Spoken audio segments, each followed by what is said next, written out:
Shalom. Shalom Mashpaka.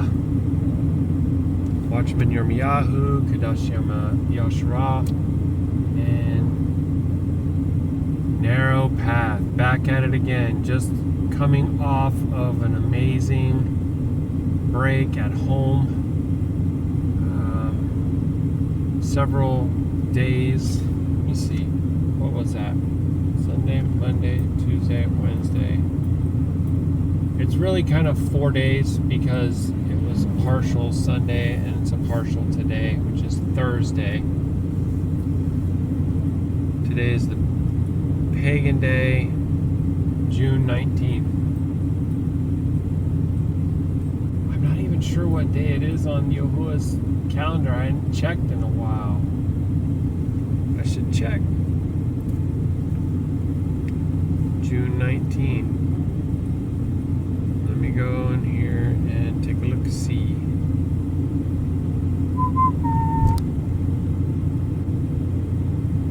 Everything went well. The first load. You know, my breakaway battery was giving me trouble. I wasn't too sure exactly, but I went ahead and took it to AutoZone and they tested it and it came back BAD. They said BAD battery. So I just went and got the tires rotated on the truck today and asked them to throw a charge on it for an hour, and they threw it on the charger for an hour and checked it and said it was GOOD.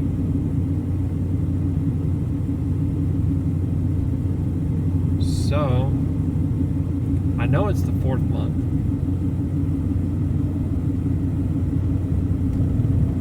So there it is.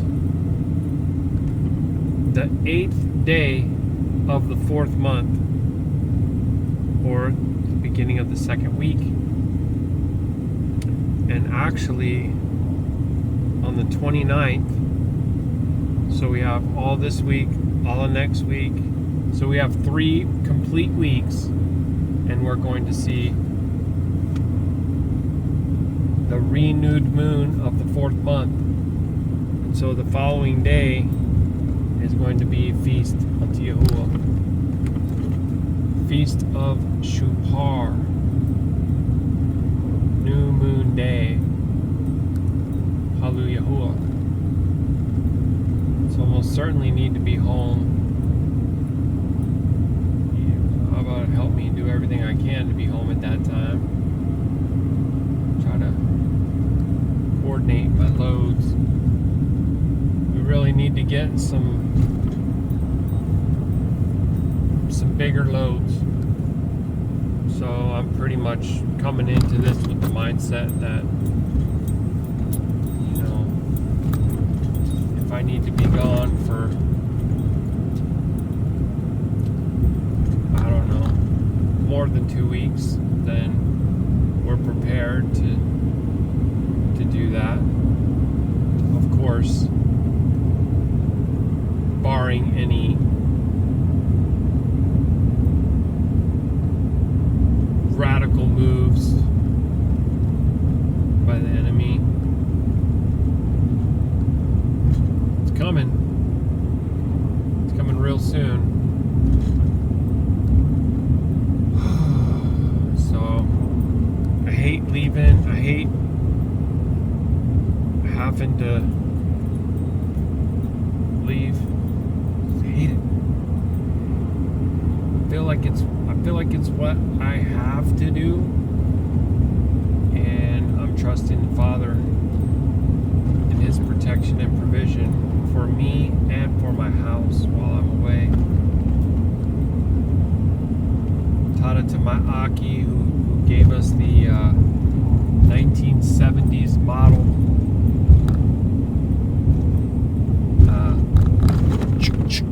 right?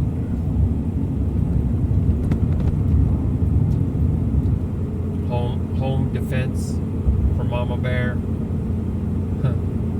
If needed. She also got the other. So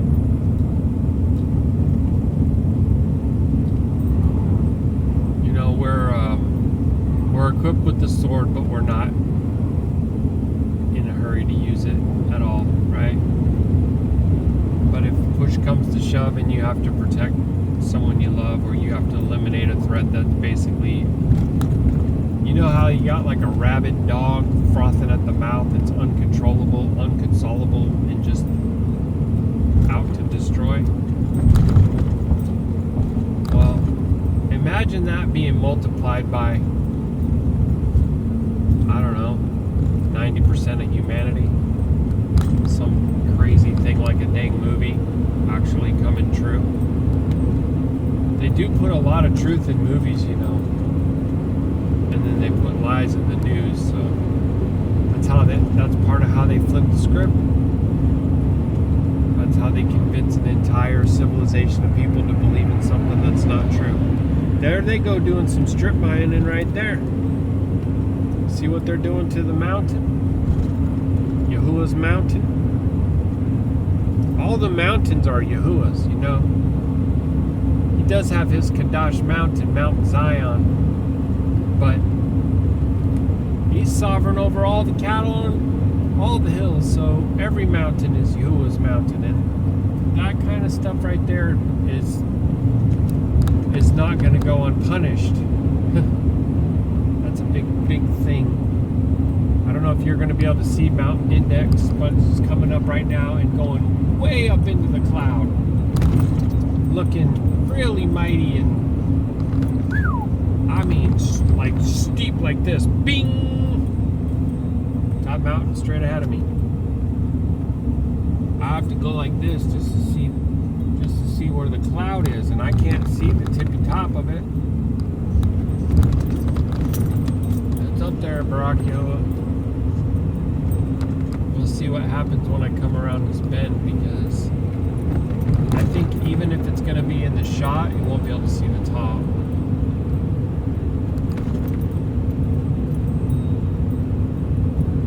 That move didn't earn you a thing, and it was actually risky because there's vehicles parked right there, but knock yourself out, buddy.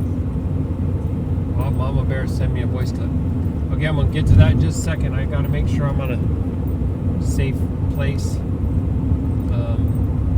Anyways, the battery is checking out now, so that means possibly that something's amiss with the truck not charging the battery. So I gotta try to figure out what that is, and I have my my concern is that it's a fuse in like one of 3 fuse boxes in this truck. I have no idea how I'm gonna isolate that. I don't think you're able to see the mountain, are you?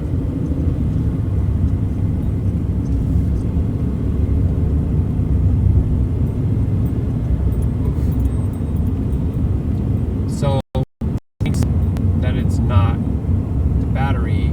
However, if the battery's not charging when I'm plugged into the 7-way,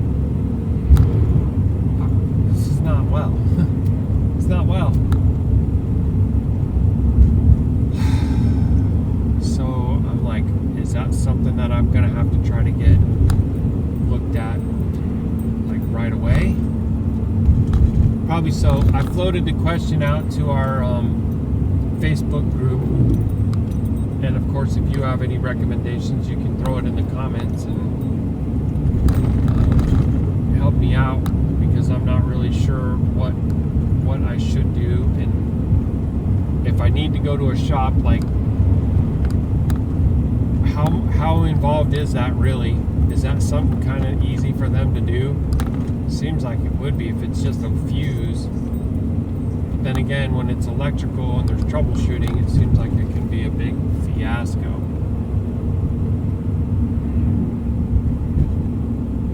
I was kind of hoping that you'd be able to see the mountain, and I'm trying to get to a spot where it's safe for me to play her message. Safe for me to pause this recording, because it's a lot of windy turns right here. Try and pause it right here. Dang it. I tried to get that camera back on in time, and I don't think I caught it. You see? Can you see that peak up in there? Dang it! It was the perfect view, and we just missed it. I'm trying to juggle right now, and it is not well. So this is that little place that was shot in the movie Harry and the Hendersons, I think. If this is it, the wooden carved Sasquatch dudes. So anyway, we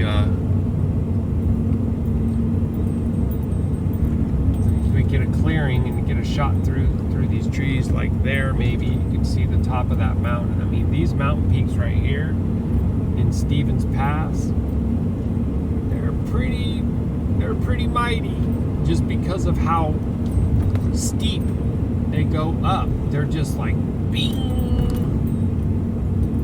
I don't know if you're going to get a chance to see that. I wanted to give one last chance.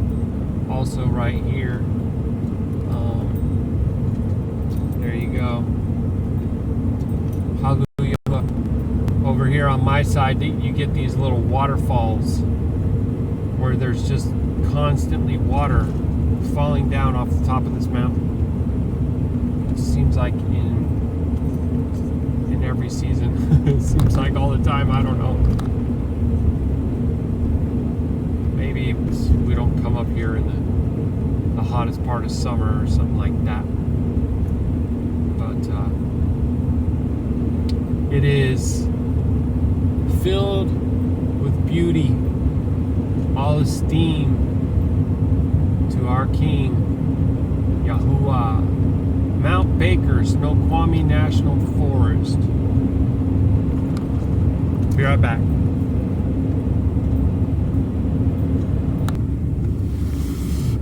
Yeah, look at that water down there, if you can see it. A little bit of white water.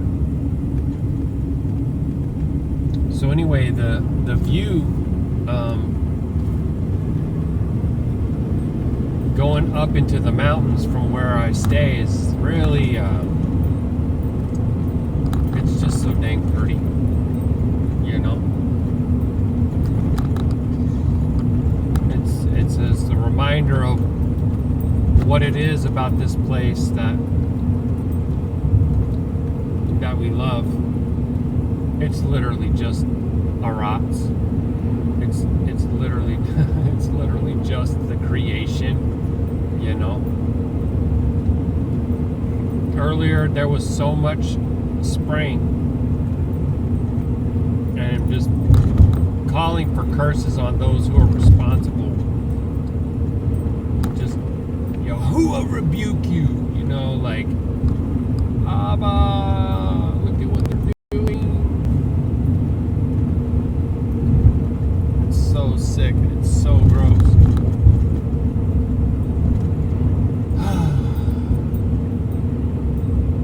So I'm looking to get about 6 hours in today, because had a lot of things to do before heading out. Just had a really Baruk Atah. And so it's just a little bit after 1 Eastern, or no, I'm sorry, Pacific time, and it's already like 4:20 in Indy. So tomorrow will be the optimal time for me to get my next load, because I will be able to pick it up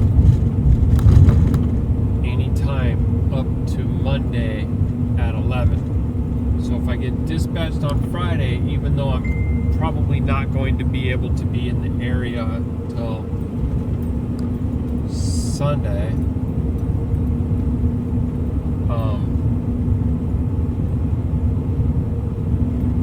wasn't sure the speed through here. You know what I mean? That's ideal. So if I get dispatched on a Friday, I have all the way till Monday. So it gives me a cushion. It if I get dispatched on a Thursday, I have to pick it up by Friday. The next, you have to pick it up the next day at 11. Unless it's Friday, then you get that cushion. So that's what I'm looking for, because if I don't, then I won't be able to get dispatched on an outbound of our loadout, like from our own yard, until Monday. Because I don't have self-dispatch until July 1st. So even though I qualified for it, it's the next month. I honestly wish that they didn't do that. I don't know why they do that. It's kind of like it's like a waiting period. It's, you bust your butt to get the stuff done that needs to get done in order to qualify for self-dispatch, but then you're told you have to wait. So I'm not a fan of that.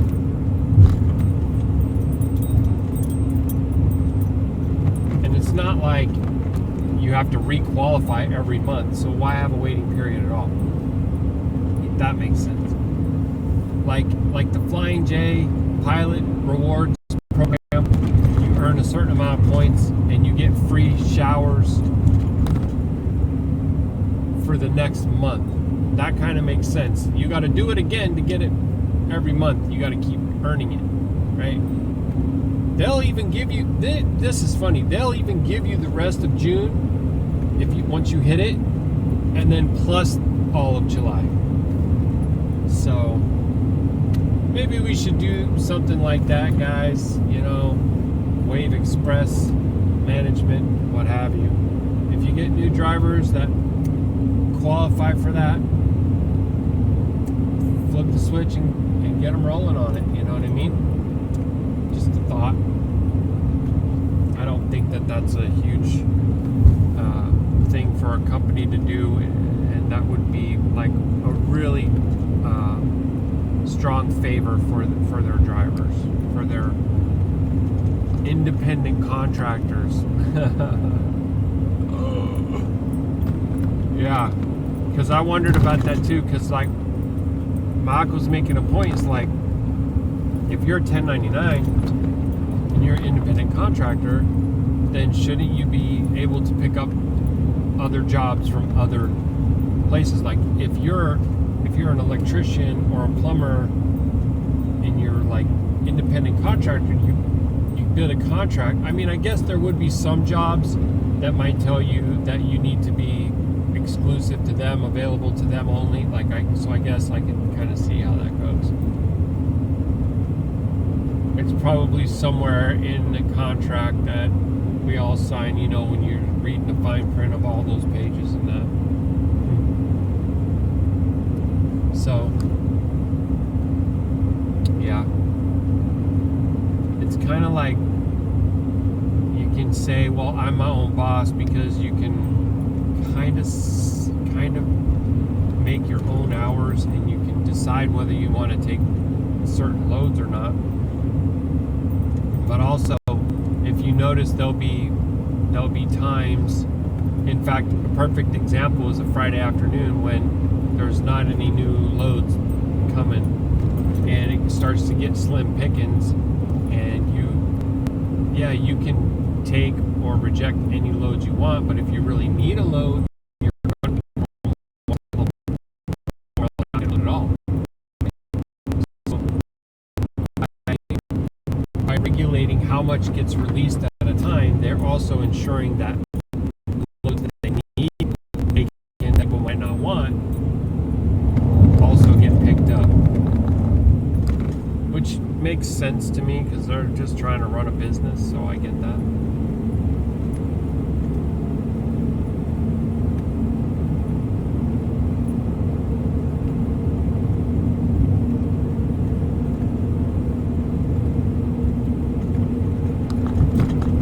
Tremendous amount of pressure on right now,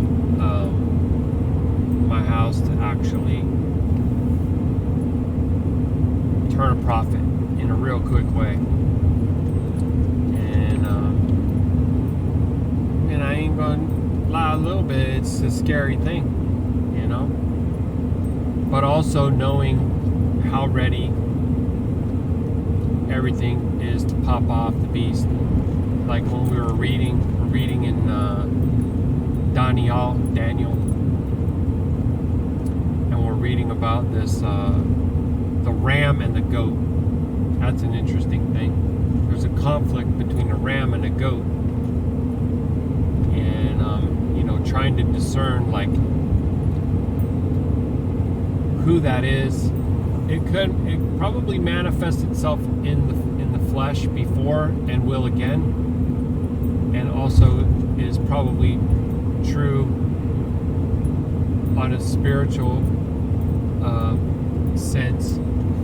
That's why the spirit returns. The spirit of an age can manifest multiple times, like Cain and Nimrod, and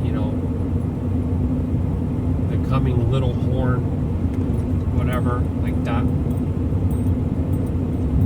There are going to be different mighty ones that may actually even be at odds with one another, which is a pretty shocking thing to consider, because I tend to think of the kingdom of darkness having an order and established hierarchy, just like Yahuwah's kingdom. But no, I think that there's upheaval and there's division, and that's why when Yahusha said, "A house divided shall not stand," he is literally prophesying about the end of the kingdom of darkness that will be divided, and it will be, I guess you could say, in a way, conquered. There's the interesting prophecy about one sovereign that's removed and replaced by 4 other horns that expand to the 4 winds of the earth, which just is a reference to the entire face of Ha'aretz. 4 corners or 4 winds. It's just all of it. It's,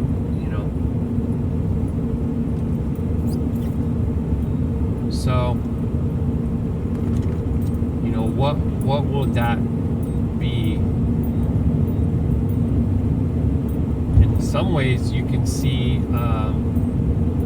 America being controlled by other kingdoms, but it also, you could easily see it being something to do with like a club of Rome or United Nations or some kind of thing like that, a BRICS type of situation where you have different kingdoms having interest in the same, like they're combining their forces, like Voltron, like combining all their stuff into one mega, one MAGA. Or in recent news, MEGA, right? Make ISIS, Ra, and El great again.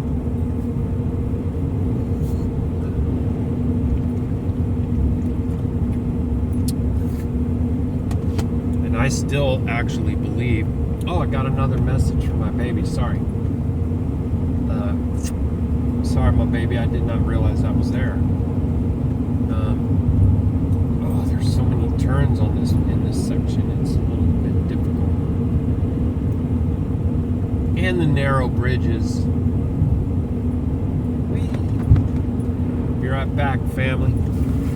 Remind me to talk about Obama.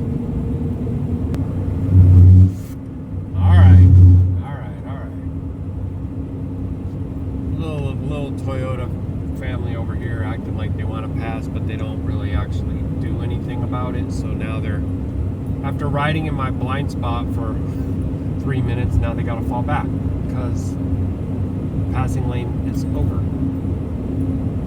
But touch and goes.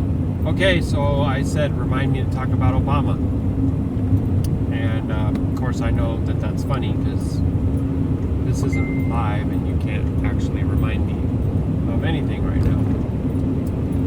But I was really just joking. Anyway, I've been saying for a while, and I still believe this. We have not heard the last of, and this gets me to the first name, Barak. Barak in Abrith means B-L-E-S-S. And so you have Barak, Baruk, and Barukah, which would be blessed, and blessing. And yet, they tell us that his name means something like, I saw lightning fall from heaven, or lightning fell from the heavens, right? And I'm like, okay, but how is that Barak in the Abrith? Maybe it's something to do with Yiddish, I don't know. But I can't like it.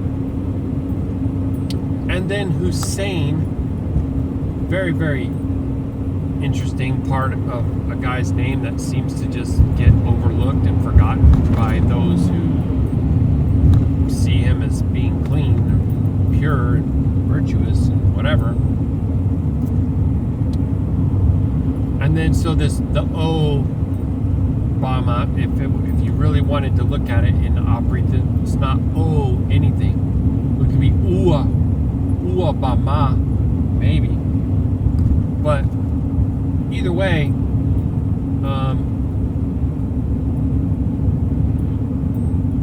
I mean, gosh, guys, come on. This character here, and all the build up and all the hype and everything else, like creating a bunch of drama around a birth certificate, which was really just like a distraction. I mean, these people that are born and raised up into these positions are beyond passports and birth certificates and whatever. It's beyond that. And those who are aware of, I guess, the transformation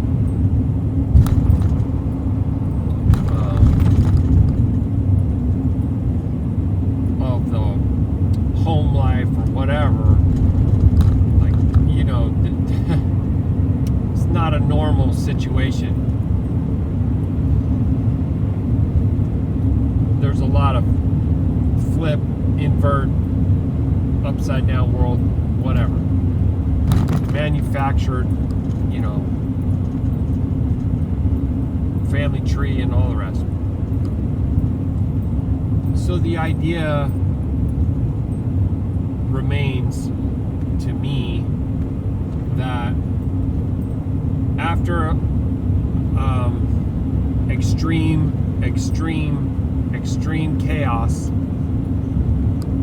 the world will be clamoring for him to take a position at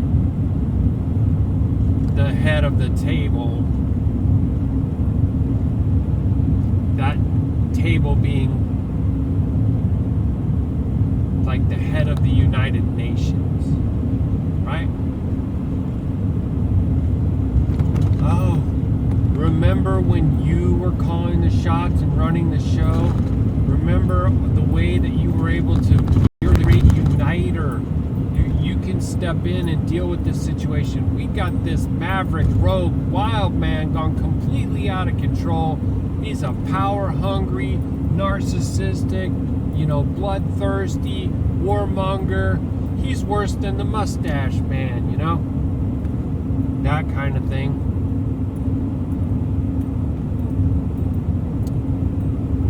The only one who can come in and deliver us, right?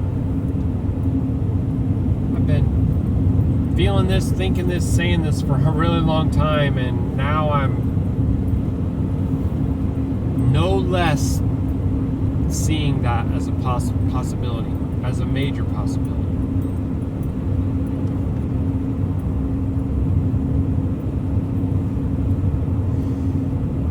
What's really creepy about it too is that there's this known witch in Hollywood, Marina Abramovich. She's a spirit cooker. Any of the people who are associated and affiliated with her publicly, I don't know how that doesn't end and destroy their career, other than to say the hearts and the minds of the people are completely depraved, and they celebrate and love darkness, and they lift all that up. Heck, even the Microsoft guy, Bill Gates, is like a commercial with her in it.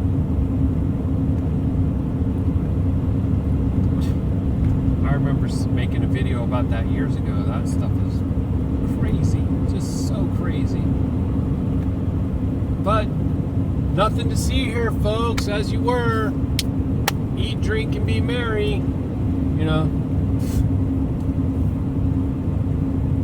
the reprobate mind is alive and well and completely kicking in the culture.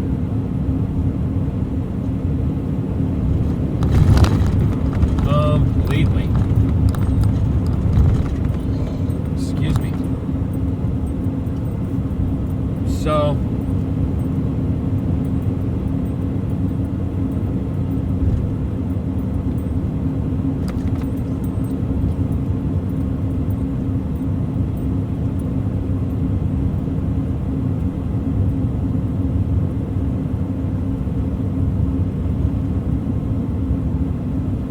yeah, the Trumpster's got himself surrounded by a Zionist cabinet, and, you know, the interests, the way they run cover and all that, none of this stuff can be denied, right?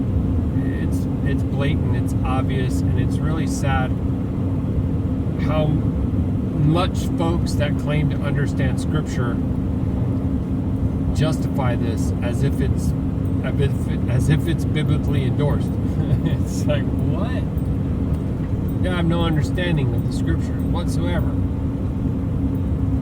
None. No relationship with the Most High, but rather with one who comes in His own name. Yep. And that's why they endorse the spirit of lawlessness, which is constantly rebuked by the Scriptures. From front to back, bro. Everywhere in between. Lawlessness is an abomination unto Yahuah. Period. End of statement.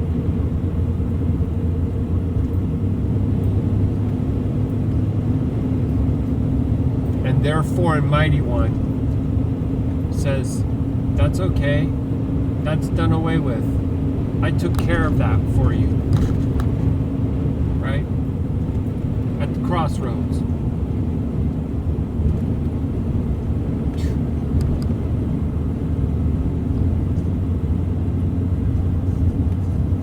Yep. Sure is crazy. Now that is the view. That's the view. When we were coming down to drop that load the last time, this is a part that unfortunately got missed. And I don't think you're really going to be able to see it now either, going on this side of the truck.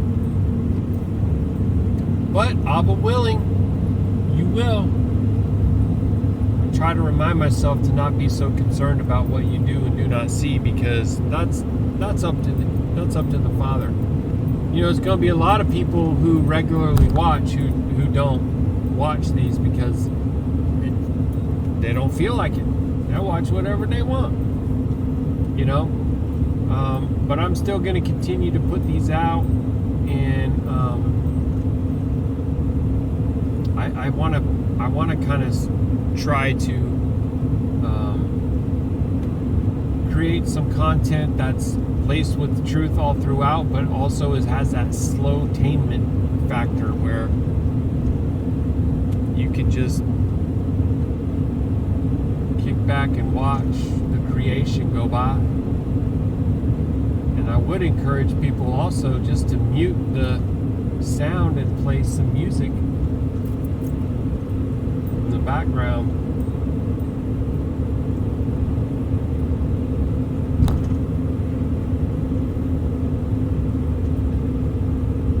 And I have some folks very close to me, special to me, that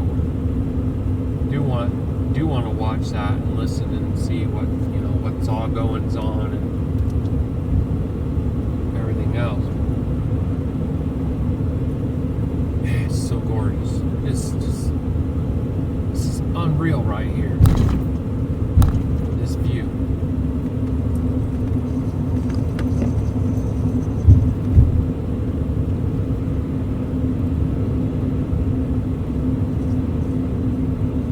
I'm not sure what that. I know it's noise coming out of the fridge, but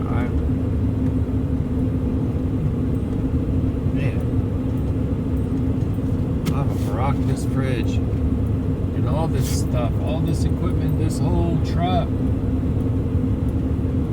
be strong and fruitful in your Qadashayam. Baruk, your servant, deliver me from wicked Ruach Ha'Qadash and allow me to provide for my house.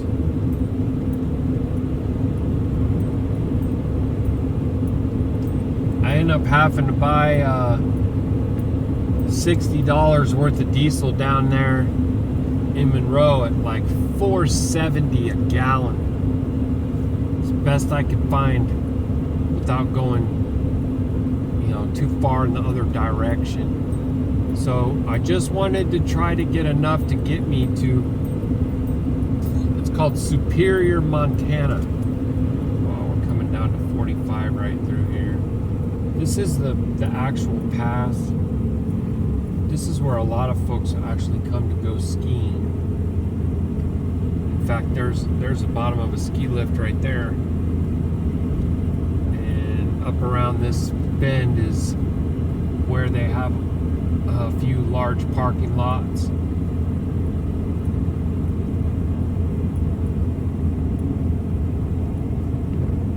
Right here, both sides of the road, very, very empty right now. Back to 60 now, going down the other side. Hallelujah. So I don't know if this gives me the distance to my final stop, which is where I'm gonna plan on camping tonight, or to my first stop. But either way, they're only like 30 minutes apart. So looks like 336 miles would be remaining, and should have adequate fuel to make it. I don't like doing the fuel game thing at all, but no matter what, with the economy being what it is, I have to be extra diligent about where I get my fuel, because that is really the heart of where any earnings and stuff that could make or break this whole thing. Just like servicing the truck, if there's any kind of major mechanical failure on the truck at a point when I have my credit cards like maxed, which I had to do just to be able to kind of launch this whole venture. I feel like it was almost like if you're in a situation where you're drowning, we're drowning financially, we can continue to suffer a slow, agonizing death, or I can exert maximum effort in one last reach for a line. That's kind of what it's like. Look at the water going down right there. Yapa, Yahuah, Hallelujah. So that's kind of the analogy that I would use for that. I mean, or you could be in quicksand and you could stay still and continue to sink very slowly and just try to endure as long as you can. May someone come, right? Or you could exert yourself for that branch that looks like it could be strong enough that you could pull. But if you don't get it, all that movement is just sealed you in that sand that you're definitely going to go under now. All or nothing. Like, that's it. So,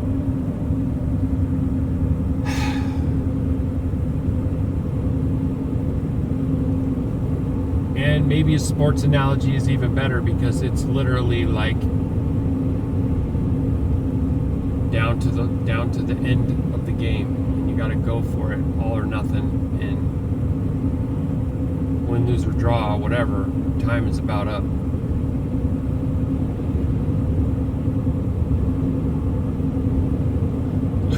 I know there's actually still folks out here that can't see the writing on the wall with what's going on right now. I'm just like, I'm shocked. You know?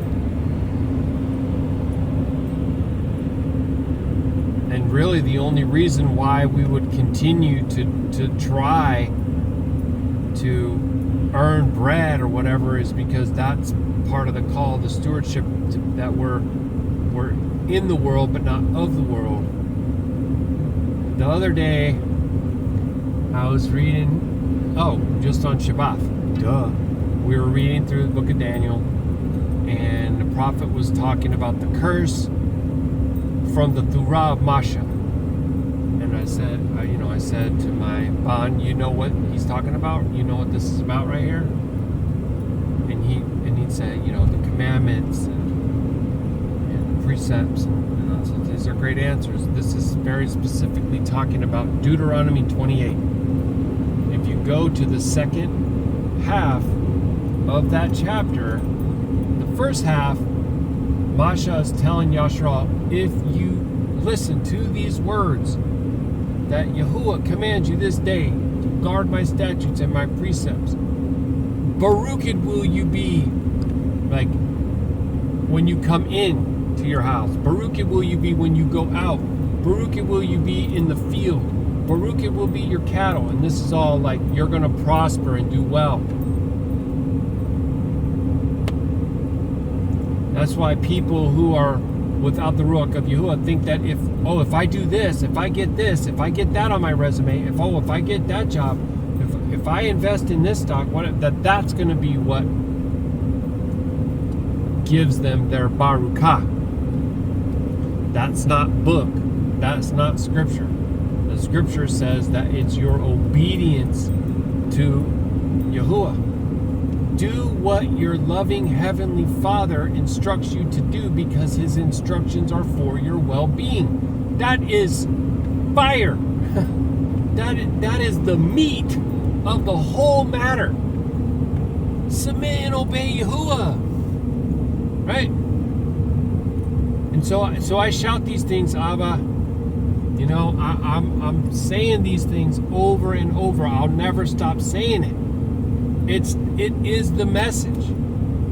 Then Masha goes on to say, but if you refuse to obey these commandments, if you stiffen your neck and harden your heart and go your own way, cursed will you be in your house.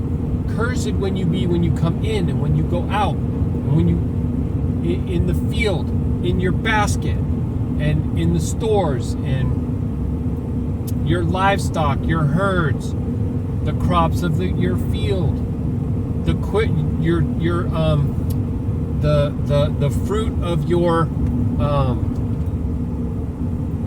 fruit of your body, which is your offspring, your children. Your children can be baraked by you being obedient as a father and a mother. You want things to be well for your children? Listen to Yahuwah. You want to disobey Yahuwah because you think you know better than Him? Watch your children be cursed. Drug addiction, alcoholism, right? Fornication, all kinds of things. Not able to keep jobs, whatever. Sick in their body, afflicted. Yup. Facts. The curses of disobeying Yahuwah that can get all the way down to poison air, water, food, and that fruit of your body can become meat for you. Actual food. Or this ain't some invention of, the modern fast food industry. It's book. It's scripture. For real.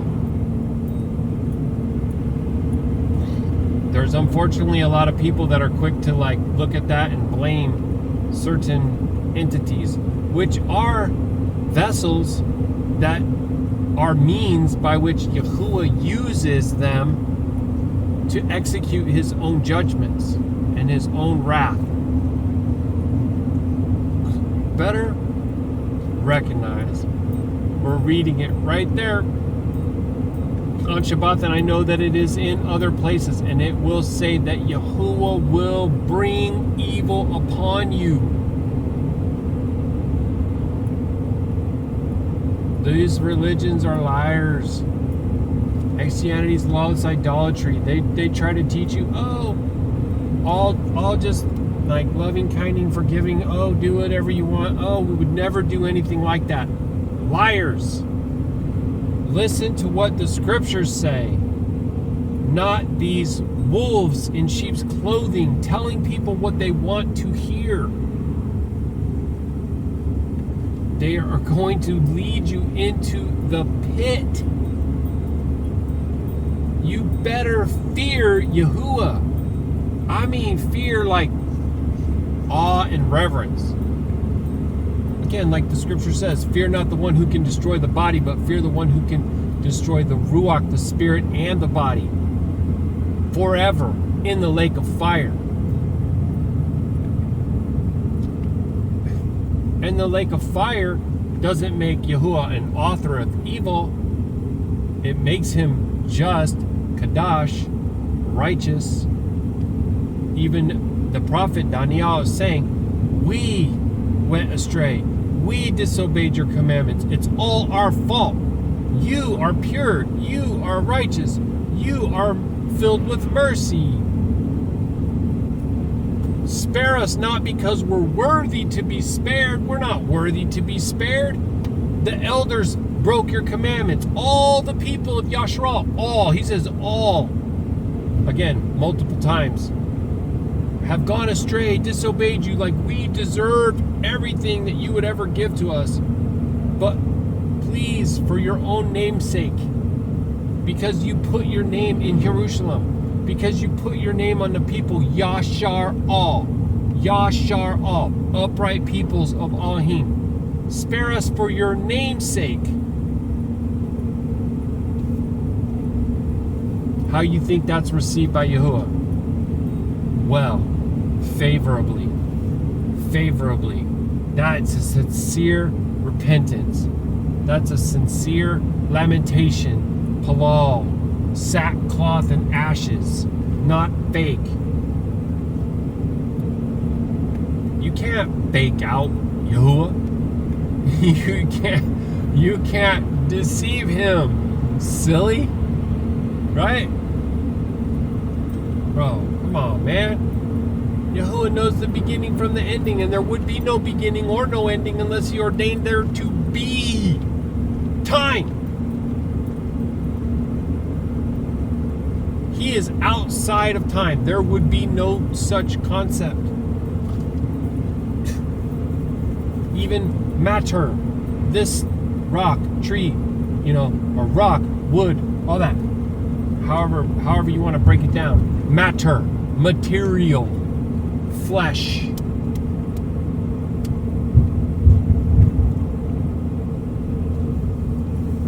Without him, none of it exists. None of it. Baruk Yahuah. Baruk Yahuah.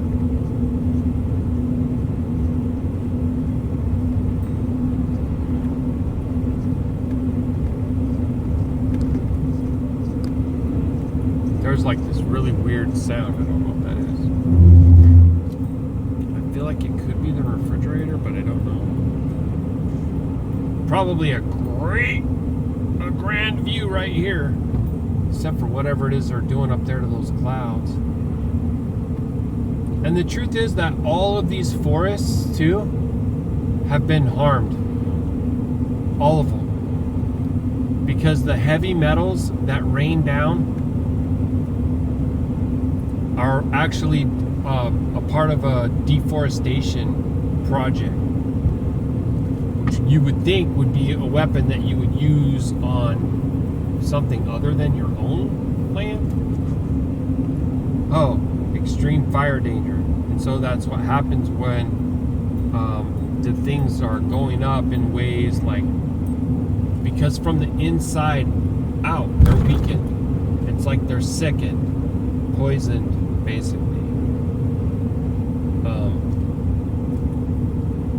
Like the whole restrictor plate thing comes into my mind again. They're retarded. Their growth, their strength, the density.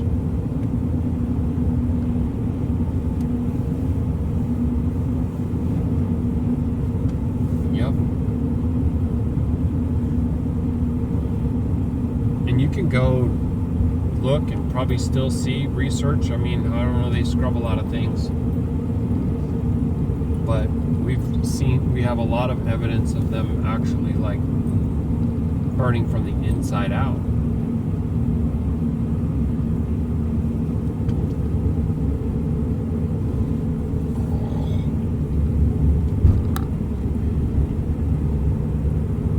I mean, the truth is that the enemy, and through technology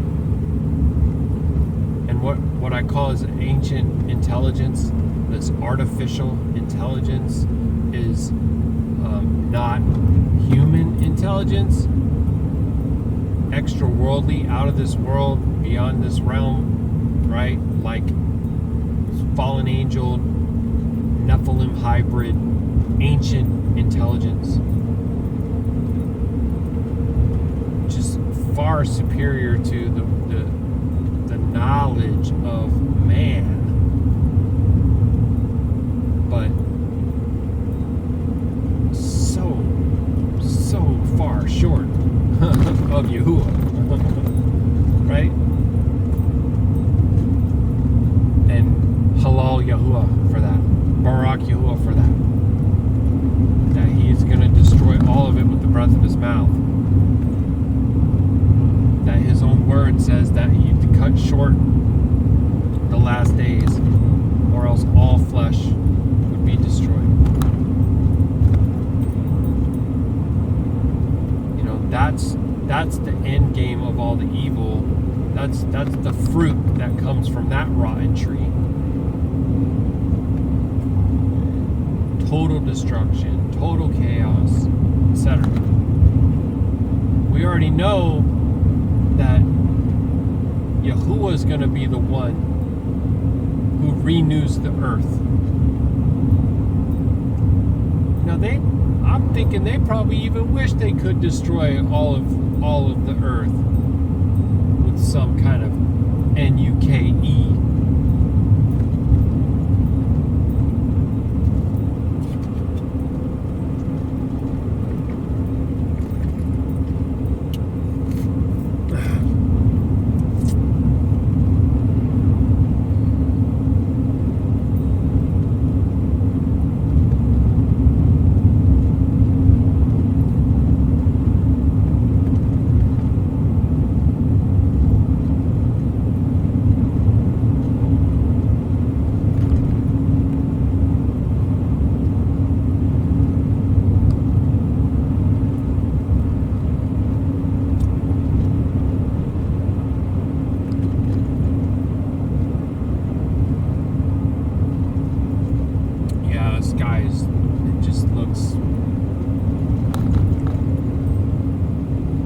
Sick and gross, unnatural.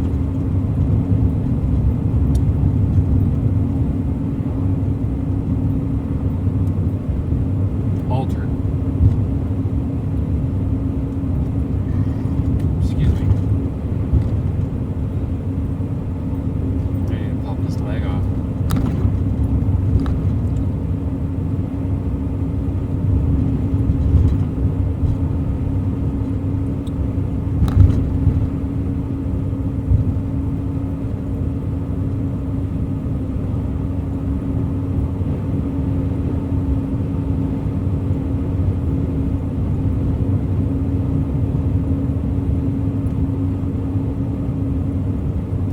Tada Abba for Maya Shah. Baruk Atah Yahuah. It's just amazing. Just absolutely amazing, fam.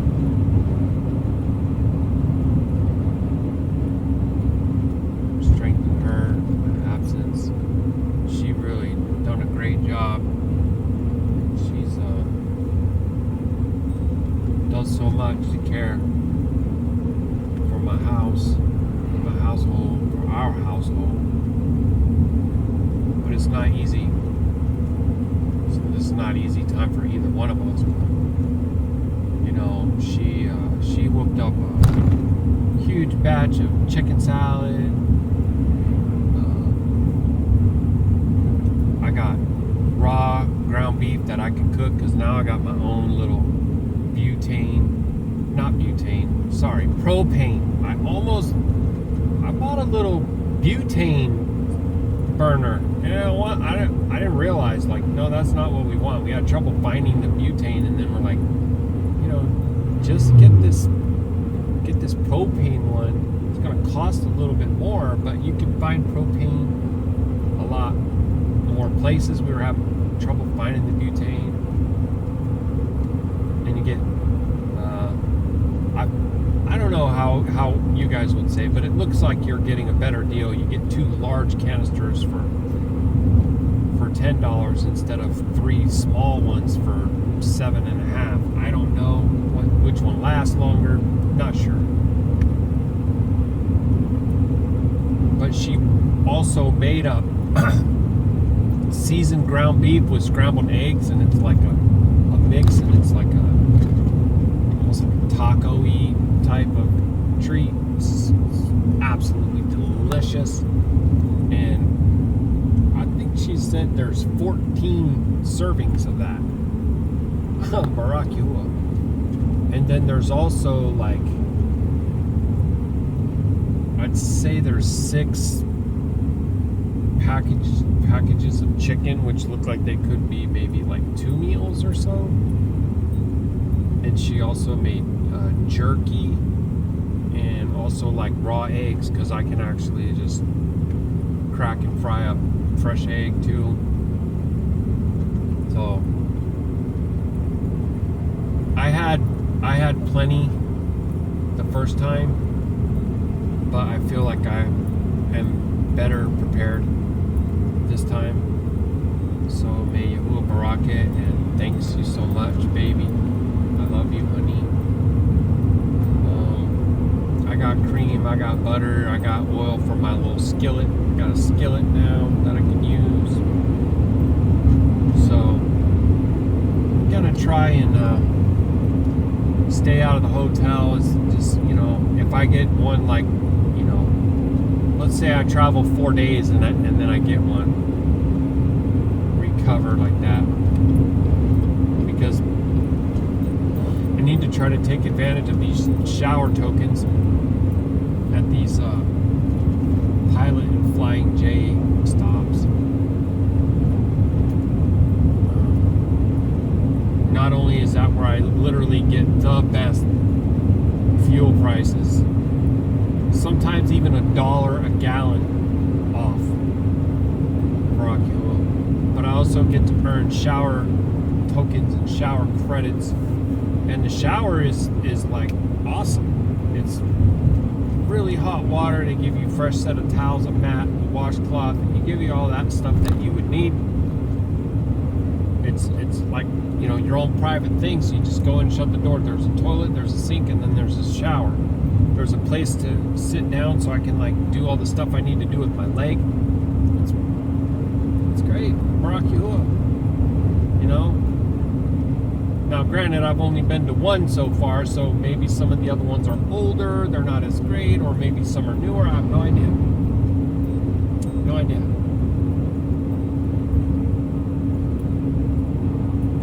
But I would suspect that it's much the same. Really, really nasty streets right there, you guys. Just disgusting stuff going on. And a direct assault, frontal assault in front of the whole world, and they don't even believe us. It's crazy.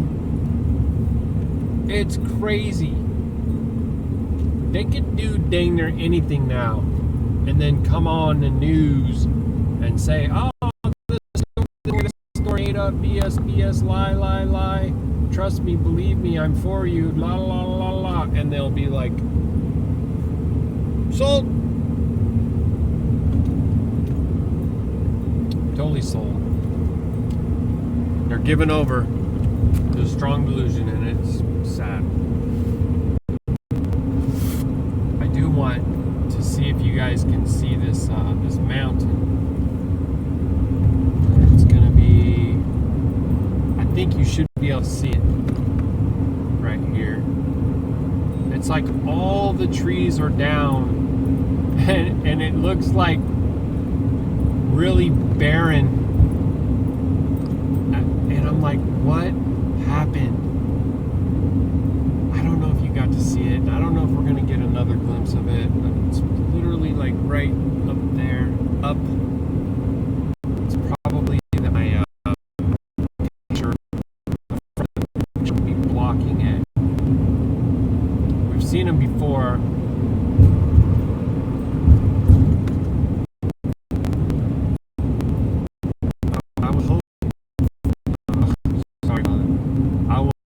That you can see it right there. This okay, kind of looks like some of that could be from a burn. Maybe that happened before a few years ago, but a lot of that area that was burned before has already come back in a pretty vibrant way. But it's just so strange to see, especially on that other side. I'm pretty sure that you did not get to see it. Oh, look how gorgeous that water is right there, wrapping around that little bank. There's like hanging on that little bank right there. Oh.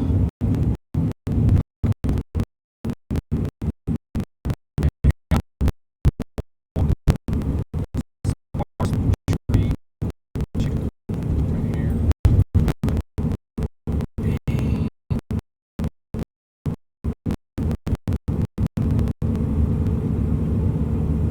There's this huge rock face you're gonna see when we go around this little bend right here, and it's pretty cool the way that there's trees mixed in between this rock face. But that rock face combined with this white water down here,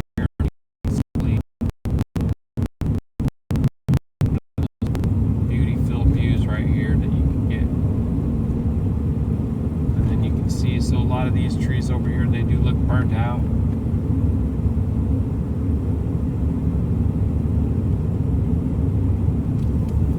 I guarantee you, if you could know how sick these trees are,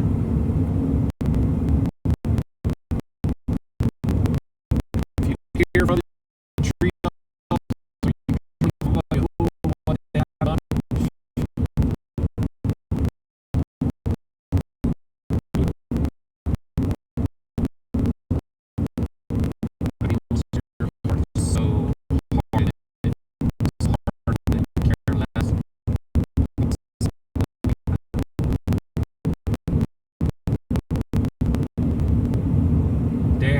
they have like classified documents released to show these products projects where they sink the trees from the inside out with different types of heavy metals and things, so that they can go back later and spark that and use it as a weapon of war.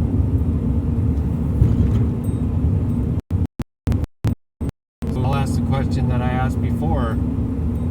Seeing that your beloved President Trump is a commander-in-chief of the most powerful military, or the most power-filled military ever known to man, why would he allow anyone to drop those harmful things on his citizenry? I mean, he's sovereign over the aerospace, right?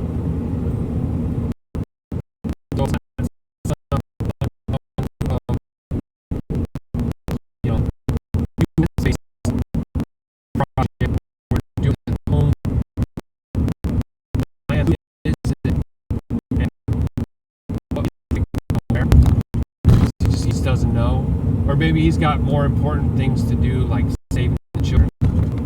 Yeah, right. All that ain't bad.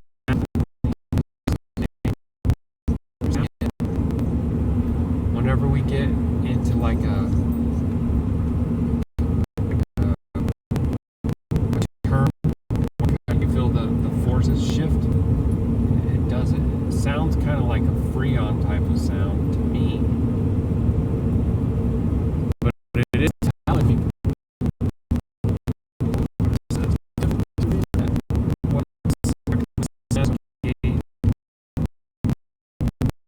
This is why we're right here. Stop. Oh yeah, moving right there, down there.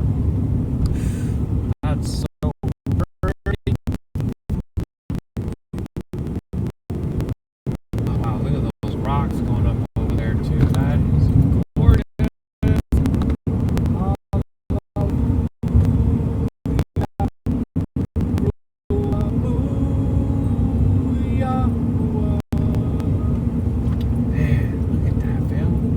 And then this water come down here and it just goes glass like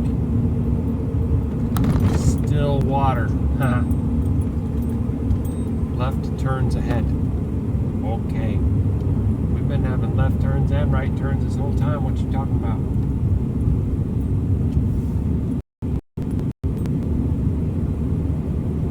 The Alps, brittle sauce fudge taffy. Yeah, look how smooth that water is right there.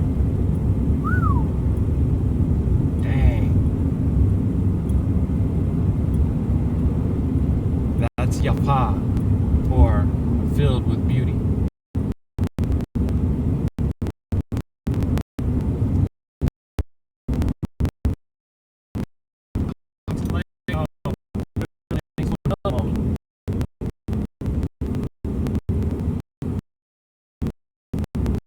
Not exactly where to do that. There's like a little man-made falls thing going on right there. And then we're back into this. Look at her go. Very, very cool.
breathtaking, ain't it?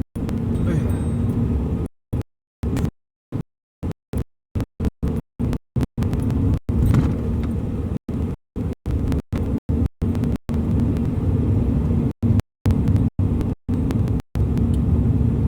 Oh wow, it's telling me that that there's a roundabout in a mile and a half. All right, roundabout, eh?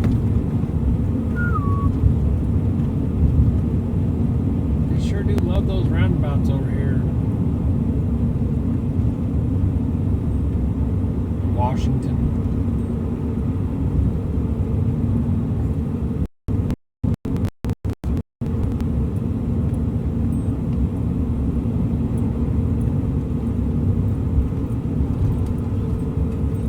Wow, look at that.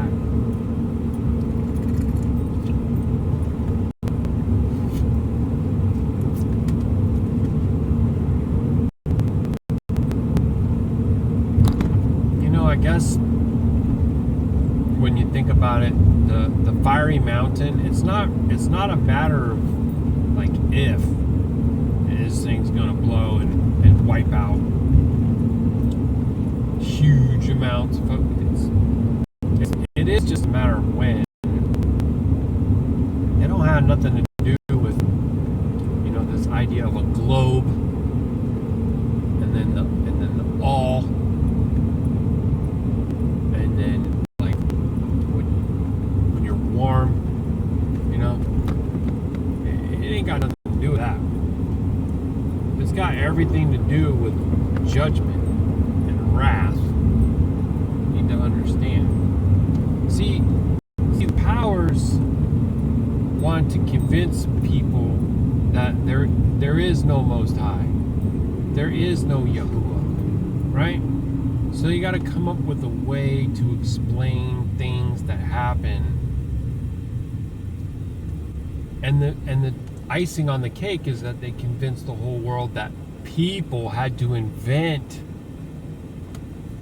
imaginary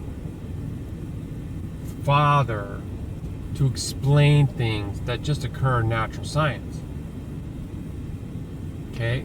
And people want to believe that because they don't want to believe in this all power filled, eternal creator and everything else, right?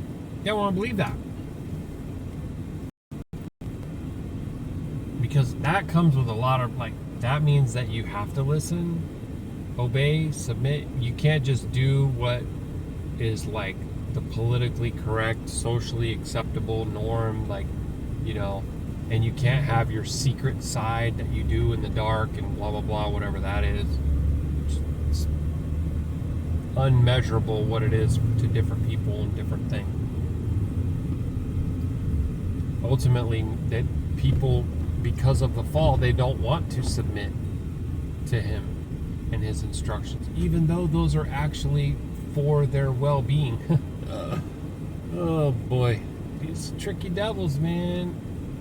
So they've convinced the world what they want to hear, right, is the truth. And if you think about a predator that's offering candy to hey, little boy, want some candy? Get in my van, oh, look at my puppy, he can be your best friend, get in my van, right? Well, they want candy, that sounds great. They want the puppy to be their best friend, that sounds great. So they want to believe that part of what the stranger's telling them is the truth. And their own mother and father are like, don't talk to strangers. I don't care what they offer you. They're going to lie to you. They're going to trick you. Don't listen. Right? And then the stranger is like, boy, your mommy and daddy, they're mean. They don't want you to have any fun. They must not want you to be best friends with my puppy because they told you not to talk to me. Well, I'm just trying to let you meet my little furry friend Max here. And stuff, right? Are we naive enough to believe the deception? Yup. Because deep down your heart wants to believe it that bad. It wants to believe it. But in order for that to be true, you have to believe what to me is the most amazing trust. You have to trust this impossibility, right?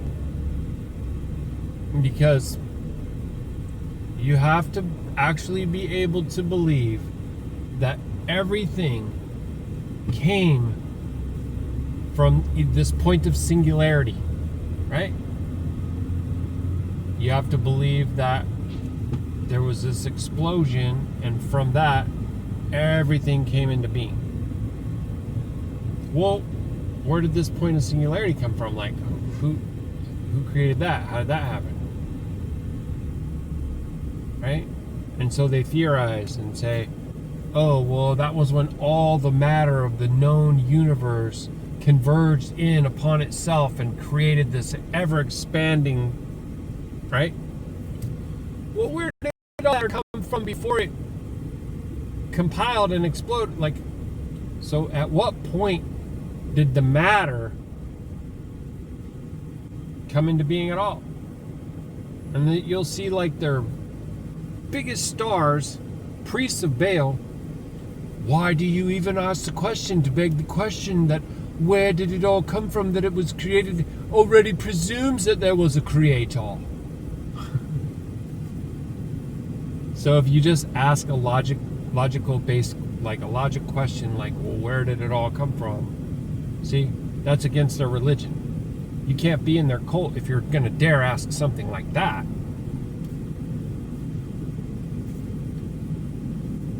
Why do I need to believe in a point of singularity theory at all then? Why can't I just believe that it always just was this? Like it just always was. Don't ask. Don't ask, don't tell, right? It's pretty crazy. It takes an extreme amount of trust. And then what's really funny to me and to several other folks like me is that these folks that they roll out on the television, the live vision, like Bill Nye and McGee Okaku and Dawkins and Hawkins and all, just look into these people, where they come from and what they really are. Even their own resume plays more like an actor than a scientist. It's scientism. It's a religion. It's a cult. It's not based on testable, observable, repeatable. What's that other guy? Neil deGrasse Tyson. Same thing. It's part of their religion, right? And it's literally designed to destroy the idea of Yahuwah, the scriptures, creation, 6,000 years, all the rest of it. And these guys are just puppets, right? Their doctrine comes from this ancient evil that's very intelligent, like I said, smarter than mankind, fallen angels, that kind of intelligence. The 1/3 of the angels rebelled against Yahuwah and followed Hashatan, or Lucifer, and were cast out of Hashemayim, the heavens.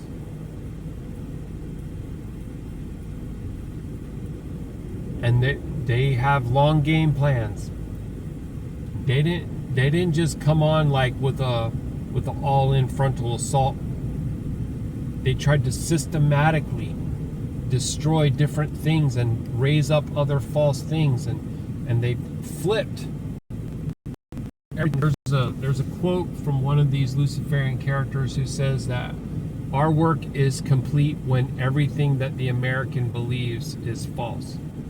And you can't convince these people that what they believe is false. You can't convince them that liberty and justice for all are names of four mighty ones. You can't even do that. You can't convince them that they're not free. You can't convince them that they're slaves and that they're paying for the genocide of, entire nation of people. Like, these things you can't do. You could try. I know I can't do it, but I still try. And then I trust Yahuwah to do it. Because all of my siblings that have been awakened, and I don't mean woke like they mean on TV. I'm talking about the real awakening. They're going to say, Yahuwah opened my eyes to this. Yahuwah showed me that. And he's been showing them bits and pieces as I move down the path, the narrow path.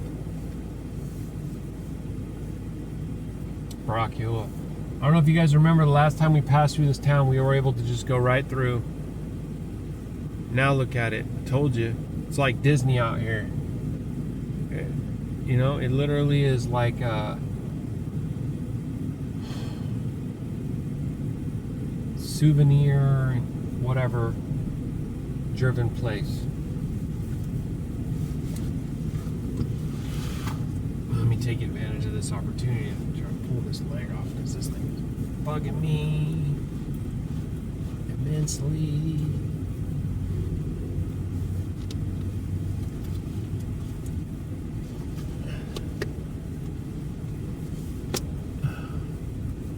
There's a lot of shopping down this road right here too.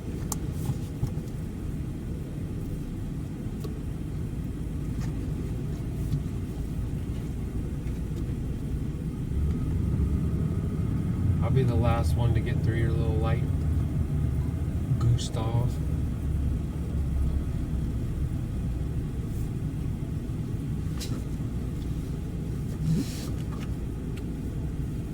There we go.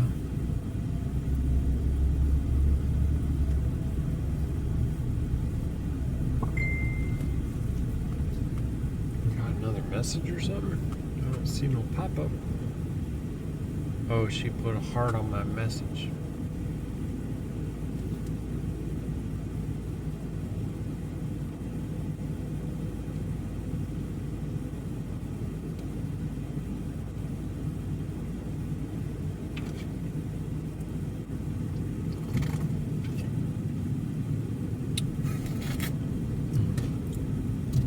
Yep, so we ended up not going and getting any of that stuff on the Shabbat, and Yahuah baraked us. We got cream, and the people actually offered to hold our items, and my Shah was able to go and get them. So I feel like he's shown me very clearly that there's an issue with this company, and I didn't think that we were going to have an opportunity to get out of it, but it looks like my baby's saying that they have something called anchor drops, which are drops where they can refrigerate your stuff and whatnot. So if that ends up being the case, then we're able to continue with it. Or if the folks at this one would offer, like, hey, if it falls on a Wednesday, you know, we have a fridge and we can store your stuff until the next day. Like if they'll offer that, like they just did, and we had a previous drop that was offering to do that too, and we even like brought a cooler to her house so she could just put our stuff in the cooler, and we could come pick it up at sundown, because we can travel and get the stuff at sundown, after sundown. But thank you, Father, Baruk Yahuah. We got the cream anyways. We didn't have to wrestle with the traveling on the Shabbat. And then they also kept our chicken and spices and oil and all that. So, man, it all worked out. It was all awesome. Was awesome.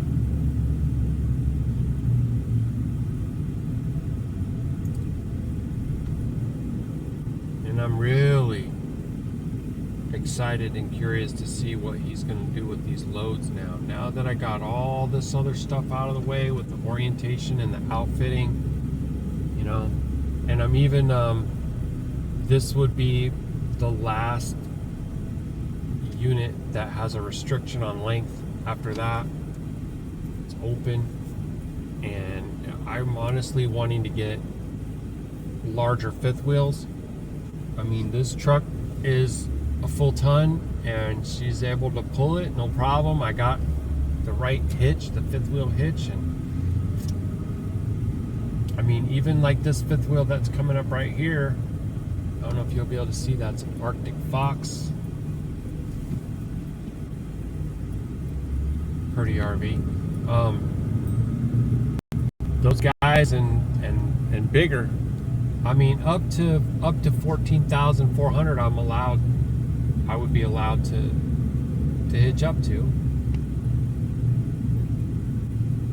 And I mean, that's actually a pretty darn big RV, you know? And some of those guys are paying up over $2 a mile. And so, like, if I got one of those guys coming back to Washington, 2,500 miles, it's $5,000. And yeah, I'm gonna pay $1,500 for fuel, I'm sure. Maybe more, I don't know, with these costs, maybe $1,700. But then that's still like 33. Still going to be over 3,000, you know. And it will take 4 days, you know. So it's not like you can say, oh well, you can make $3,000 a week. No, because it takes you 4 days to get out there, right? And you already know that you're resting 1 day a week because that's the commandment. So then what you kind of end up with is more like $9,000 a month, you know. And then you got a couple weeks a year that you take off because those are feasts. And, you know, and you have unleavened bread and Pesach and Saku, right? Shabuah, Yom Kippur. So we have feasts that we take off, you know. And so, you know, those aren't going to be like perfect days off, because sometimes you're going to have to not work because you couldn't have committed yourself to a load even a few days up before the feast either. Right? So that's why I think that it would be more realistic to look at it as almost like maybe 90 say 96,000 a year, and that's, it's difficult, bro, because you got to take like 20% and place that to the side for service and repairs on the truck itself. And then obviously you're going to have a lot of times when you're not getting a trailer like that, so it's hard to say. It depends on what Yahuah does with it, I guess.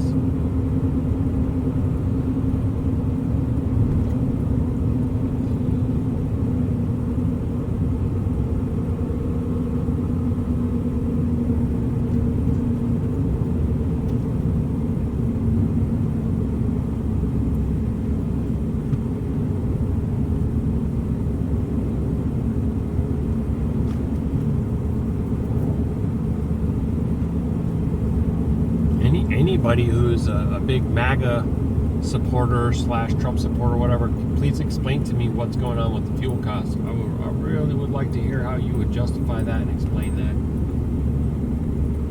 Like, not only that, but fluoridation of the water, chemtrails, genetically modified foods. Like, those to me are like day one. Absolutely done. Day one.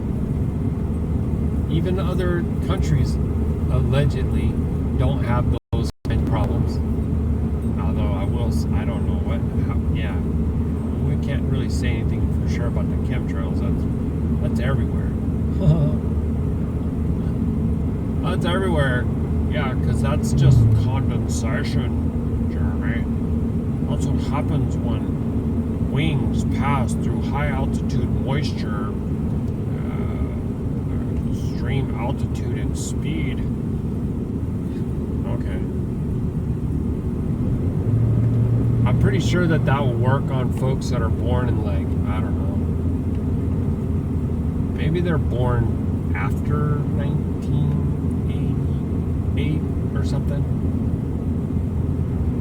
I'm trying to throw in some of my 80s folks.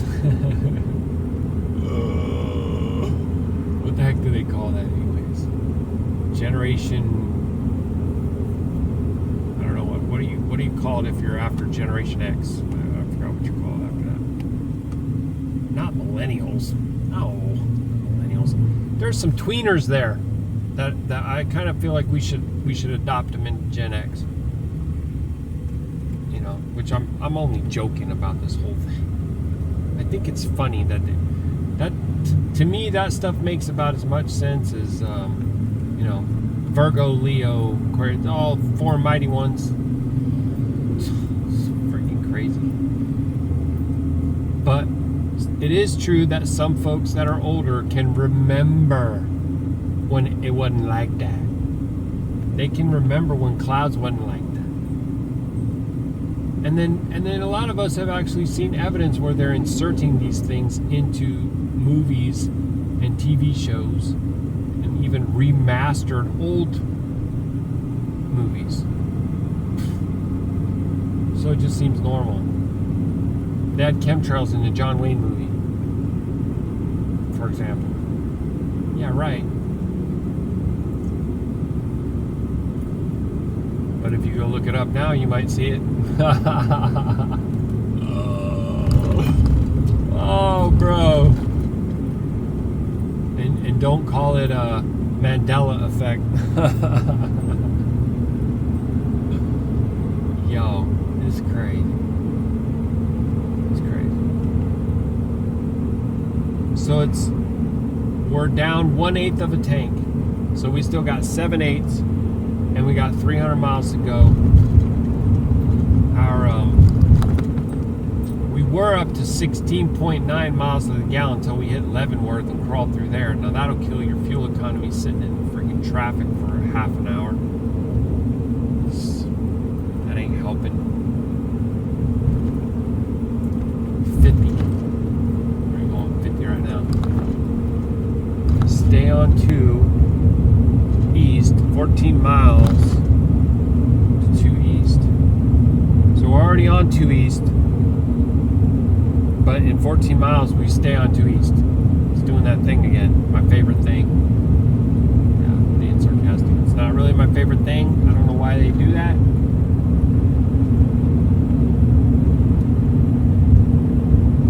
Now we're up to 60 here. Alright, let's get it. If we just get to cruising and left alone, then that's going to help our cause a lot.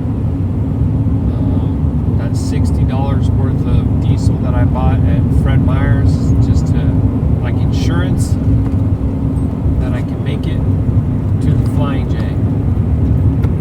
And the Flying J in Sioux Falls is where I really want to top off there, because that's the cheapest that I'll have on this entire route back to Goshen, Indiana, where they have all the new RVs.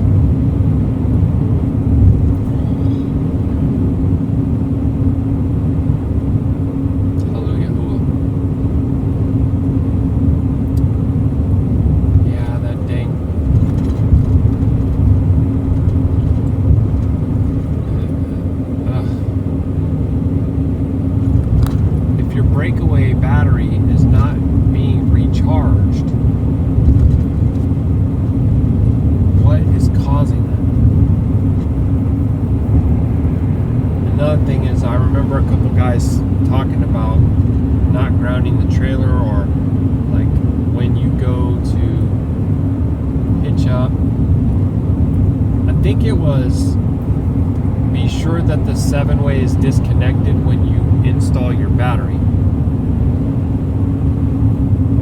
So I was like trying to remember and trying to do the steps to not cause the problem. It could be that something shorted and popped a fuse when I was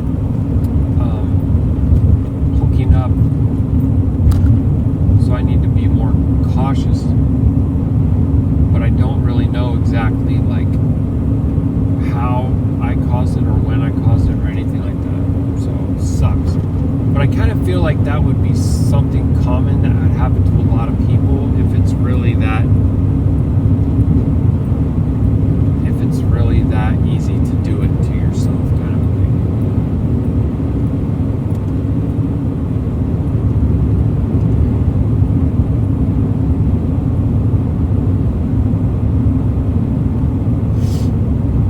But I don't know.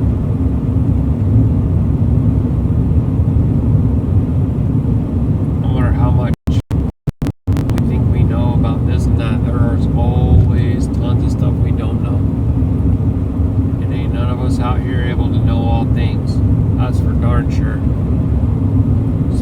gotta always remember to remain like teachable, correctable.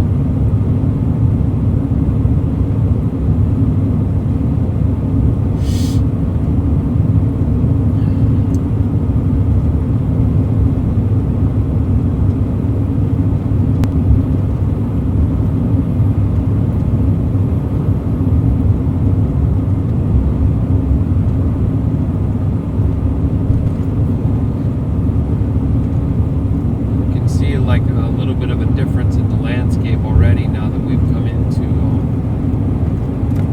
eastern Washington. You see a lot of this brown. You kind of come out of the evergreen pine dominated area and you start coming into this dry grass, of the moisture that comes off of the sound or the ocean, however you want to kind of look at it, those clouds accumulate at the mountains and they get pitched off like where the passes are, and it drops its moisture there. It rains like crazy right there all the time. And then out here the moisture's not making it over the mountain near as much, and so it's more oftentimes dry. I think that we probably will see some of the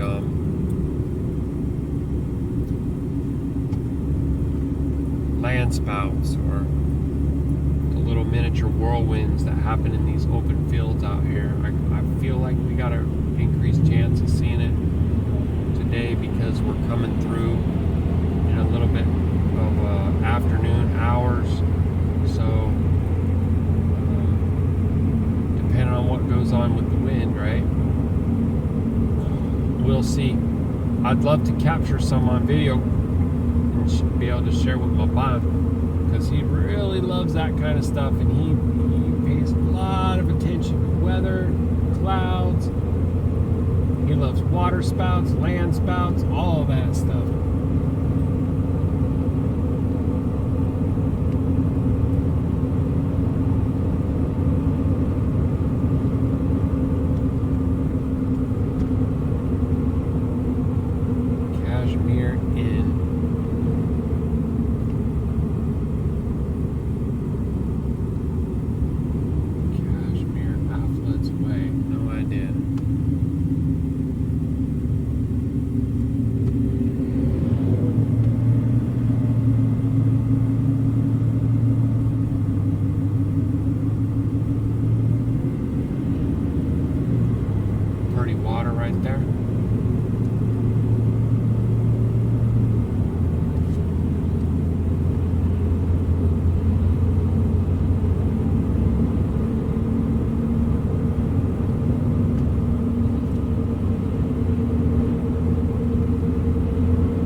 Like the diesel is 10 cents more expensive here. It's $4.79.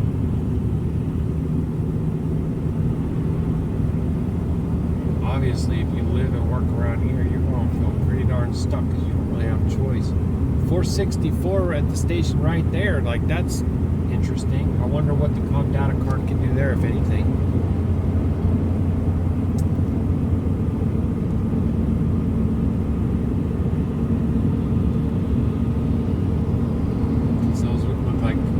Commercial trucks that were there.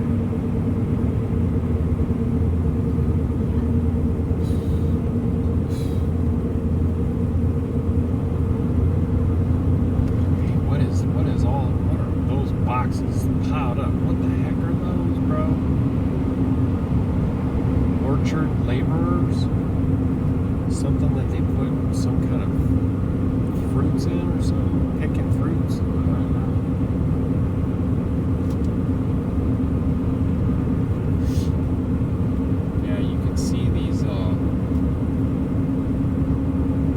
dry hills. Very dry.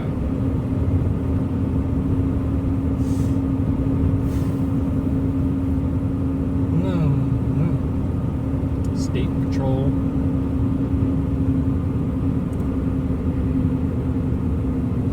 Okay, it says speed limit 60. I don't feel like I'm breaking anything there. That's weird. He pulled out kind of aggressively, but then went on the shoulder. I don't know what that was all about.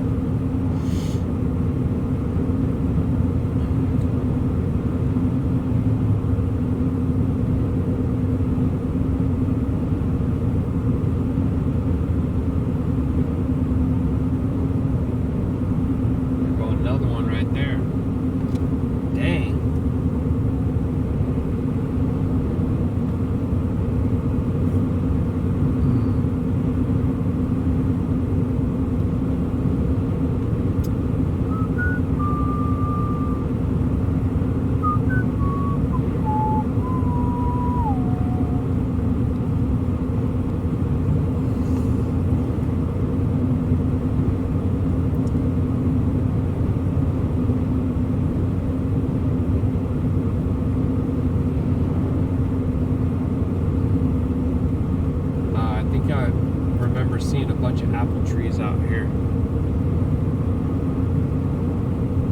But they were several folks that was growing orchards of apple trees out this way.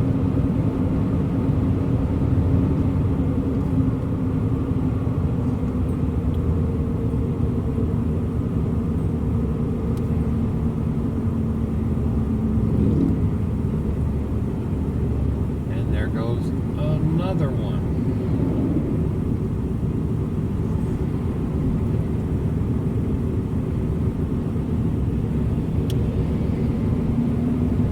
Wenatchee River County Fair Park of Hot Rod Cafe. Yeah, that don't look too hot, Rod.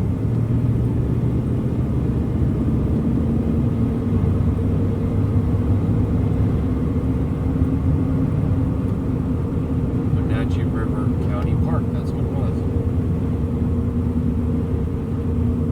We got quite a few RVs up in there. Huh.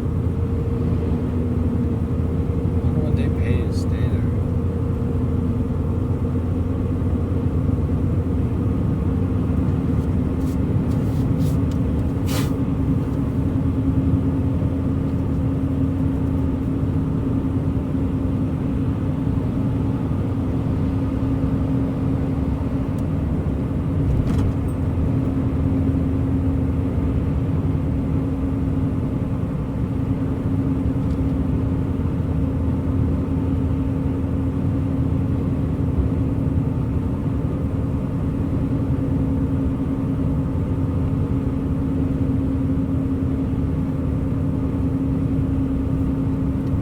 It's funny. I was just thinking about Obama again.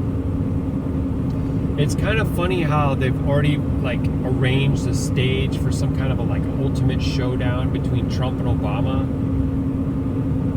Even though like you might not be able to imagine a way that that could come in, right? Fruition. Scripted and planned out long ago. Yeah. And then on a more of a global stage than just like a national stage, but more like, you know, and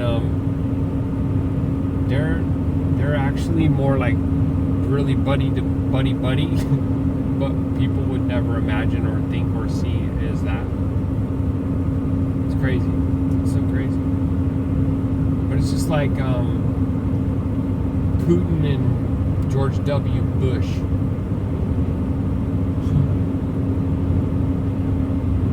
Like I remember seeing those pictures of them wearing their long silk robes with lunar and star symbolism all over them, like, you know, just chum chum, buddy buddy, big old fat smiles on their faces, like.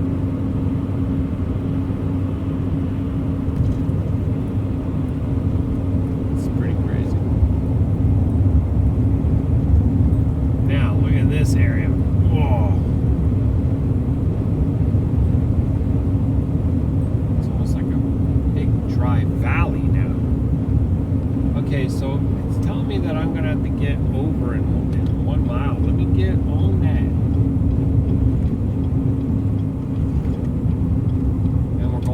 45.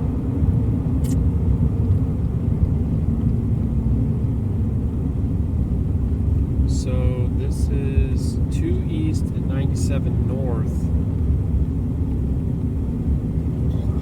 Excuse me. Boom, boom, boom, boom, boom, boom, boom. Rocky Reach Dam, Lake Cheline Rec Area. Confluence St. Patrick Garden Park.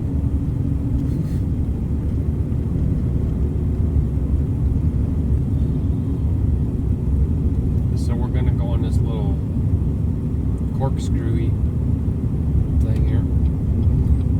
Ramp.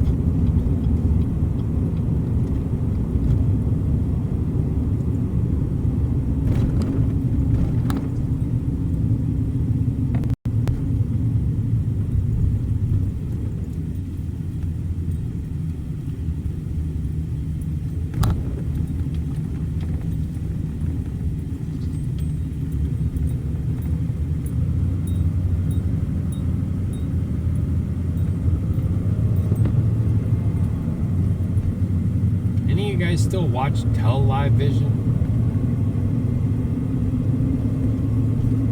You should turn it off. I'm being honest. You should turn it off. I feel like if you knew that you were subjecting yourself to a type of spell casting or almost like suggestive, like hypnosis and things like that, would you allow that to continue to happen, or would you need to know that they do or do not have like nefarious intent first? Like how would that work for you? Dang, I wonder how those boys are ever going to get to go across that dang thing, dude. I don't know how that's going to work. How do you stop a roundabout for crosswalk? What the freak? Okay, 1.7 miles.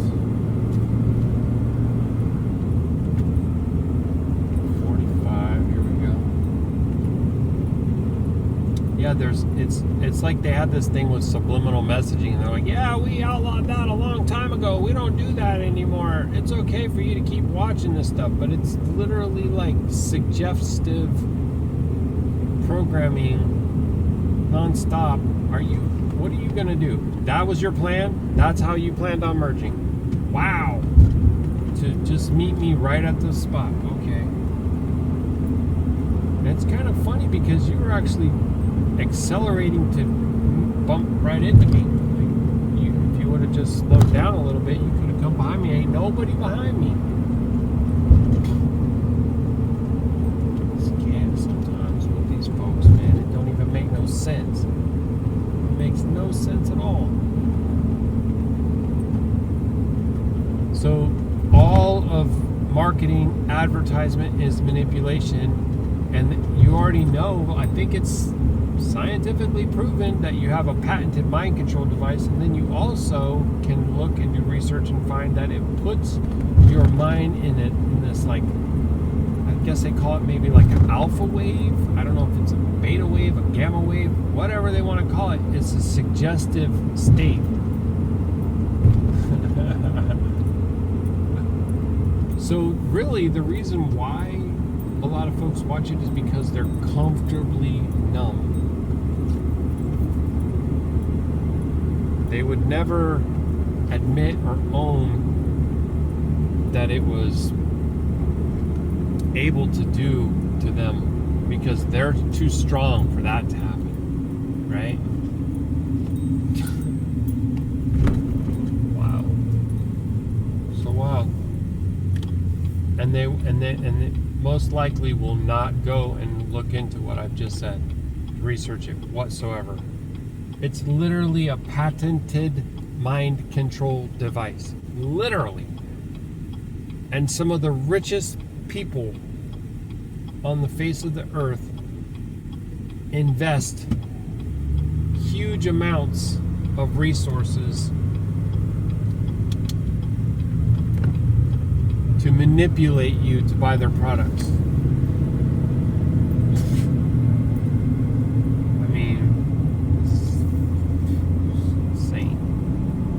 insane. And almost all of it is stuff that you don't need. It just convinces you that you want it or need it or whatever, and then that's how, right? That's how that works.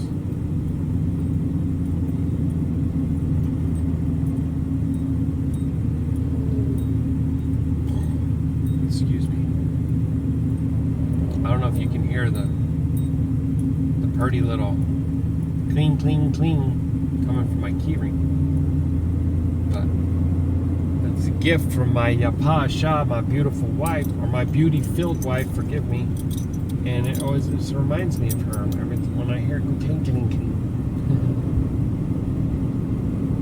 Like I just did. So there's a bunch of, I think, apples, right? Orchard. What do we got here? 40? This is kind of like a residential part right here that we're going through.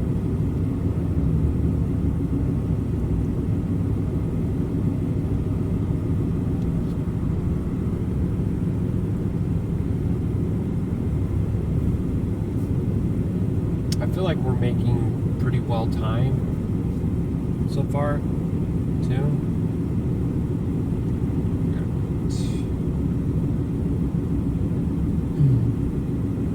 Baruk Atah.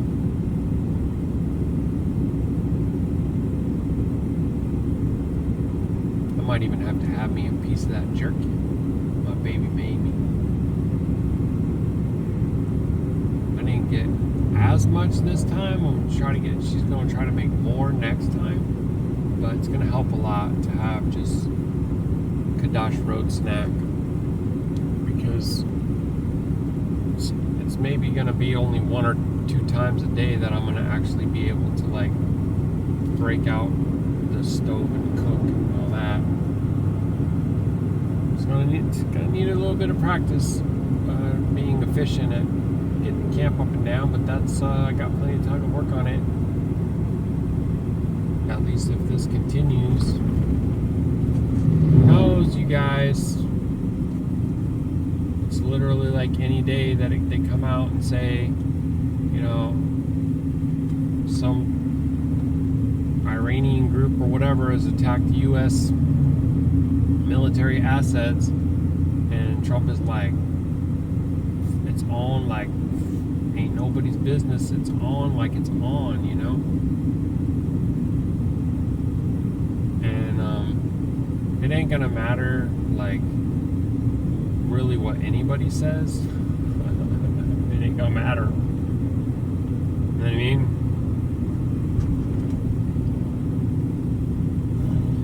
And if you think about it, huge amounts of folks are gonna just stand with him completely. Man, we've been programmed for a real long time to hate that group of folks, and they've programmed to hate us. And then meanwhile, the elite all rock the same symbols, same symbolism in the construction of different parliamentary buildings, and it's crazy. It is a stage. The world's a stage. And you keep on looking at the actors, you're looking at the puppets, and you're just being like, oh, this is reality. No, dude, it ain't reality. It's you're watching freaking Sesame Street. You're watching a bunch of puppets. It's crazy.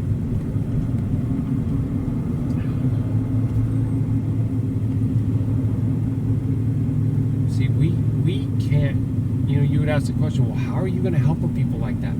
You can't. You can't. You could just try and then trust Yahuah to do the rest, because you cannot. They will endlessly watch debates and different things about these things and never arrive at the measure of the truth, because it's like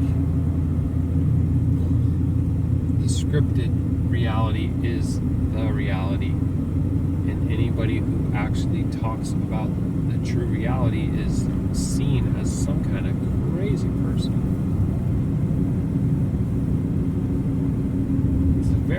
It's a very power-filled delusion.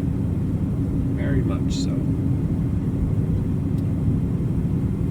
trying to remember, did I go this way when it came back through the other side? I kind of think so. I know when I'll know. If I see the Columbia River and I cross over it in the same place, then I'll definitely know. Let's see it. So this is saying 0.7 miles. Valley Mall Parkway, 9th Street. What are you? Public Utility District number 1, Douglas County. Speed limit 40.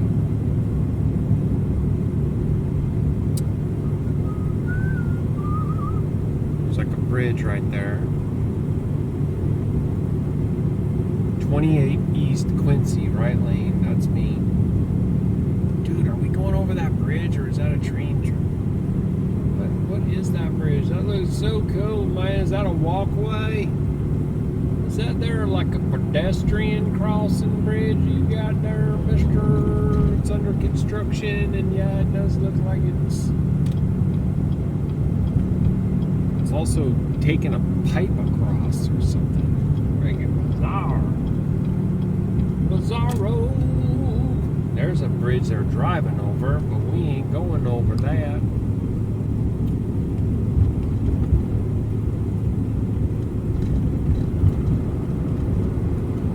And it's slowing down to 30.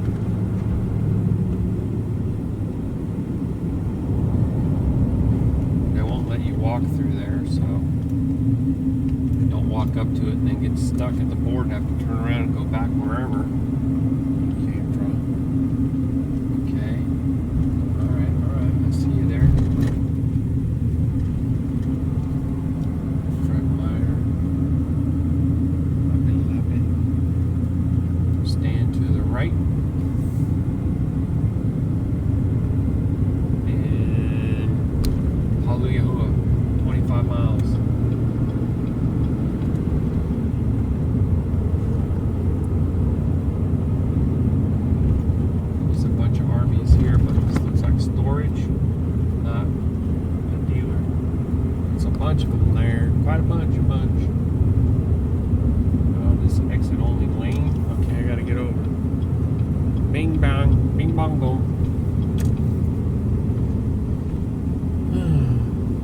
Train yard down there. A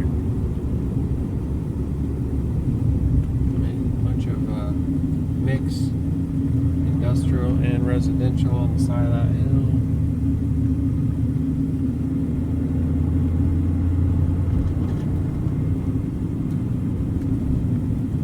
This place here is like night and day different. Night and day different. From one side of the mountain to the other there.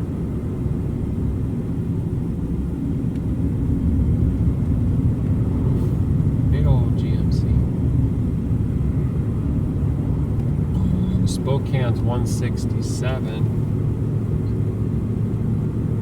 and we got 275 to go, so we're going to go quite a bit past Spokane. I'm not sure how difficult it would be for me to get into my center console right now.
makes that with the ground beef too.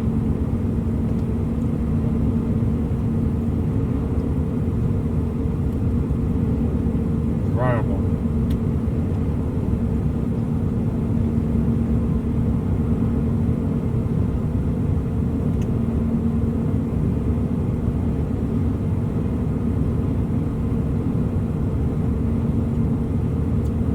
And if I get out here and I see a load going back to Washington, I'm grabbing it.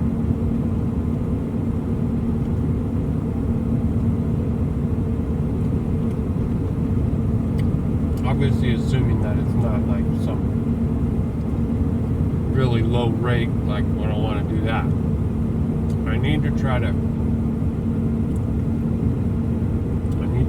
pull in like another $3,500, like the one that I did get. That would be great.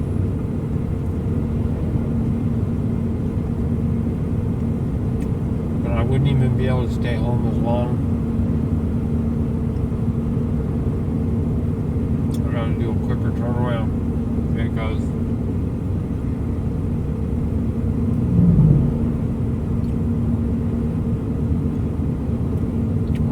of bills. That's what the bottom line is.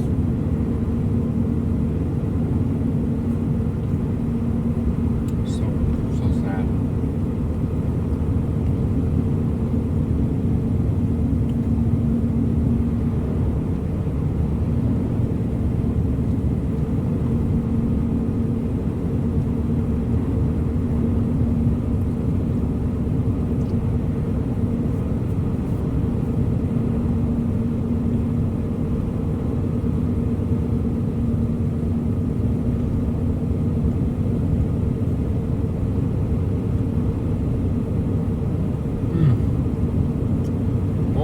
Boy, I just hit the spot.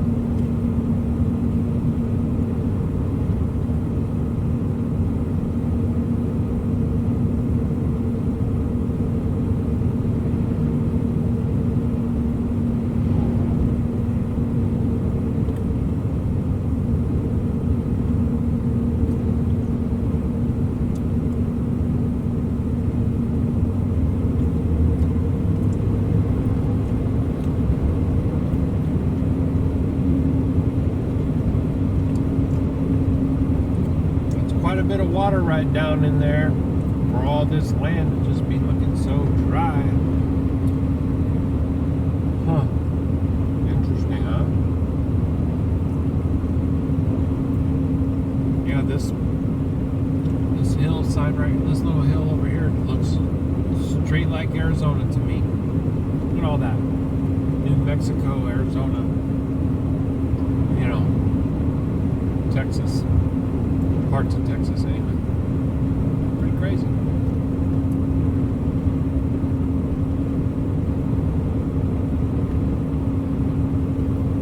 Yeah, jam on your brakes now.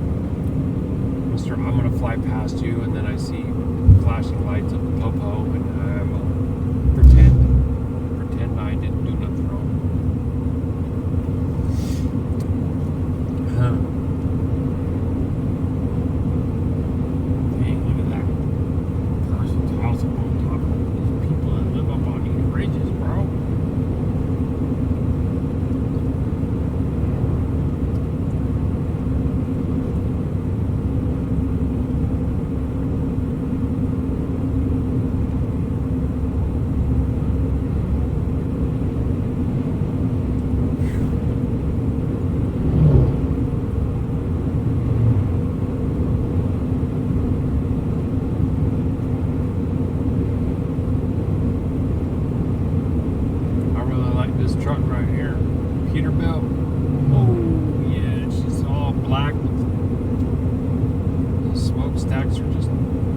Straight across the top.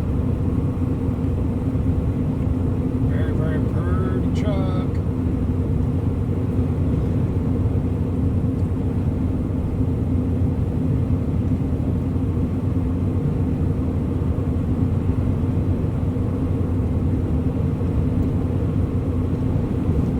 Lots of orange or what you call it, apple trees over there. Unless those cherry tree. That's a cherry tree. Dang, I wonder how many of those were cherry trees the whole time. Family, dang it. My baby would know. She'd know. She would have corrected me right away. She would have been like, those are cherry trees, honey. I'm like, oh, my bad, cherries.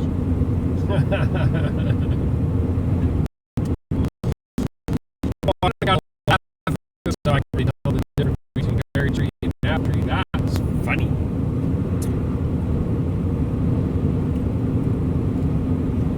Yeah.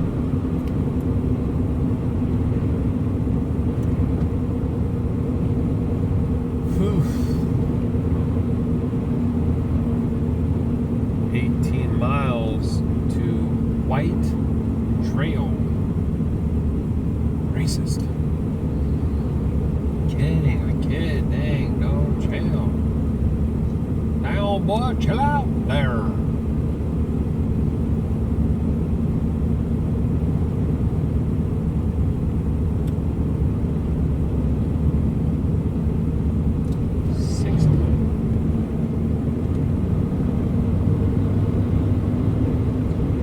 See if we can get that miles per gallon to tick up a little bit. We're only at 16.4. Don't have to see. And I'm not sure how to take the rock guard off. Because that, I know that puts some drag, right?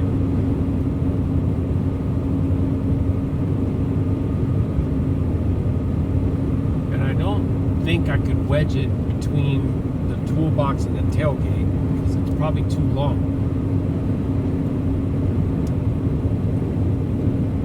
You would want to try to put it then down the length of the bed, but there's a wheel well.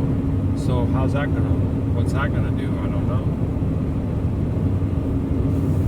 But I actually don't have a lot of real estate available in the bed because the external or the auxiliary fuel tank, then the fifth wheel hitch, and then the other toolbox, plus the fire extinguisher. So it's like, it's very filled.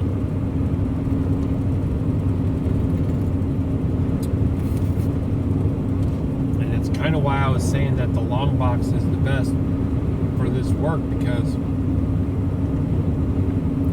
I wouldn't be able to fit all that if I had a 6-foot bed.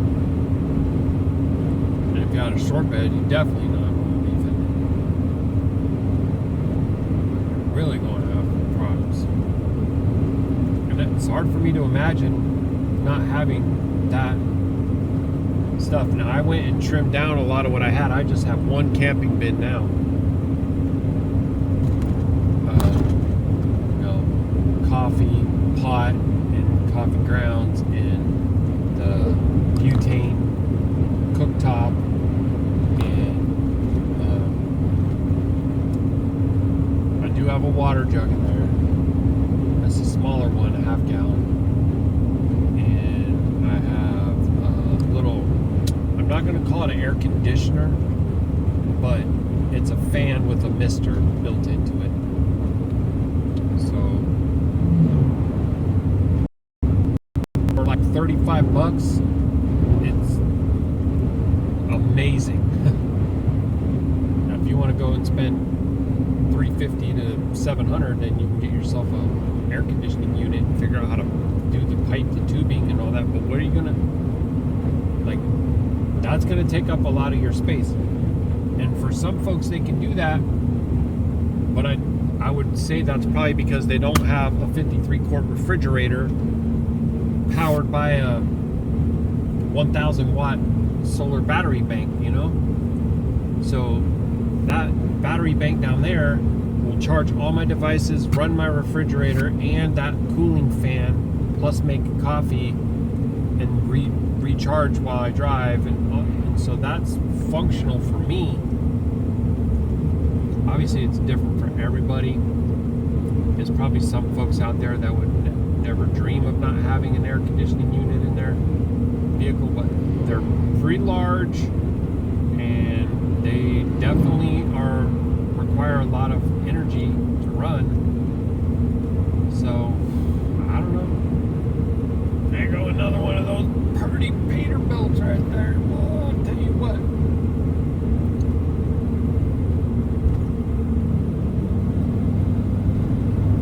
Yeah, look at that.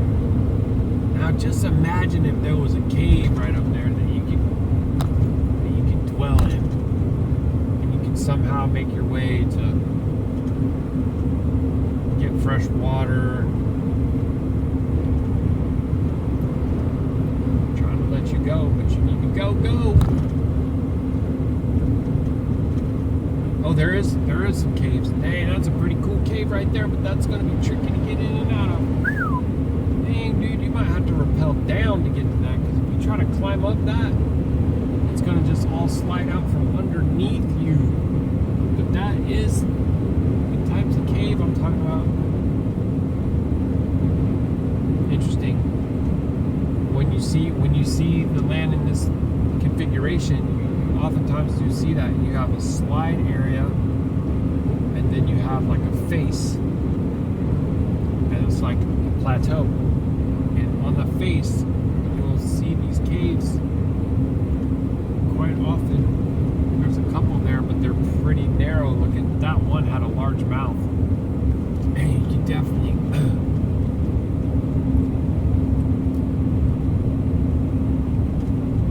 Be able to have a cave that you could have a fire in, and that the smoke could escape too, especially if it could go up through passing through crevices in the ceiling itself, not out the mouth of it. You know what I'm saying? That wouldn't be well.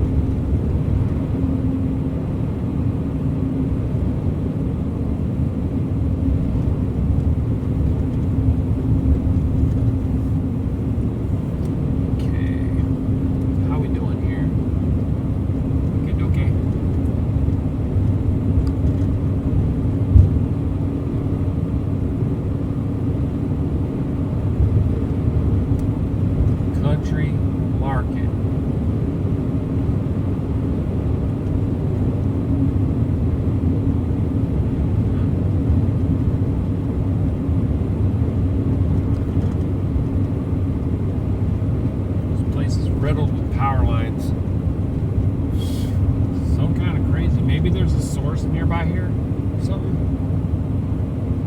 Because they're just going every which way. They're all up across there, going back and forth across here, and then over there on the other side. I don't know. They're mining over there, strip mining the land. And there's vineyards or something right here. So there's some of those boxes that we saw earlier. So I guess they pick and put crop in those boxes there. Huh. Sure is wild, family. Dang, look at those cables, how they sag down and run up to that station up there. That's a lot of weight on that tower. Crazy. So they got vast amounts of those, whatever it is they're growing there. I do not know. You can almost trust and believe that I do not know. But they got them growing on like a kind of like a V frame, right? And then you can see that they have some irrigation installed. Organic block, I think it said.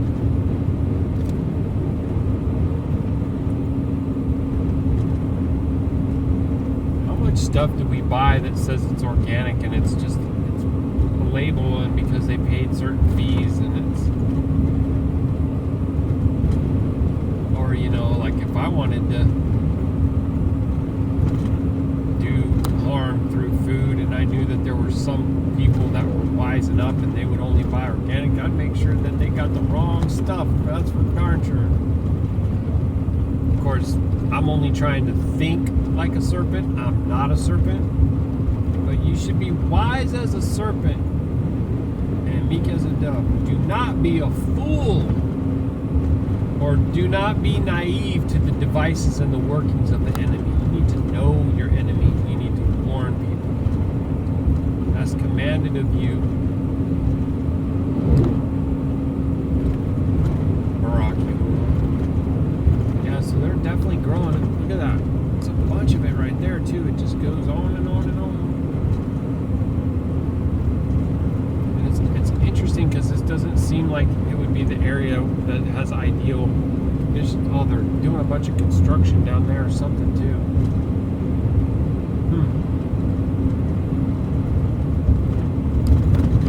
There goes another really large cave mouth of cave right there. Of course, you have no idea how far back it goes or anything like that. But if you could access it, it could be a shelter, but it looks like it's on a dangerous face, and I don't know how you would get in and out of there, to be honest with you. You have to just keep on looking. That one ain't gonna work. Which also could make it more safe, or would be at least less likely that others would come. So when you look at this one, you can come over that part right there, and you can walk along that one. You can see folks have been in and out of there. That one looks very accessible and very wide open. Wow. Yeah.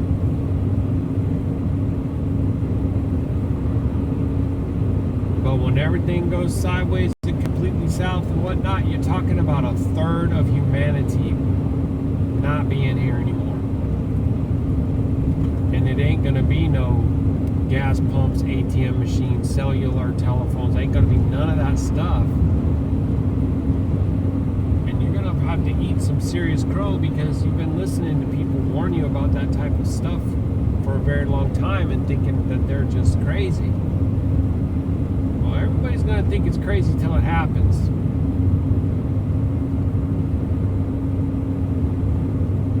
You got these guys out here that feel like they're Noah, trying to warn people, and then nobody's listening. 900 years? Is that how long? I don't know. Actually, that might be how old. Either way, you can't imagine. I can't imagine. I'm only 50-some years old, and I haven't been awake to these truths that long.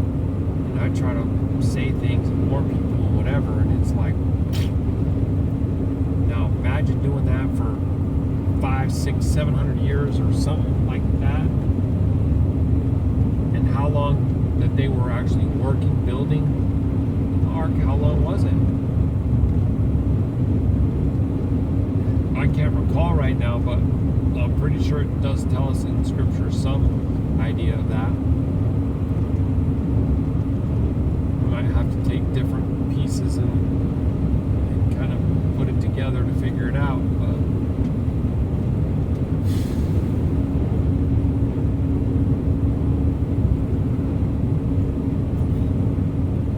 I don't understand how they built that house right there on that little bridge. That's crazy.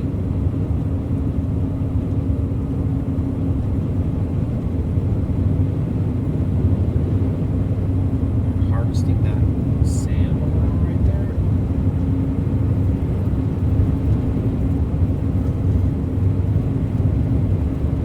Kind of looks like they are.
I'm going to be doing on this outing is not eating all the beef jerky. Oh, yo, that jerky's the truth, family. That's delicious. Savory, salty, Nerlin beef, Baruk Yahuah. Alright, let me see what she's messaging me. Got a little straight here. Aw.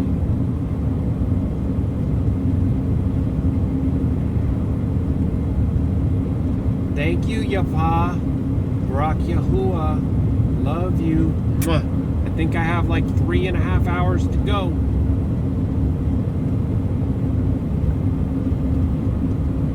Actually, I have 3 hours and 55 minutes, so a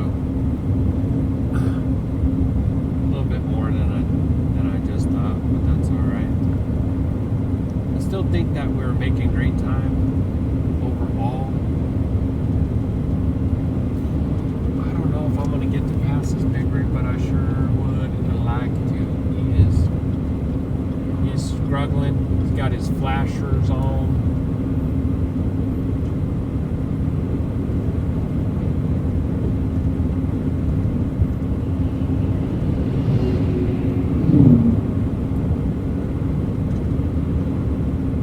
Yeah, see, they gotta constantly be piping in all this water. That's wild, man. Seems like that stuff would grow like wildfire on the other side of the mountain. I don't know. It's bizarre. Excuse me.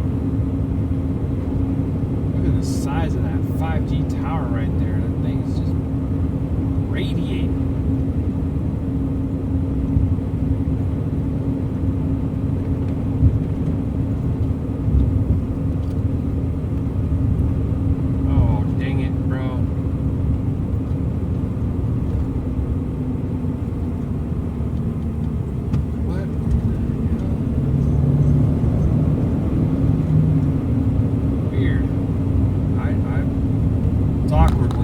Try to yield to each other and then you end up wasting each other's time. It's really weird.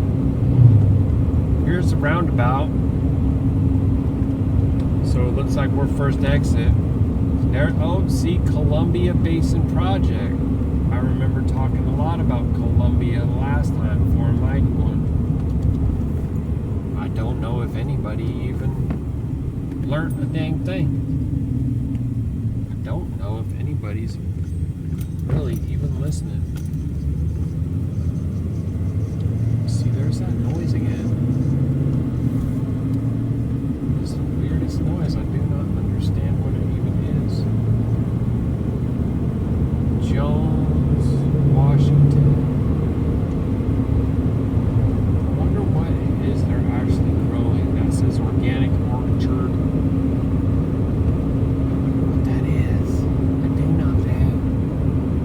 They got it almost like a greenhouse type effect, and it's all over the place. I guess these big old things here are some kind of, maybe they use the wind to pump the water. I don't know. If you know, let me know. Then you know. It says berries on that sign.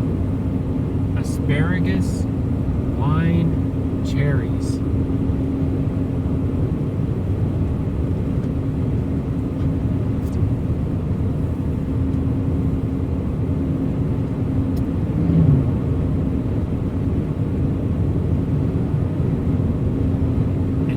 Bunch of those boxes again, but these ones look like they're the OGs made out of wood and not those plastic ones.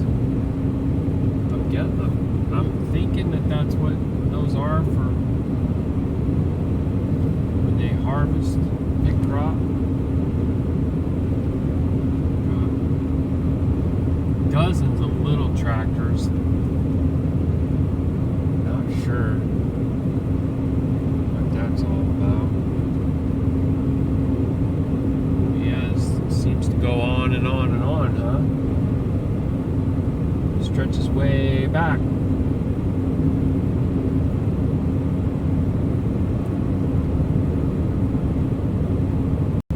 They're pumping out of these little retention ponds.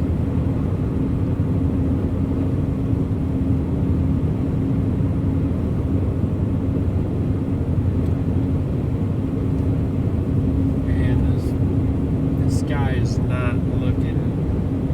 It just don't look right. I'll tell you, it's kind of eerie,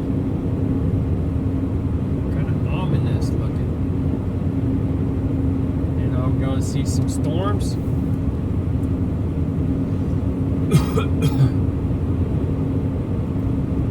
have my boy give me an idea if he sees anything in my path. Let me know. He can kind of scout ahead. Ask my baby, so where's daddy? Where's he gonna be at? Where's he going? He just loves to like look at the weather radar and do forecasting and stuff like that. It's pretty neat. Takes to that. He takes to that like fish to water kind of thing, you know?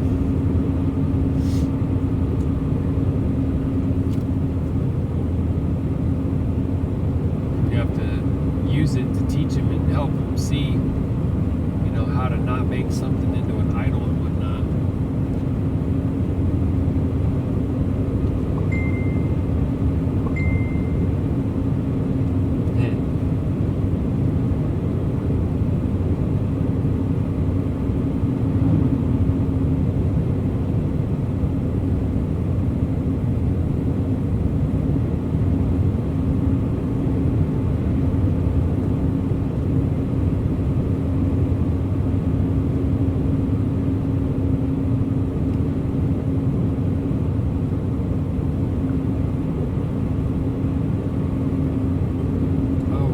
Darn it, stupid freaking thing. Hello?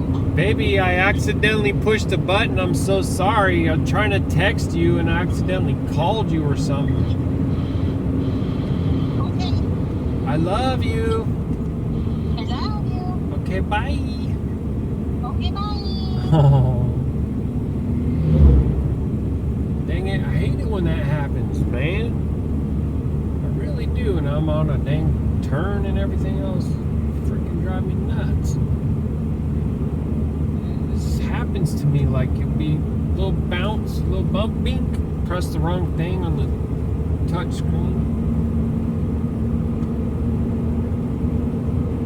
Now I can't see my map and see my speeds and all that. Okay, 60, 55. Here we go.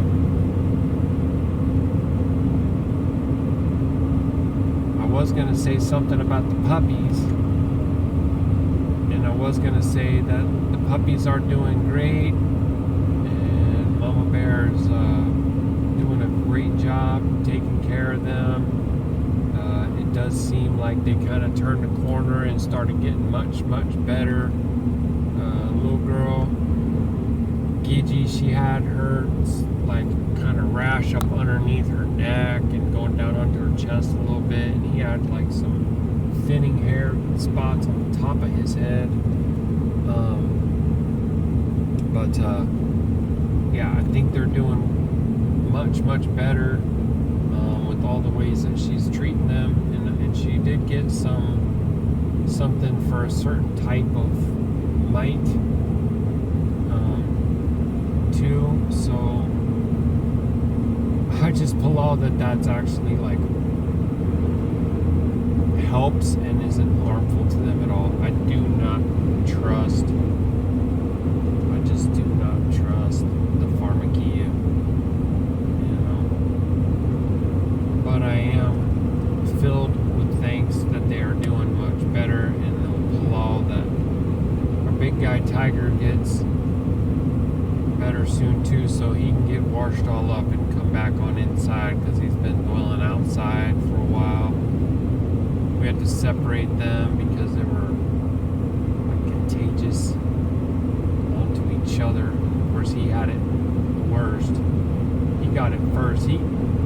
He's gotten it a few years now, and it does seem like it's like a seasonal thing, and I don't know what the heck is going on. I don't know what he's getting into, if it has something to do with the horses and the pasture.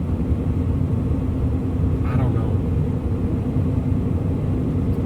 But Baruk Yahuah that they're doing better, and they were taken to me, because the last time they really weren't hardly at all. Especially the little male that we thought was going to be my road dog. Well, every time he got near me, he'd run. Bugger. Now he's wanting to get up close to me, but in a way, it seems like it might be too late, because the girl, she's daddy's girl. She don't just come over and lick my face and be on my lap and let me rub all on her. I rub her on her back, and her little legs gets going like a motor. They're so cute. Just an absolute Baruk Atah that we was able to get them, and we was able to get two, and all that. Everything about it is just it's all Yahuah. Now we're going down to 35 right here. I don't know what's up, but it looks like we got to turn soon anyways.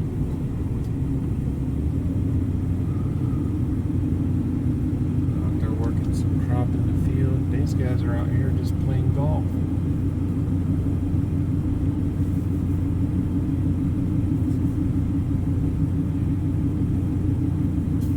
Excuse me.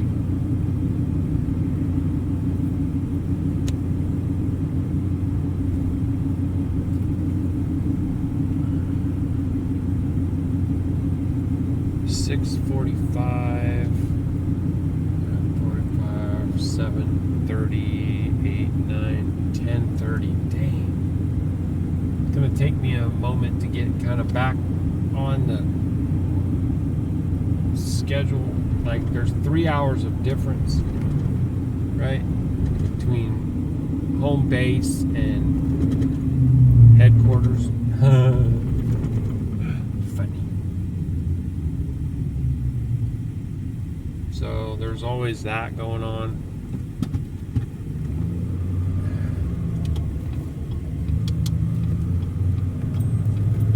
Okay, these boxes over here are a lot larger. Those are some big boxes right there. A lot of small. Look at these tiny little tractors. There's a bunch of those things. It's very common over here. Well, you go look at what they got in Indiana. It's all massive farm equipment. Like, what is that thing? These really skinny tires that are like, bro, I don't even know. Are they like 10 feet tall? And those things are for like, I think they use them for spraying the fields or something. I'm like, I ain't seen that before. And I know I could be naive to a lot of those things. Those things could have been out 20 years ago for all I know, but they're not just like a regular large John Deere tractor. They're like a whole new way to tractor. like these really tall, narrow tires that are meant to almost ride above the crop or something like it. And then they got this other one where the front wheel, it's like one massive front wheel. And I think that guy has a whole variety of attachments that you can use with them. I don't know. It's true.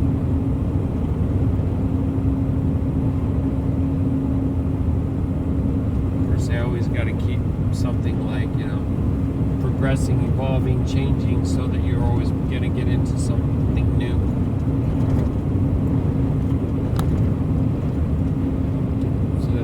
say it's progress, when in a lot of ways it's falling behind.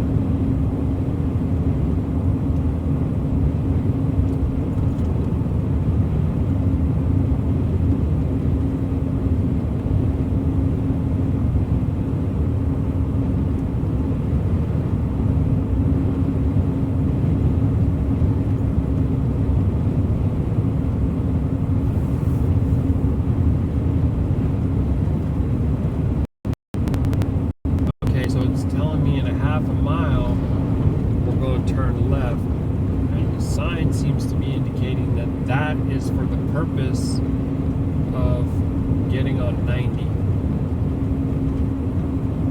Not that it is 90, but that it takes you to 90. Moses Lake, Spokane. The other one saying Seattle. We is most certainly not going to Seattle. I remember going this way.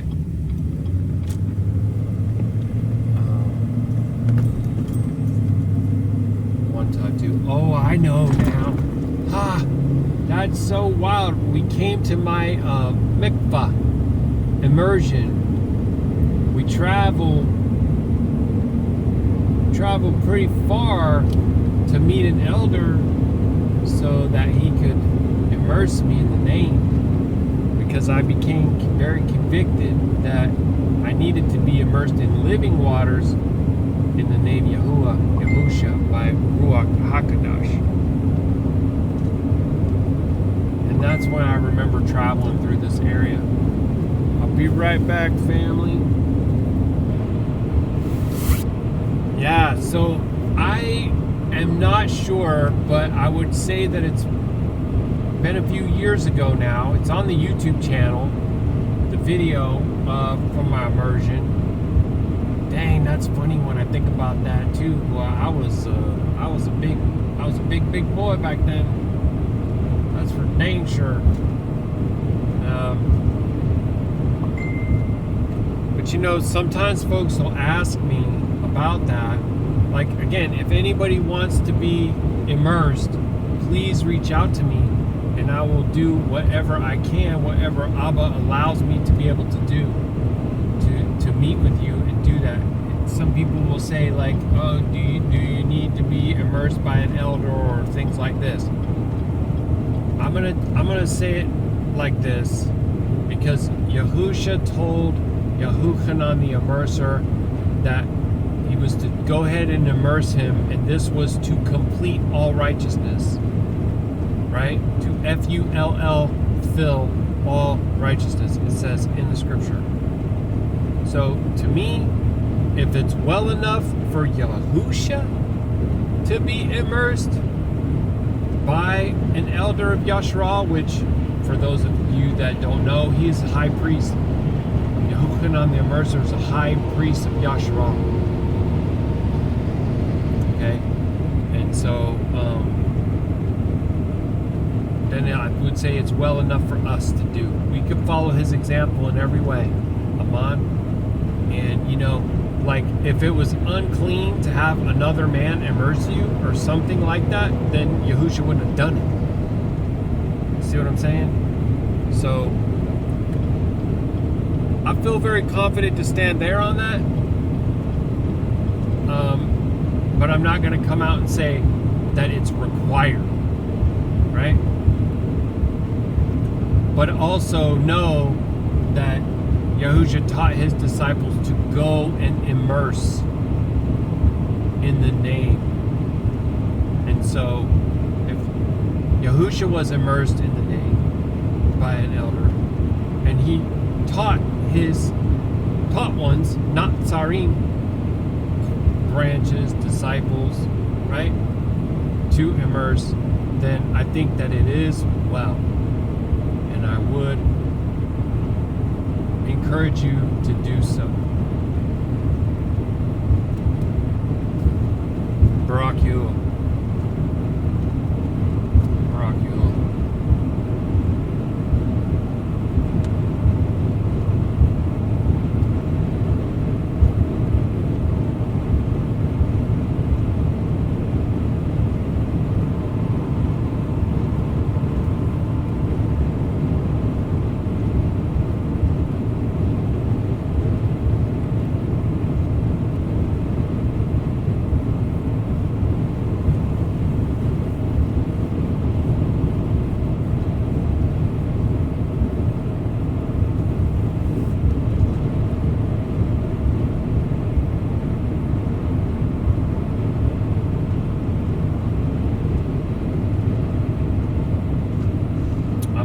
off right here and use the facilities. So I'll be right back with y'all. Alright. So I think I was talking about mikvah being immersed in the name and living waters. I recognized some of that area that we had traversed through back then.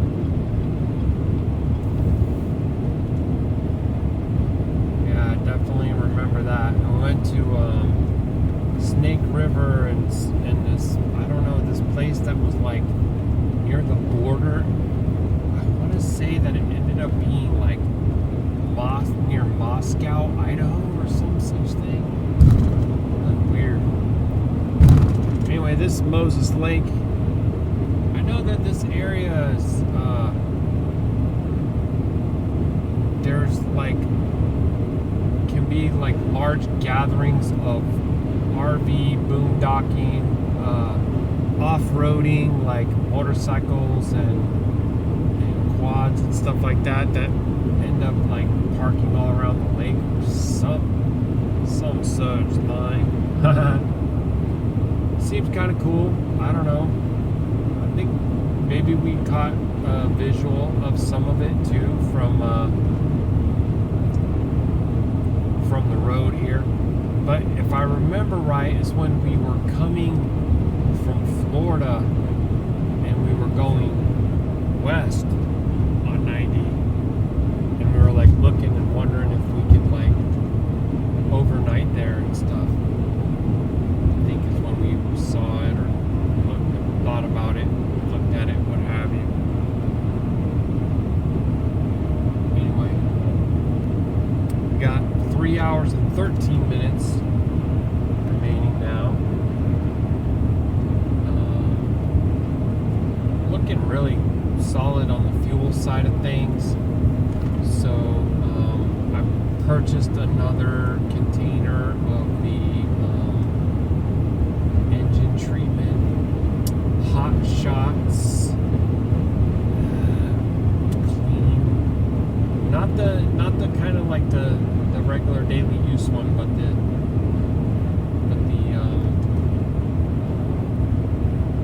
additive that's for cleaning. And I got a large bottle, which would be like the entire tank. Look at this crazy temple, y'all. Look at that freaking crazy temple. That is so insane, dude. What?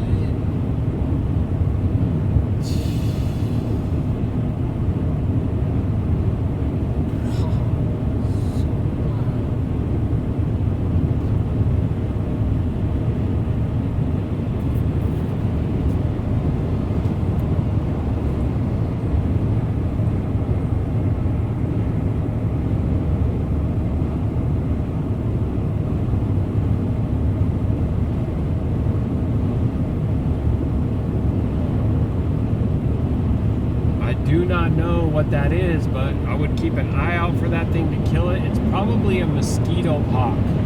Try to research and look up mosquito hawk.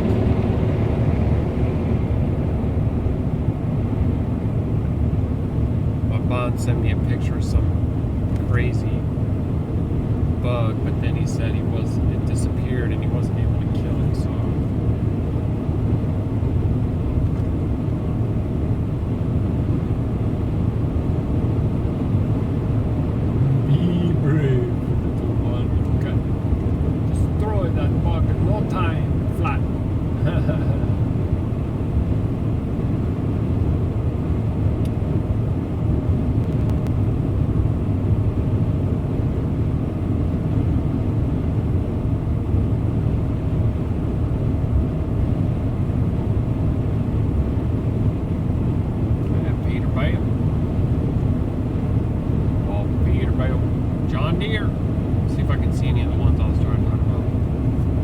there's a big tall guy like that. Got a few of those there. I didn't see the one with the massive front tire though. Dang, man, I don't know. Maybe I'll try to throw that up on the video if I see it. But I'm sure that there's folks out there that got a lot of experience and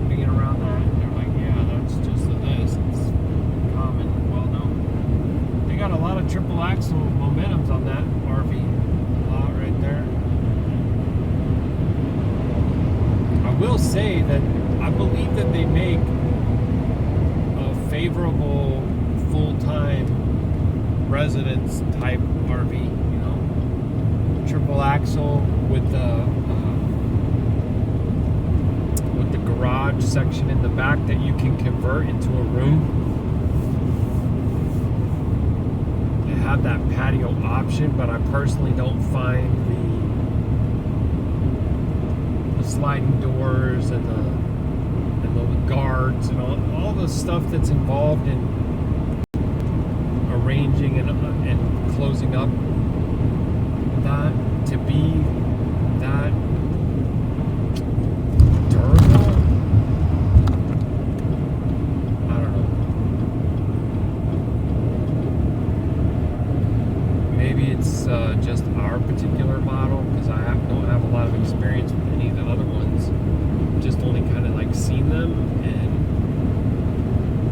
it's like when they're like, oh, it can do this and this. Look, you just move this and do that, and that might be great a few times, but then, yeah. And those sliders that are there for the back are not 4-season rated and all that at all. Of course, they'll say that the trailer's not 4-season rated, and just shoot that right down, but you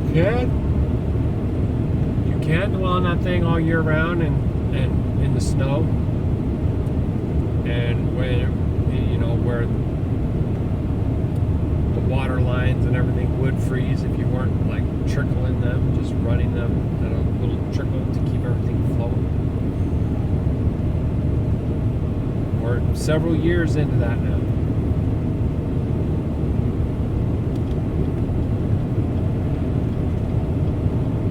But I would not drop that back section if it were cold.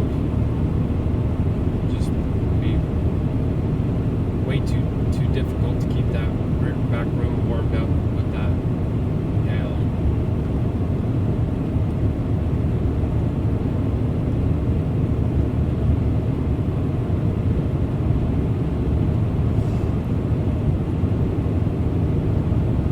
A lot of flatlands out here, huh?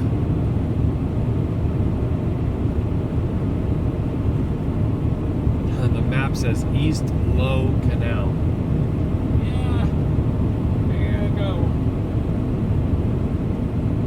Some kind of plane flying across here. Not sure what that is, but it does kind of look like a crop duster or some kind of a biplane, maybe a little Cessna or something. I don't know, man. It's a little bow, whatever it is.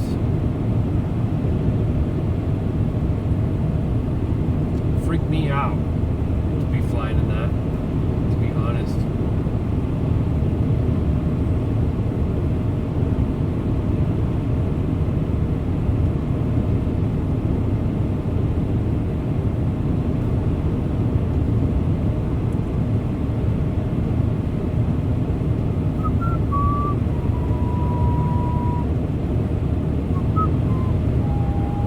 C&W Potato Services.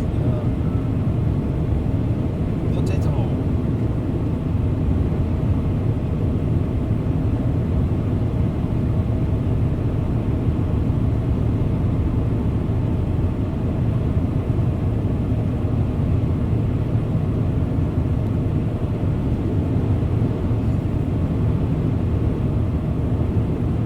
I intentionally tried to choose a location and not maximize my driving for today because I was getting kind of a later start.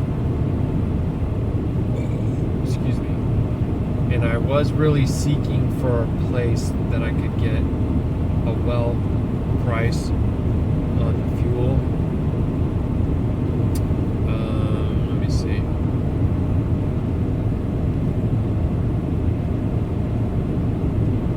Ruach Ha'Qadash took some incredible pictures. They're so gorgeous.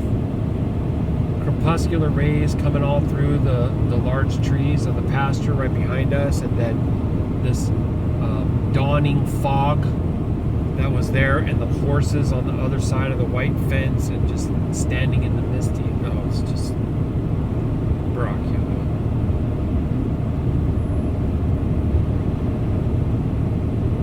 Okay, so it's saying 336.5 or 337. So that's one of the best prices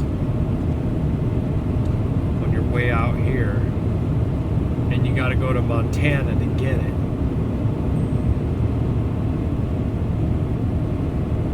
And I don't know if I'm understanding this correctly, but I feel like this is telling me that it's 3 hours to the first destination, and then it's another 30 minutes to the second. And as long as that's the case, it got me a little bit freaking it. I will be honest. The Google Maps is like one of the things that bugs me the most so far in this job, because that app is just so funky.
See that kind of light yellowish green crop,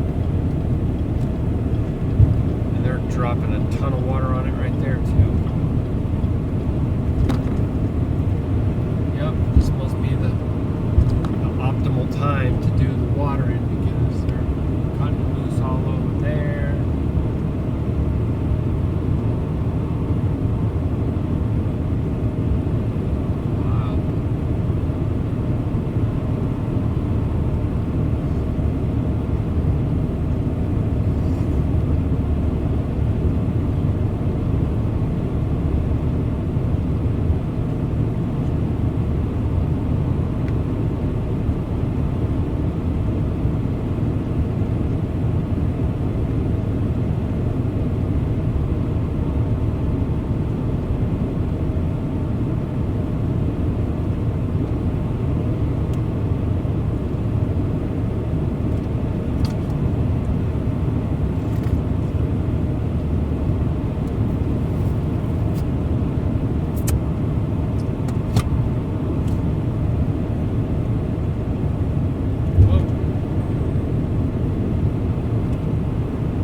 195 miles.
Parts when you're driving across Texas, right? It just goes on and on and on and on and on, and it's just like not that much to look at.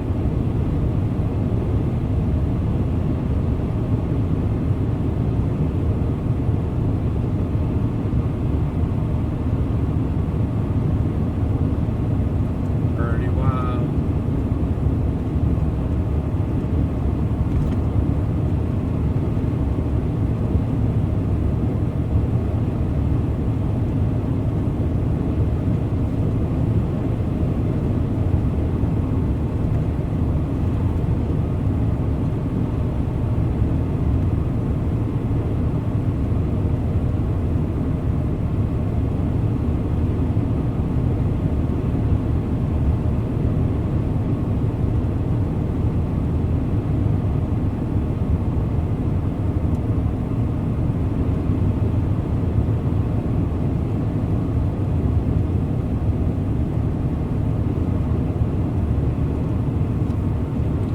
Jackery is back up to 72%. It's charging at 88 watts. It says it'll take 4 hours for it to be filled. So it's going to get close, but probably not complete. So plugged the refrigerator in yesterday evening so that it could cool down. It had way more than enough time, but it did drain the Jackery overnight, and also several hours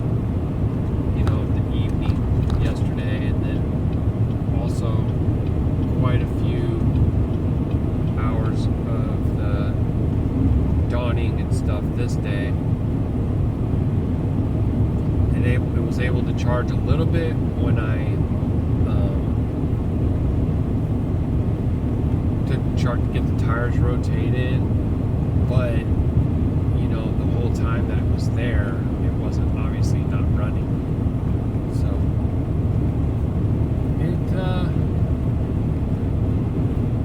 it does pretty well, I think. Like even right now, the fridge is using 0 watts because it's basically the temperature. And if you just keep watching, then you'll see it like kick on, and it'll bump up to like 26 or something. I don't know exactly, but if I recall correctly, it'll be something like that, and then it'll be there for not very long either, and then it'll drop right back down to 0. So it's like very efficient. And if you think about it, I got over 2 weeks worth of chicken, ground beef, egg, butter, cream, that's keeping in there. Not to mention my coconut oil's in there for daily pulling, and my salve for my liner on my stump prosthesis. So like that's a essential thing for me doing this, because I'm not going to eat whatever out there. Things that are approved are not Qadash. It's crazy. Same thing with the water. I'm bringing my own water. I bring well water, because the other water, the treated water, has harmful chemicals in it. And of course, they tell you that it's well for you. It's not well. The well water is well. That's what's well. Oh wow, look at that. Can you see that little shack? Dude, that's so crazy, man. I feel like it's like straight out of the Dust Bowl of the Great Depression right there. Dang, dude, that is a wild old barn. It's just right there. Look. Nothing around it, really. I'm surprised the wind didn't knock that thing down. I don't think we're gonna get to see any whirlwinds out here in these big Dust Bowl fields. Some of this, I guess, would be the area where, yeah, like that field.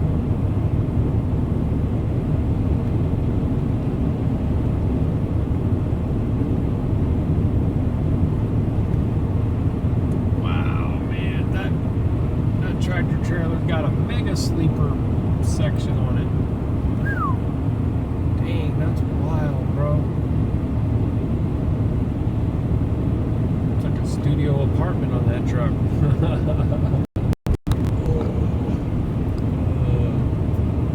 It's probably sweeter in there than most studio apartments.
There's this sister that's commented on a last video, obey Yahuah and he will barak you. And I had said something in that video about the 10%, which is a fee that Azure charges. If you don't pick up your order, they charge you a 10% restocking fee. She asked about it and I explained it, and she was just clarifying that she thought it had something to do with a tithe or something on the Shabbat. And no, there is no tithe on the Shabbat that you would like pay in order to be able to travel. We're not supposed to travel at all. But we also know in the scripture that there's times where you can have like works of mercy. So Yahusha gave the example of pulling your ox out of a ditch. You wouldn't just leave your ox into the ditch to suffer and die because it was Shabbat. You would go and pull it out. It's not servile work. almost like healing on the Shabbat. They tried to accuse him of working on the Shabbat to heal. It's like, is it better to, what's better, to heal or to kill? Well, they're murderers, right? So there could be time and place to do certain things, and we need to like discern through that, and we need to have a clear conscience about that, and we need to seek Yahuah in those areas where it's not extra clearly defined, right?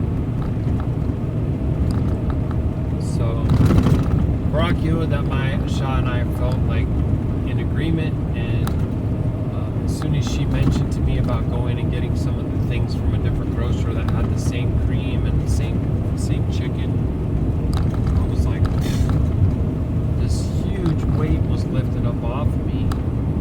And now I still want us to have a more long-term solution, because this is the third time that the Shabbat has come into question with this particular company, which does have Qadash things that we want to get in areas that we know we can't trust a lot of the grocers.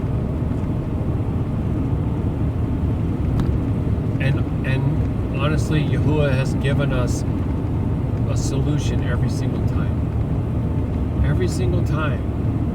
But it keeps coming up. So now I'm like, okay, we need to come up with a more permanent long-term solution to this problem. We're not going to have this continue, because if this happens again, then I'm like, we're done with these. We're done. You know what I mean? We can't just keep on having that. But we're going to work on that. My Shah's going to work on that. And I'm going to talk to her more about it later. But so I don't know if you're going to be watching this video, and I'm going to look to try and like answer the comment at some point. However, it is definitely not a tithe that you pay if you work on the Shabbat. And nor was the traveling work. It was traveling to like pick up food that we had ordered.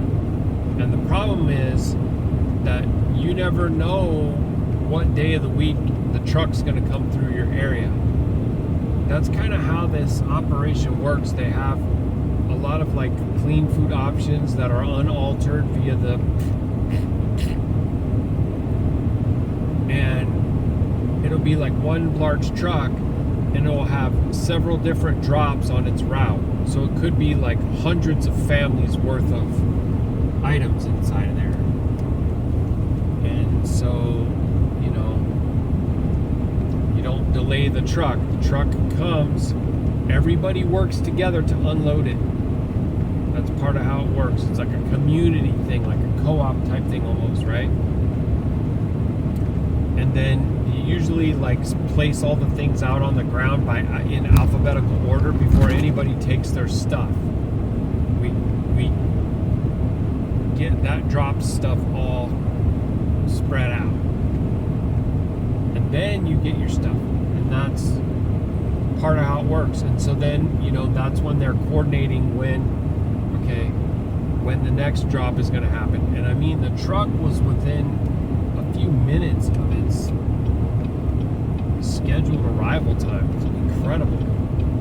And the driver was in there working like a hand jack truck, cart, whatever, and he was really jamming with that thing. And everybody was working together, and it was really cool how the whole operation works or is handled or whatever.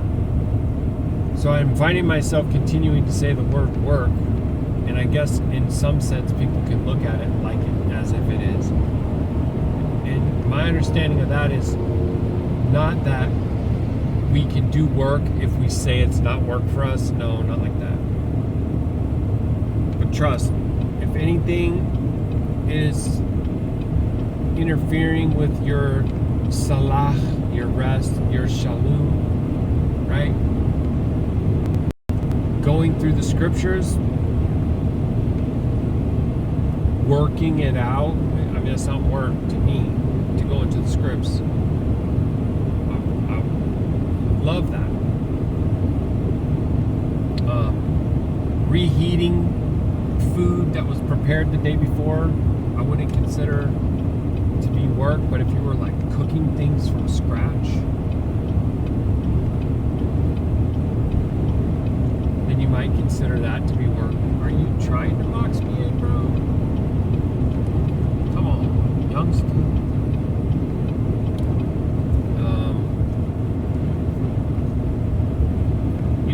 You got to consider this, right? You have commandments in the scripture to make offering by fire unto Yahuwah for 7 days straight. So it's going to come across the 7th day of rest at some point, right?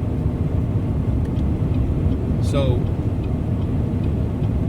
if you already have a fire going and you already have wood there, adding some wood to the fire, it's not going to be considered work. But if you got to go gather up all the wood and you got to actually start the fire, then that's, different, right? So if you already have a fire going and you have meats that's already prepared, I feel like I'm seeing. So there's a whirlwind, there's a little dust devil way out there. My boy ain't gonna be able to see it because it's on this side. And there's another one right there. Same thing. He's not gonna be able to see it. This is a place that's kind of like known for these. It says right here, Paha Pakard. And there's another sign for a town coming up called Ritzville. So I'm throwing out these landmarks for his sake because I know that he's probably familiar with what this area is called.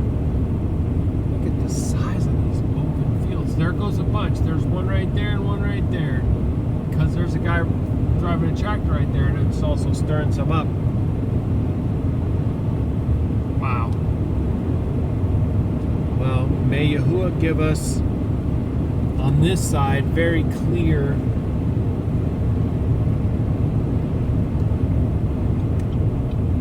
I see one in the distance, but I don't know if it's going to show up on the camera. It almost looked like smoke for a second, but it's not smoke. Very difficult to see.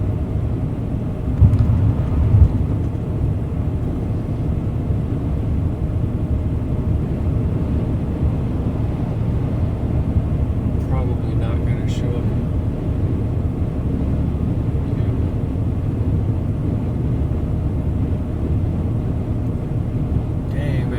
What you're getting paid to haul these golf carts right here. That seems like that might be a pretty,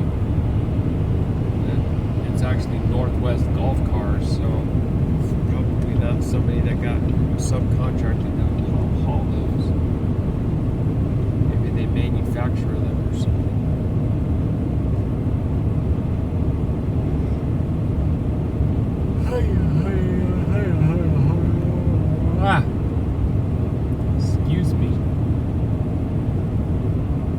Feeling the effects, the fatigue, and the caffeine.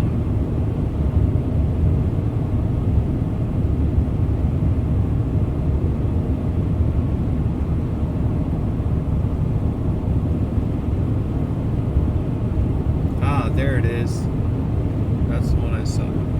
I don't know if he's going to be able to see that one. Not until I get up here a little bit more. It's hard to say what all you can see on there.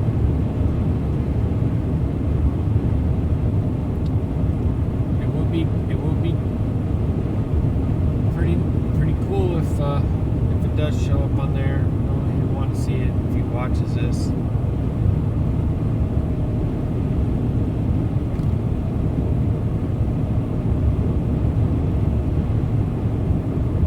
so far away, it kind of doesn't look like much, but it did kind of, it was thicker there for a second and then it thinned out, so I don't know if it comes and goes or how that works.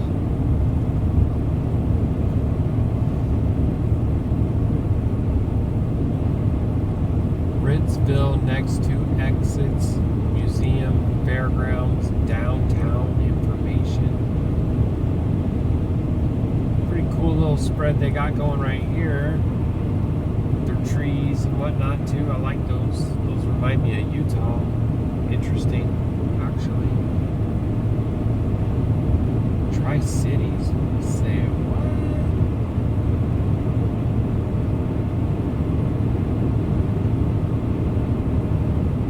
Top Hat Motel. Chicky chicky wee wee wee wee wee wee wee wee.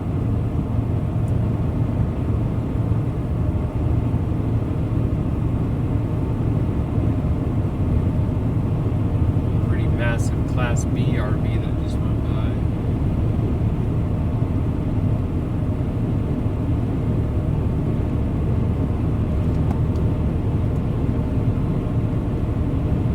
Dang, I can't see that one anymore. I feel like it's on the other side of this hill. So we'll have to see once we pass by, looks like a railroad, and then also an underpass. And we may start coming down the other side and we may see some things. I don't know. I'm gonna have to say. But I definitely don't want to get stuck behind this big truck. Honda coming up here.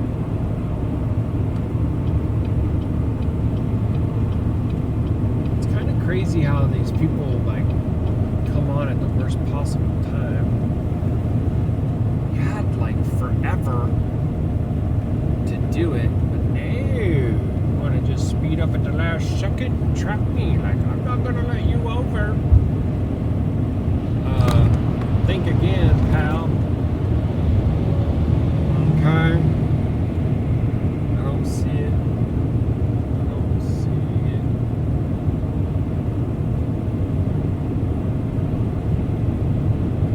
Still a little bit. We're still a little bit lowland to get to see over that ridge right there. Or that hill, whatever you want to call it.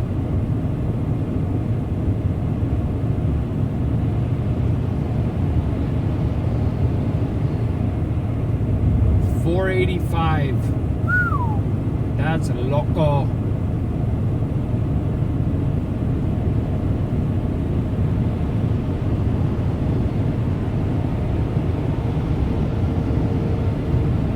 Because I'm looking to pay $326. Dang old 485. That's insane.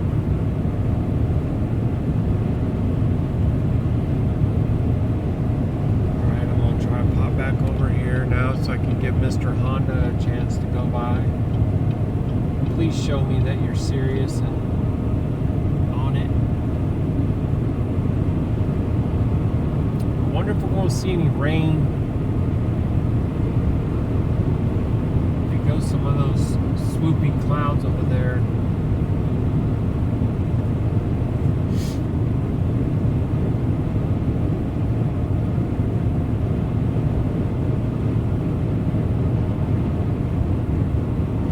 Seems like it would have been the area. I do not see it, buddy. Do not see it, buddy. Well, I'm trying to look for it.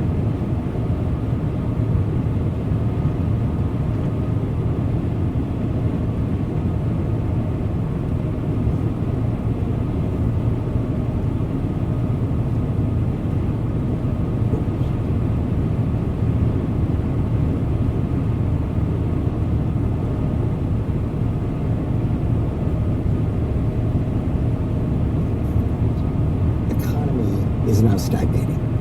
What does this say for the prospect of ongoing acquiescence in this trade-off between a government-promoted economy and the lack of individual freedoms? I think the economy is plateauing, but there's certain sectors of it that are benefiting. So not everyone is losing out on the technology policy that China's pursuing. And they've been for years now that we're not going to see the kind of double-digit GDP growth that China's been used to, but that it's going to be worth it, that China's going to be stronger at the other on the other side. So I think that there is a much stronger nationalistic message, a stronger message of the collective good that this is. Just curious what they were going to be talking about on there, if anything. Technology and China economy. Don't really have much to say about that right now. Low flying aircraft. You know, dang, look at the coal cars on this train.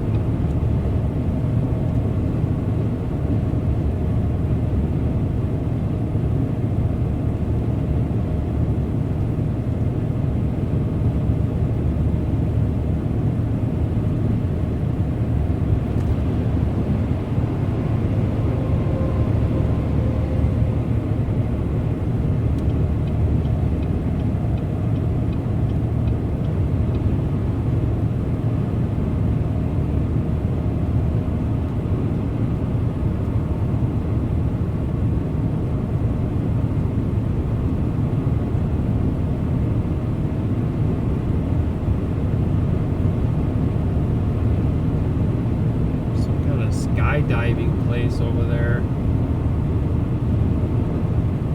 I-90 East and Scossler Road is where you find it. Exit 226. I guess you'd be kind of die-hardy. Come on out here for that.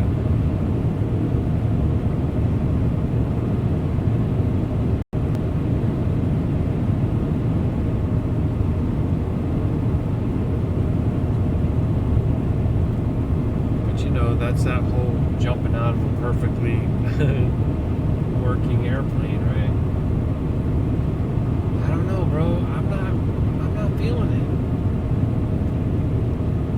I guess you could call me names, but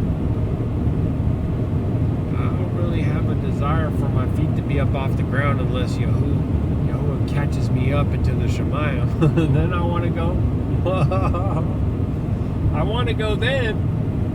But no, I'm not really into I'm really, honestly, the amount of times that I've flown commercially in my life, I have zero desire to fly. Zero, zilch, zip, nada.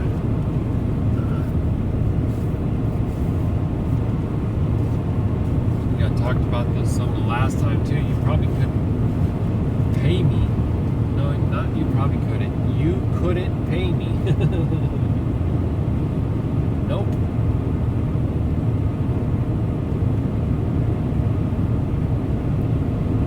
I really don't want to be on a train, and I really don't want to be on a bus, and I really just don't want to have my well-being in the hands of so-called pilot or driver or engineer or whatever. That's just me. Not interested.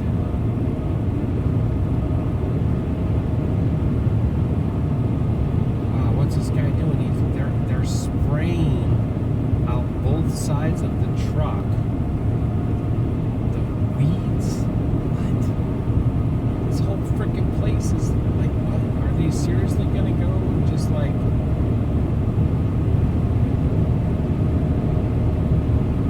Monsanto's the entire interstate, or what? There goes some horns on that one, on that cattle. Let's listen to this for a second. Involved in the Israel-Iran conflict within the next 2 weeks. That timeline came during a White House press briefing where spokesperson Carolyn Levitt also said Trump holds out hope for talks to reach a deal. Katie Callahan has more. I got a message from my baby. I didn't even hear it or see it or nothing. Okay, be right back. Yeah, that was my baby letting me know about Ritzville and the Dust Devil capital. I guess of the United States, maybe if not of the world. This place is interestingly suited for them, and I have been looking, and I've seen a few on this side, and I've seen one on that side, but by the time I got aligned with it, I couldn't see it. So I'm trying to capture one on the video, just not so far.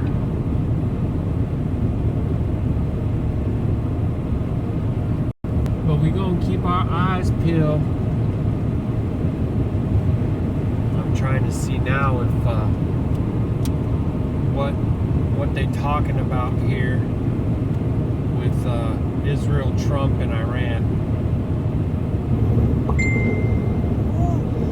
Iran has been under relentless Israeli attack for a week and counting. Its leaders will know soon whether or not the US will join the conflict too. Based on the fact that there's a substantial chance of negotiations that may or may not take place with Iran. Dude!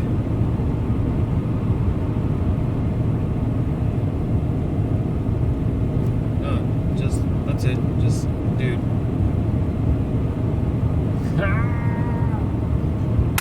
Boom! And I cracked myself up. Wiki, bark, bark, bark. Looks like a hot shotter coming up here.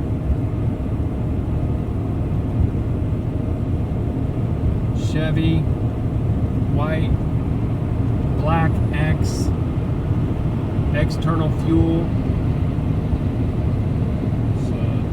Generator, some gas, probably for like a welder or something. Not sure.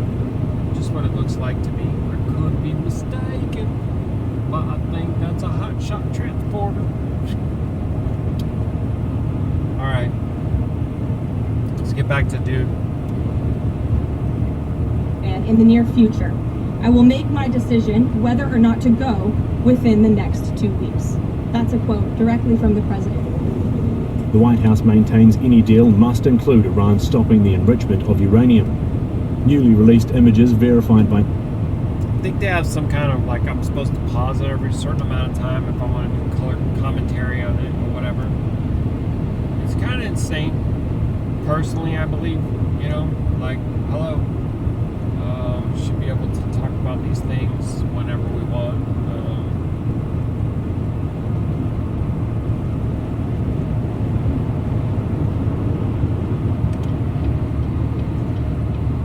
Jamming me up.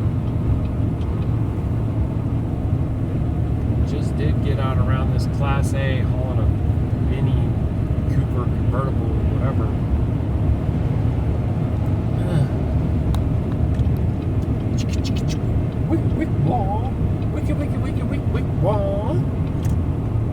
Still not seeing any dust devils over there.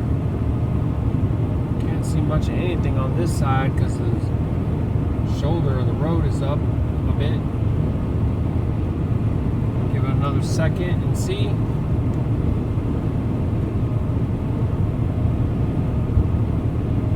I see water actually way out yonder. Now I'm starting to see some green right there, and I'm not seeing any dusty devils. Al Jazeera show facilities like the Arak reactor are still being targeted. Israel said it wanted to hit the facility and its reactor core to stop it from producing plutonium. Iran's foreign minister will meet with the top diplomats of the UK, France and Germany in Geneva on Friday, but the United Nations will not be there. Well, obviously. Yeah, paying attention to the role that the UN is playing in all these things and how they are going to either be aligning or alienating themselves from Netanyahu and Trump, who are most assuredly appearing to go in direct ties together, even though the whole QAnon narrative said Israel for last, so it would give you the idea that Trump is going to somehow trap Netanyahu. It's all comms and optics because of the scripted stage play that I've been trying to describe to you. There goes all that water right there I was talking about. And an interesting thing is, I can't, you guys, you can't make this crap up. It said on the news the other day that Netanyahu has been saying for 33 years, 33 years, that Iran is within 3 to 5 years of having a nuclear weapon, or closer. And then the whole like UN speech he did where there was a bomb, and he was showing how they have all this enrichment and they're up to very near here to defuse, and it could be within months or weeks or you know. Here's the irony. Actually, there's several, but the first one would be, meanwhile, Israel secretly has nukes the whole time, and like according to WorldCom optics, whatever, right? Let's freak out and make a huge deal that other actors in that arena are going to have them, but we have them the whole time. Not that we do anything wrong. We never do anything wrong, right? Oh, right. That's right. Of course, I knew that. And then the other thing is the thread, the belief that the splitting of an atom to create some kind of bomba is, let's just call it a chapter in a sci-fi book. Straight out of sci-fi book. You know? And most people probably do not agree, but look into it for yourself.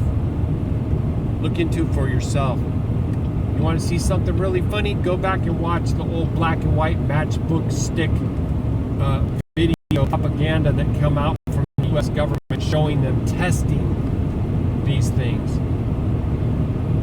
Look at the breakdown, analyze the video. How the heck did the camera even record it? Like, you know, and it just looks moon landing type stuff. If you don't know what I'm talking about that, then go look into it. Astronauts Gone Wild. I think they might have even had one called A Funny Thing Happened on the Way to the Moon. And other things. Even overt Hollywood movies starring O.J. Simpson that are in the script, they're staging it. Yeah. It's crazy, bro. It's one of the largest psyop propaganda pieces, and it's going to come. They're going to use it. As far as they're concerned, they got most of the people duped and fooled, and that's all they really feel like they need. Like I said earlier, man, they could almost pull off anything and then come on there and tell the people this and this happened, and they'll believe it. They just believe everything right now. It's insane. It's totally insane. But yeah, it's kind of funny that he goes in front of the world for 33 years with this boogeyman story about them enriching and having and doing this and that, and then meanwhile nobody says anything really about them allegedly having it anyways themselves. Ugh. Yeah, I don't know, maybe it is, I don't know.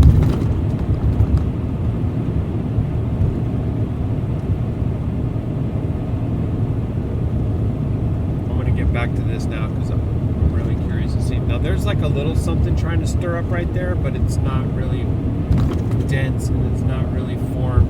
You probably can't even see. Just a little dust cloud right there.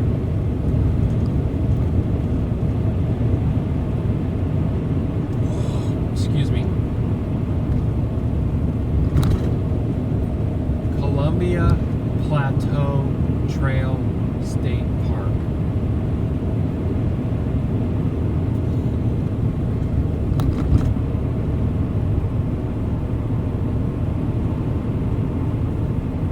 Let's see what else. Following it, I mean, as we said yesterday, for the Secretary General, for us, it remains clear that diplomacy is the only and best way forward.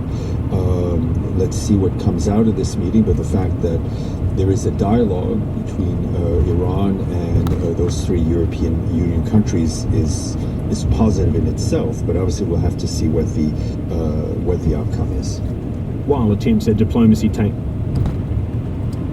Yeah, right.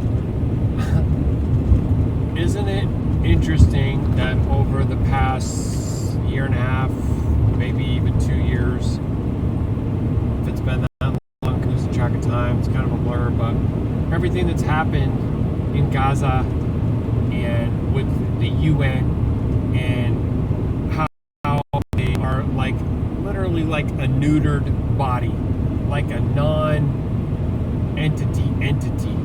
that's just all, you know, council, debate, dialogue, voting, and then even when they make a determination that there's some kind of a issue or crime or what have you, they literally do nothing about it. Like, it's insane. Is it not the weakest, most ineffective assembly in like all of history on the world stage? It's like a joke, laughable. And for the most part, people don't really seem to care.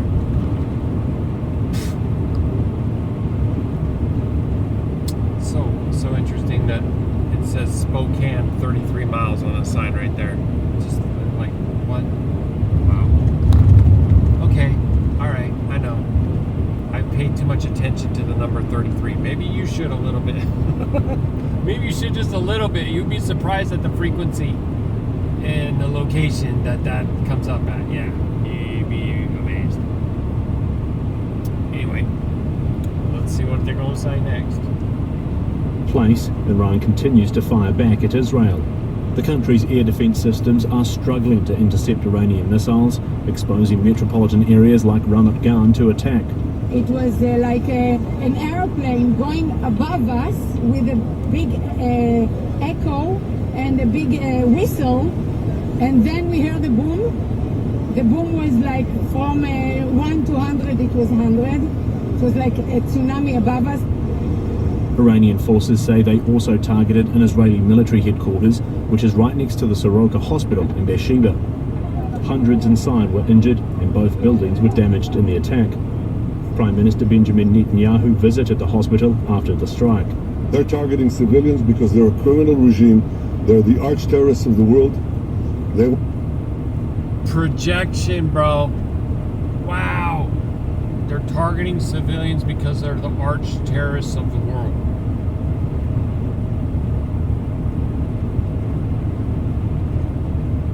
I'm rubber, you're glue. Whatever you say bounces off me and sticks on you. It's crazy. They're on the verge of developing nuclear weapons. They are 2 to 5 months from the threshold of obtaining nuclear weapons. Right.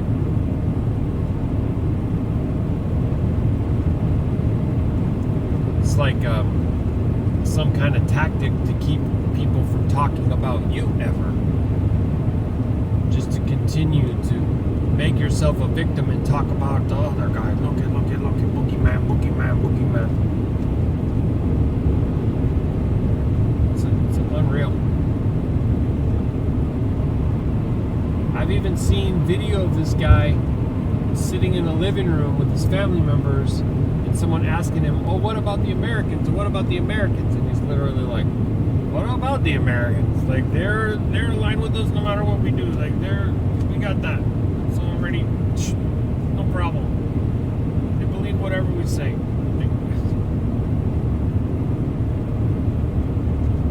Not sure why this guy's speeding up. You know, there's 2 people behind me that were gonna follow me past.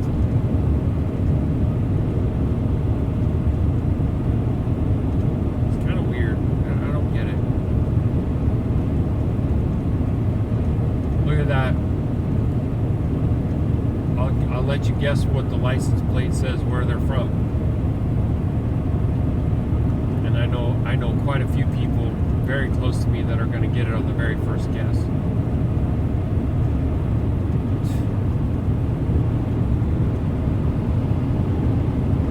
Wow. Crazy, bro.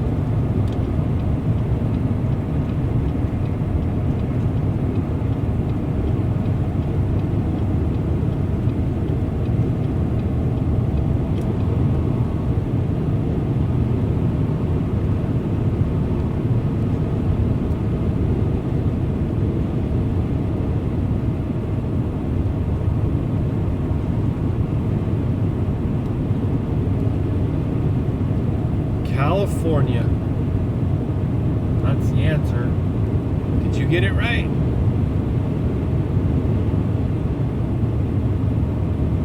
Yeah, a little bit of a wetland type thing right there, marsh. There's some waterfowl down there too. Reeds.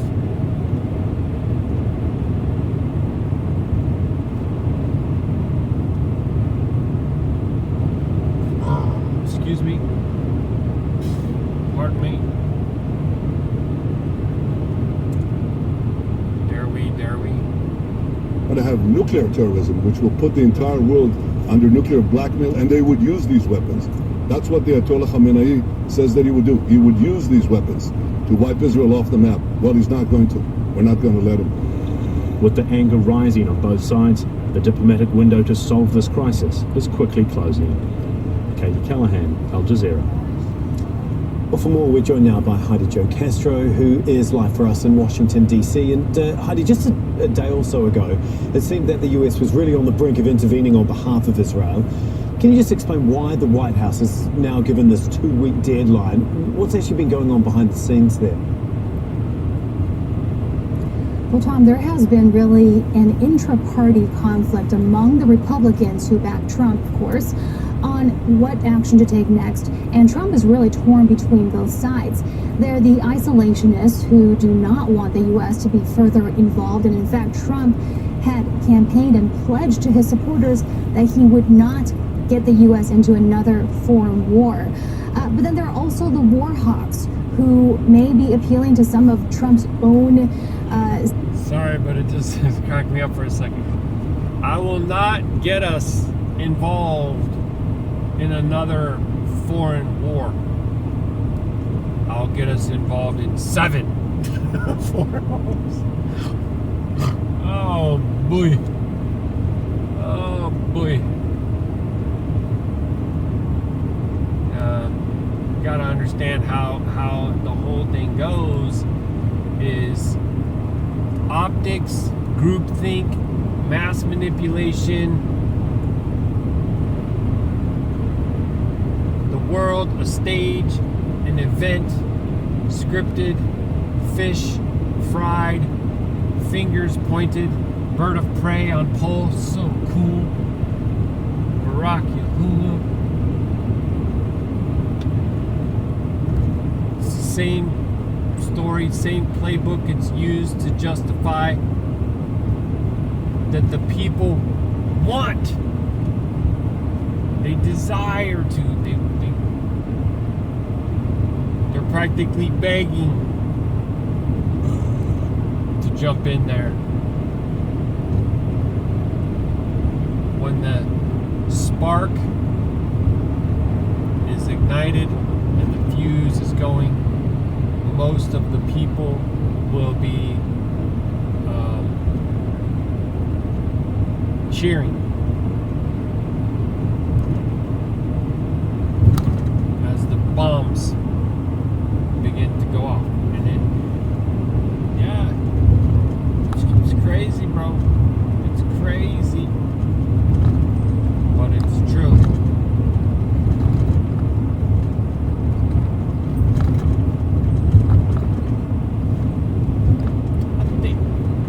Did I miss that Trans Am just go by? For real, bro? Dang. Like Smokey and the Bandit style Trans Am lights, tail lights up here with the spoiler and everything, and I missed it.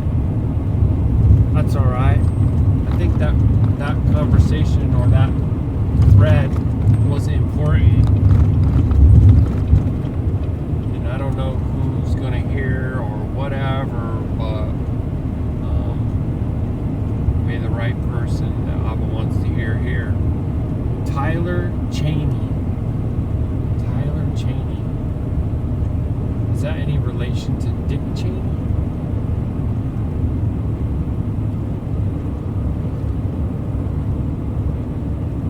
guys know about that, right?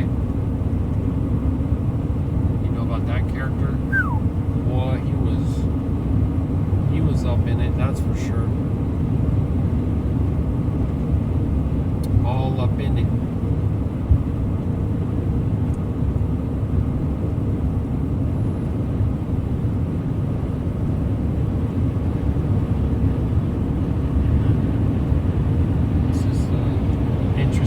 Trailer this guy's pulling. I'm not sure what that is. Is that like a little camp? It's got like a little. It's a very interesting little trailer with a tarp and yeah, some cabinetry, like a old green box. That's probably some stuff for a campsite. Seems all right there, mister. Sorry if you felt like I was pushing you. It's just going the speed limit, not trying to push nothing at all. Not trying to push nothing at all. I'm even right now going 2 miles under. So, Baruk Atah. Sense of showmanship, and given that he has said in the past publicly that the U.S. may bomb Iran, and he has been quite complimentary of what he views as Israel's military successes there. And so these two sides, which are both among MAGA supporters, by the way, are quite divided. And now that the White House has put out his statement saying that he will come to a decision in 2 weeks, well, there should probably be a caveat. That may or may not be a literal 2 weeks, given that Trump. So I don't think we're going to make it 2 weeks. I don't know. Call me crazy. I'd be surprised if, you know, the triggering event doesn't happen today, tonight. I'm always surprised if it's not tomorrow, because it's literally like at the door. At the door. The pieces could not be more in place. Period. So period, bro. I don't know. We'll see.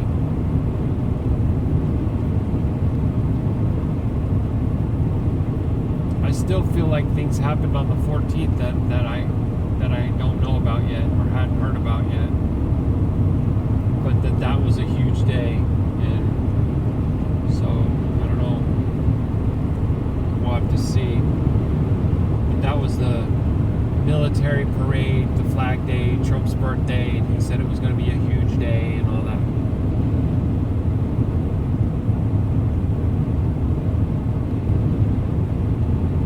But it almost seems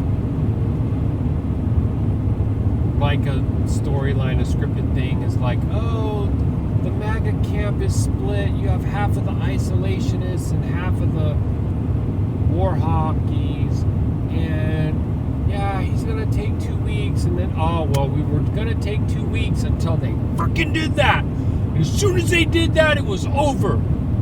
Nobody does that, right? Boom. And U.S. soil, even perhaps? Yeah, dude. Been done before. Been there, done that. Yup. Already happened. And old W, old Bushy, was out there with his little megaphone. And he was like, oh, I hear you. And soon they're going to hear us. From us.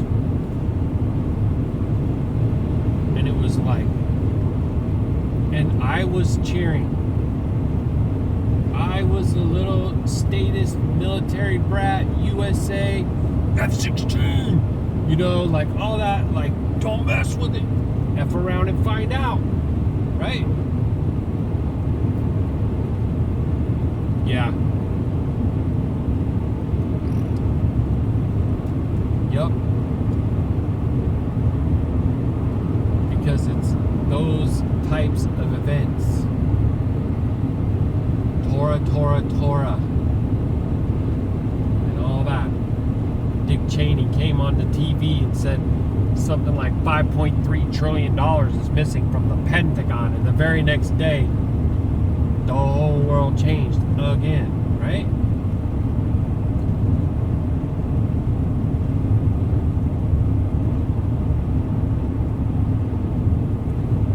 The stuff is written by an intelligence that is far superior,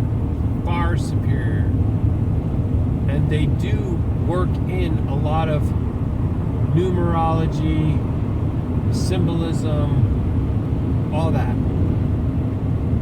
They try to have their own key Moedim, which is his appointed times.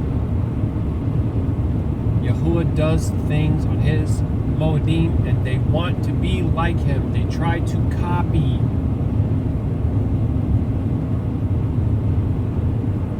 So they have pivotal historical events that they orchestrate on these particular times.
Uses that turn of phrase to mean that he will make a decision somewhere in the future, but notably sometimes he doesn't at all. So all of it is still up in the air, and that is a position that perhaps he is enjoying, given not having to make an immediate decision, particularly with Americans also divided on this topic. Washington Post recently conducting a poll that found some 45% of Americans oppose the U.S.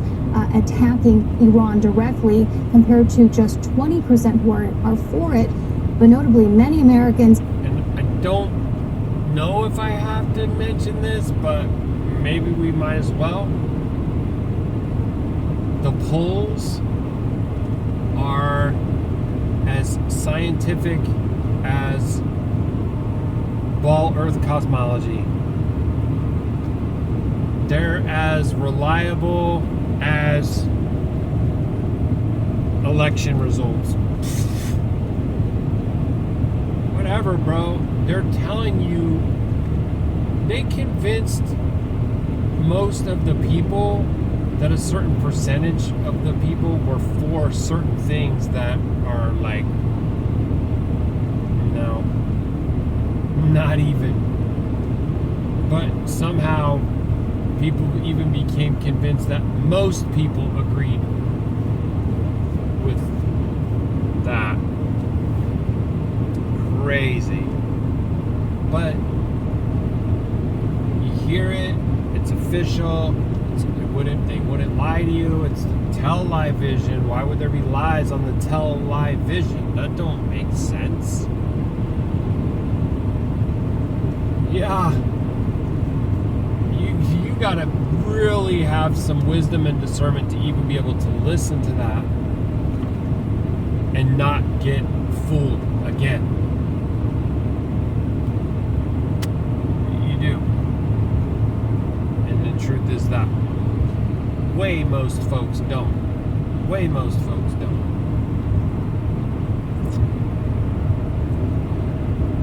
Poll shows. Okay. 30% are just uncertain. And of course, at the same time, there's plenty of diplomatic efforts happening as well. Can you just talk us through this meeting between Marco Rubio and British Foreign Secretary David Lammy a short while ago? Yes, these two top diplomats met in Washington. They discussed Iran as well as Russia and Ukraine. On Iran, the British put out a statement saying that they talked about how a nuclear deal, could prevent this from a deepening conflict. Also, the U.S. side saying that both sides agree that Iran cannot have a nuclear weapon. And from here, the diplomacy continues, but without the U.S., notably tomorrow in Geneva, that's when the Europeans and the British foreign minister will be meeting with Iran's foreign minister. The U.S. not part of those talks. However, the White House saying that correspondences are still open between the U.S. and Iran. Okay, thank you so much for all of that, Heidi. Heidi Jo Castro for us in Washington, D.C. Bernard Smith is in Amman with Israeli reaction to President Trump's new timeline. He is in Jordan because the Israeli government has banned Al Jazeera from reporting inside Israel as well as the occupied West Bank.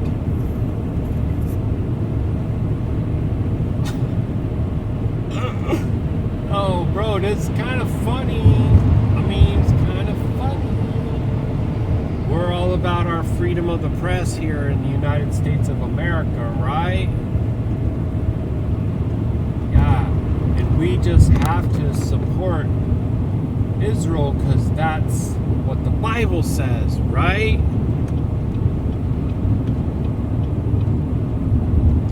But they won't allow freedom of the press in their own country.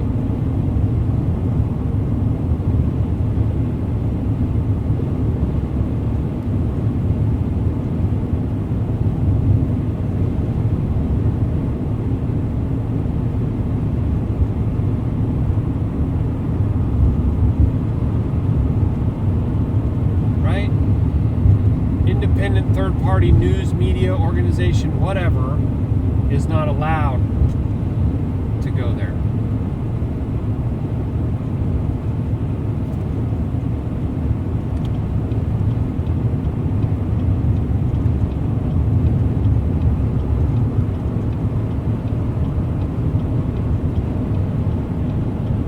This guy's seriously boxing me in.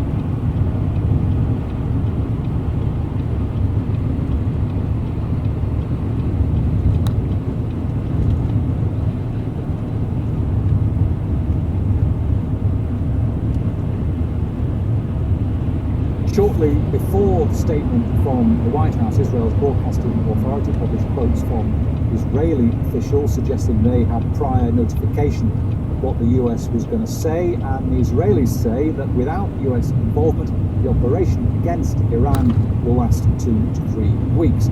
With the US involvement, the war's objectives can be achieved within days, and it goes on to say that Israel is convinced the US will join the attack, including the attack on Forda. This is where the mountain where the centrifuge... That's crazy. That place is called Medical Lake.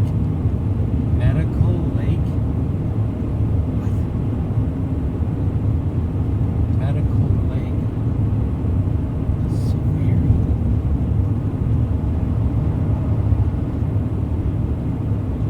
Dang it, we need to get over and we're gonna...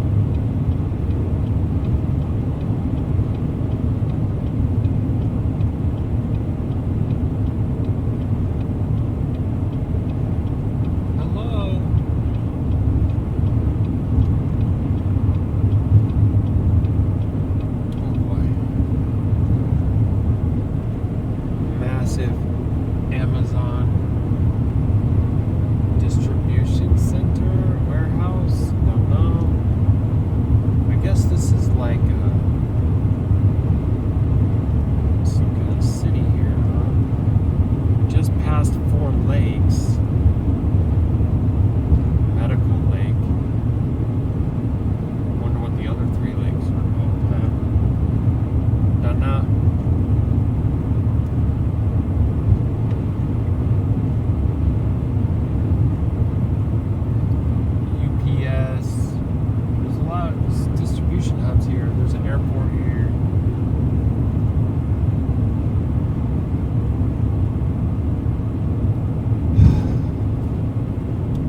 centrifuges are said to be based and which need American bunker-busting bombs to have a chance of destroying and reaching those centrifuges.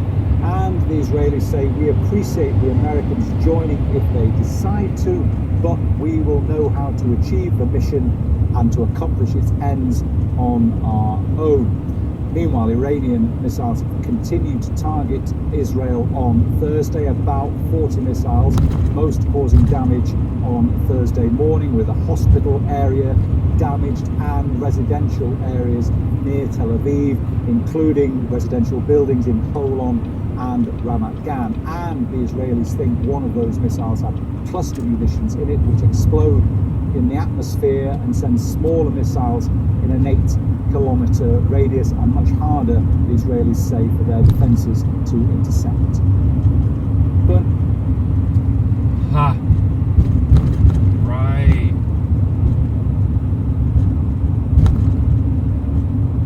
It's like rationally makes sense, the idea that the missile, when it gets close to the Iron Dome, explodes and breaks into scattering of missiles so that their defense system is not able to intercept. That phrase stands out. Bunker buster bombs. BBB. I need to just double check my navigation. Yep, 112 miles. So we are okay as far as that goes. Continue. for their defences to intercept. Bernard, Al Jazeera, Amman. I want to bring in Mark Fifley, who is a national security analyst and former deputy assistant to President. Now I know what I was tripping. It's Spokane. Yeah, I think it's Spokane. I'm not sure now. Fairchild Air Force Base.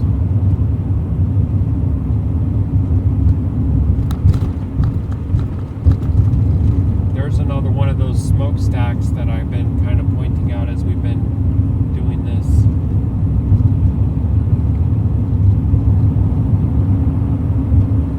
Like an obelisk. I wonder if it's got any pyramids on it. Like the Iranian Parliament building. It's a pyramid. And it has windows on it. I bet you can't guess how many windows. I mean, obviously, some of you already know.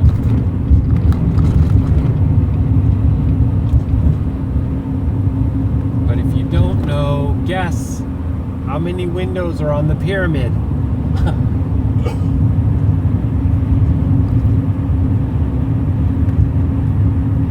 Yep, there's a theme. That's basically, like I said, marking your turf. It's kind of like gangs go to a bridge and they tag it, right? West End Boys, whatever, East Side Mafia, you know, there's a lot of these things, right? Well, that's what they're doing. They're marking it, they're tagging it. And it lets you know who they're down with.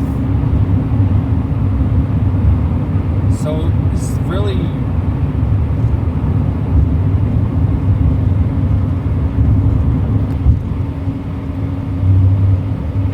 like rumor of the war, if anything, but it's also, hey, let's get them to voluntarily want to send their sons, their blood and treasure for this great injustice, to seek retribution, to even the score, and to set a precedence. And this is the thing, how it goes. If you look at this, I don't know if you're going to be able to see this, probably not. Dang, look this thing right here.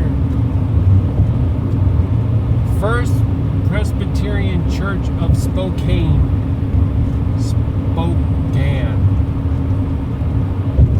Jeremy Spokane, Washington.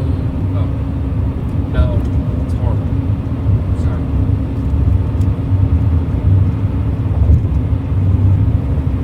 Lots of brick structures here. And then some like much older, looking like this one right here. What are you? Oh, I want to know what you are. And there's a mural on that building that said King of Glory. It's the coming of the anti-Mashiach. Dang it, bro. You gotta be able to see these things. There's another one, another spire. It's an old circa. The Babylonian cross high. Lift it up. Let's see what the actual. So it's 60 and I'm going 60. So we're just gonna let it ride.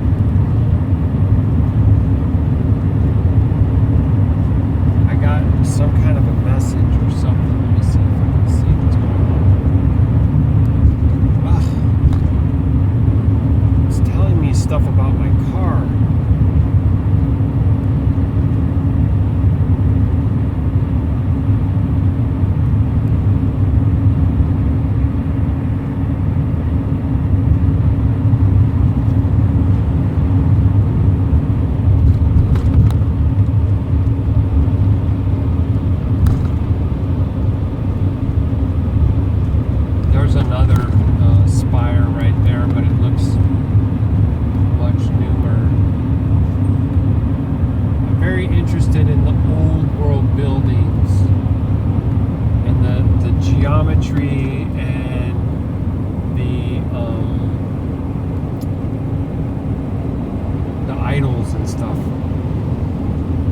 To me that there's people that think that they're from the millennial reign. Why would the Qadashayam build anything like that? Why? You know, in the scripture, boy, get me started, boy, because I'll come on like fire. In Exodus chapter 20, verse probably 25, it says that when you build an altar unto me, you shall not apply your tool to the stone. So you got to understand, a Qadash altar is an earthen altar. Is just basically taking like the rocks and gathering them and piling them up to have a fire and roast meat unto Yahuwah. It's not sacred geometry and images from the heavens and from the earth and of abominable creatures, gargoyles, fallen angels. No, none of that's clean. Cathedral, mosque, temple, whatever. No, right? It's literally like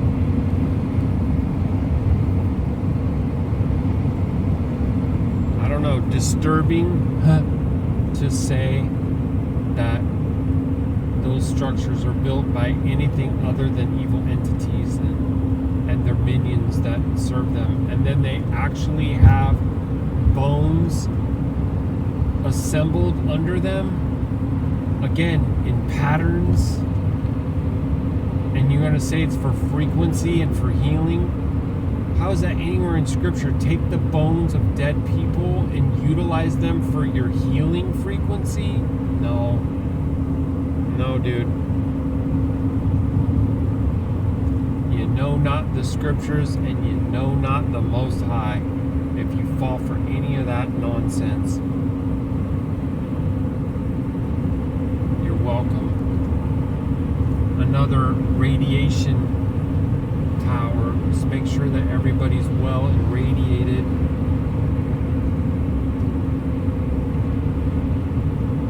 We can fire up the frequency and things will start popping off.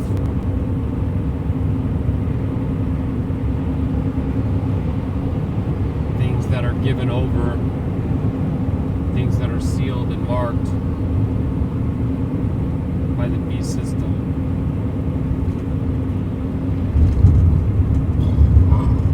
Excuse me.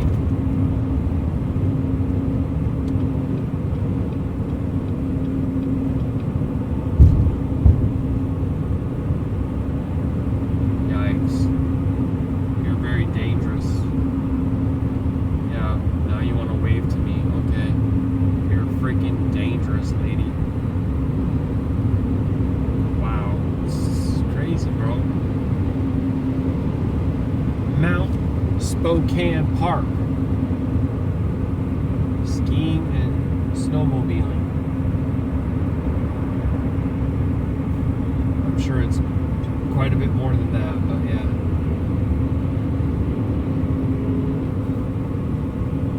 Seeing them haul that track hoe makes me kind of wonder and be like, how much did those things actually weigh? 6 tons, my guess. 6. Am I wrong? I wonder. Let me know how much track hoe like that one weighs. I guess I would have to say it's more like the standard operating size. That front end loader right there is like the one that crushed my leg. Pretty similar. I think it's 2.5 tons. But I would think a track hoe weighs a lot more. I don't know for sure, but I would think those tracks and that whole drive assembly on that thing is really heavy. Like, way heavier than rubber tires. I don't know that for sure, though. I could be wrong about that for sure.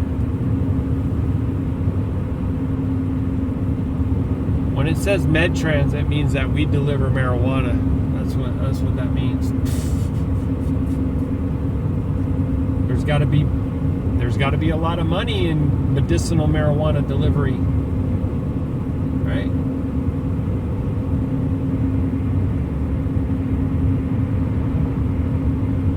A lot of money.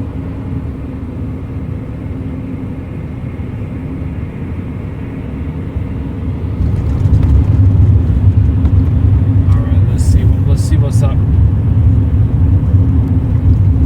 George W. Bush. He is also the president and founder of Off the Record Strategies. He joins me from Washington, D.C. Thanks very much for being with us. So just so you know, this guy was around when W was around. So he's been involved in this for a long time, and he ain't come out yet. Like, he ain't got arrested or unalived or anything. So he's going to go ahead and perpetuate the lie for you. Okay? He's tested, proven, and true. Loyal, servant.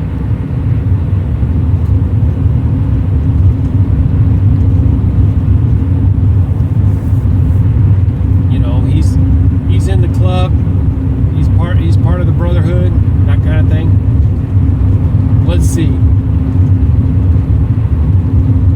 I won't be surprised if he starts trying to say some negative things about Trump too, because they love to do that to push people into like sympathy.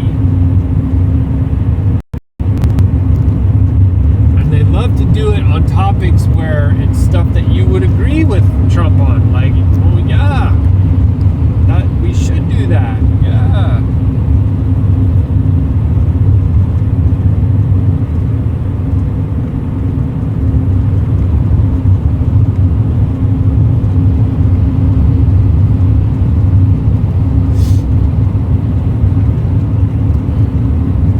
I like that.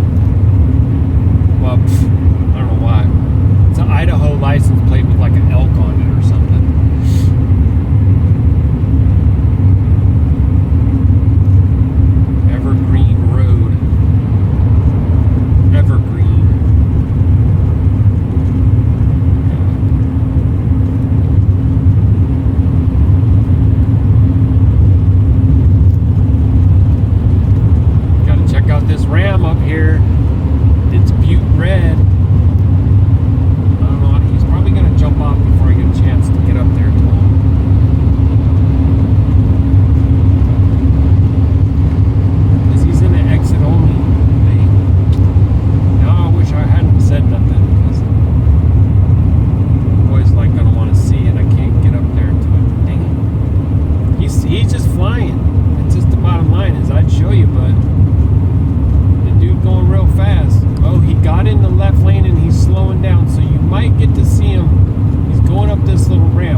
does have a bush guard on the front of the truck.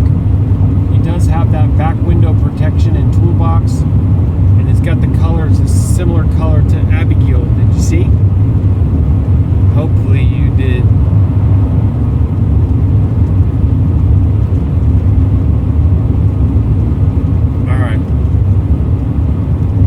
Once again, Mark, just a couple of days ago, it felt like the US, as we've been saying, was on the brink of intervening in this conflict. Why do you think the White House has adopted this 2-week deadline? I mean, is this a deflection, or does Trump really have no idea what to do right now? I think it's two things. One is the domestic U.S. politics of kind of the fight for the heart of the MAGA movement, isolationist versus the hawk. That's going on. Also, I think Mr. Trump is kind of tepid about going in. He, of course, campaigned against these types of excursions internationally. And we also remember back to the invasion of Iraq. It was every diplomatic avenue exhausted before that, going to the United Nations. Colin Powell spending time at the CIA going through all that information. Even through all that, it was an unsuccessful endeavor, as we all know. I think Trump does not want to get into that type of a situation. He wants to make sure the intelligence is clear, that the vision is clear, and that he has his top commanders and the people that are going to put together this type of an operation is 100% on board, and it is as possible, as humanly possible, that this could be a quick endeavor and get out. Yeah, I want to get to the lessons that might have been learned from past U.S. involvement in the Middle East, but just staying with diplomacy for the time being, as we heard, Marco Rubio has met with his British counterpart, who is then going on to Geneva for talks with the EU foreign ministers as well as the Iranian foreign minister. What chance do you think that there is a diplomatic solution here? Not great. I'd say less than 50%, unfortunately, but I think everything has to be tried. So that means you go through the EU and the UK endeavor to attempt to get the Iranian foreign minister in a talk. Mr. Trump uses any back channel he possibly can. Mr. Xi in China, Mr. Putin in Russia, any way that he can to get through. And he's also... Oh my gosh. Go through the EU. You mean that impotent body who ruled against Israel for their crimes in Gaza, but now somehow you should go through them in order to get a favorable outcome for the Iranian situation.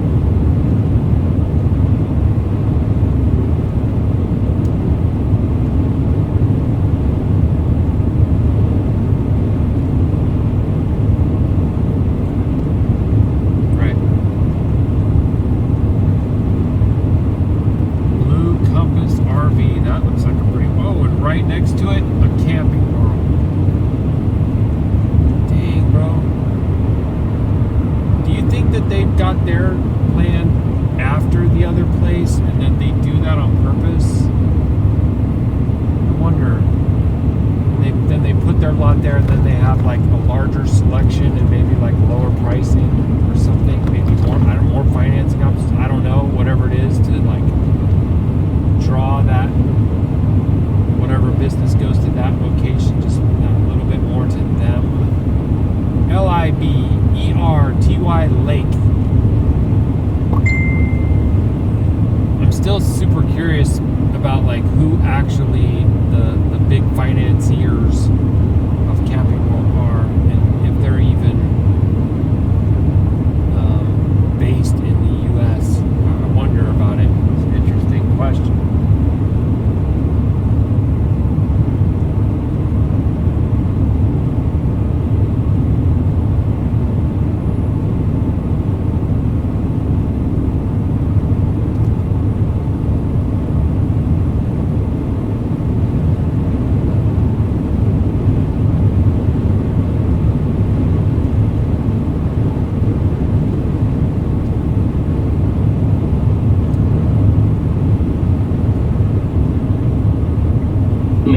public statements as well, through his social media accounts and through public statements as well, to try and talk to the supreme leader of Iran, Mr. Khamenei, and have some way to get in touch with him and in touch with them to have that dialogue happen. And I think this 2-week period gives an opening to at least experience and see if that can be accomplished.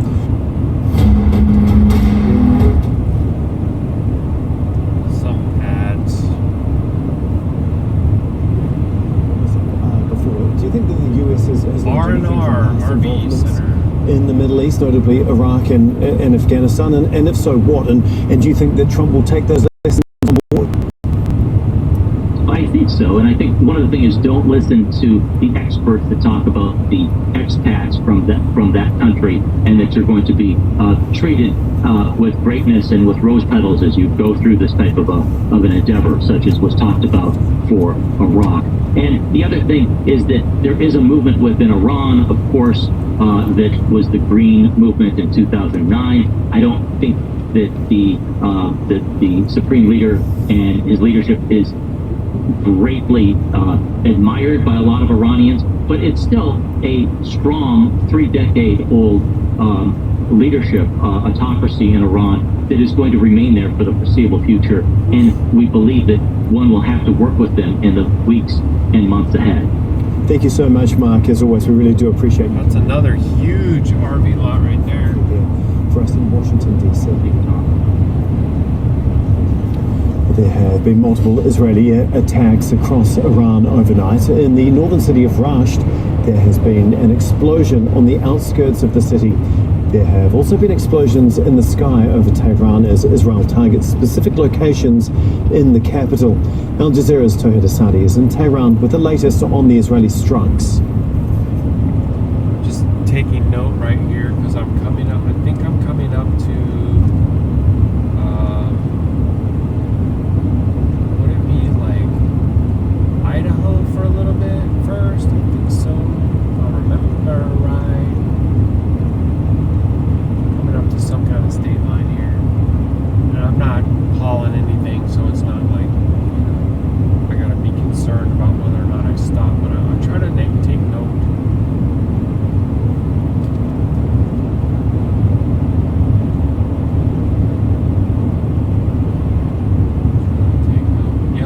So there's a big sign up ahead that says Idaho. And there's a mega Cabela's right there. I wonder if that's the one. I think that's the one that I stayed at. Probably so.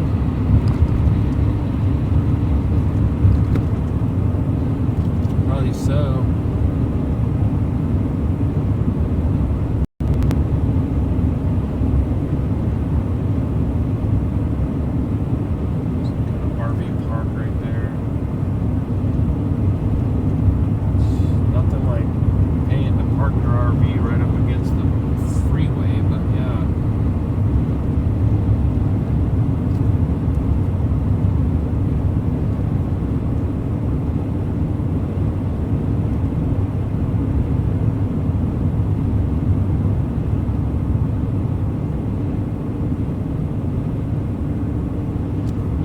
Exit number 1.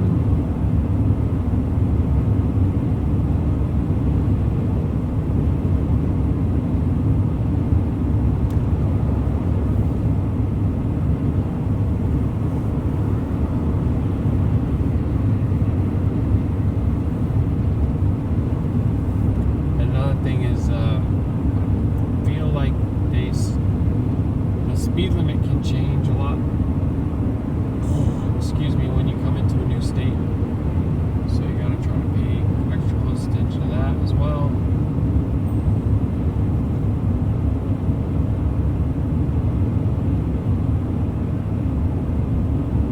Bunch of people jumping off at exit number 2. And they don't know why.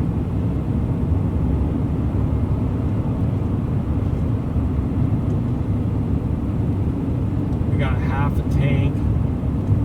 I do have, like, probably, it's crazy, but I'm pretty sure it says an 1/8.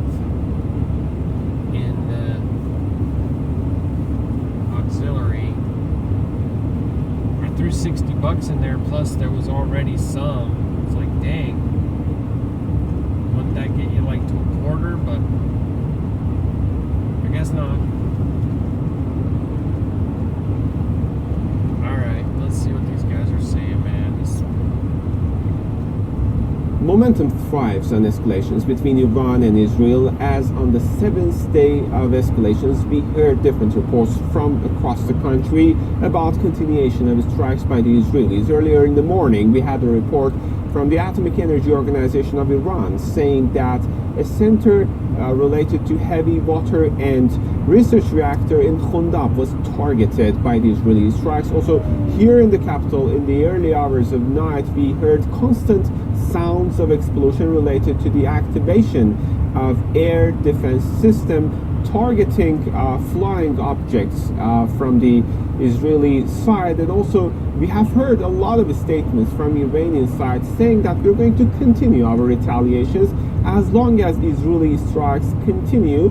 And also we had the report about the Iranian Foreign Minister Abbas Araghchi going to Geneva to have talks with European countries, which paves the way for a possible hope for de-escalation. Iranians are saying that they are ready to step back, but it's going to be possible under one condition, and that is the Israelis to step back. But the reality on the ground seems to be far from that, as we see the continuation of Israeli strikes.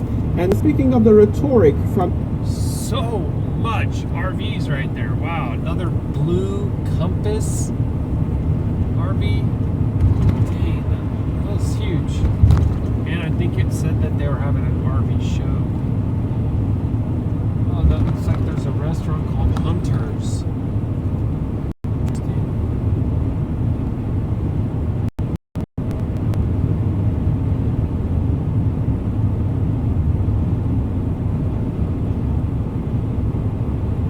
Obelisk. And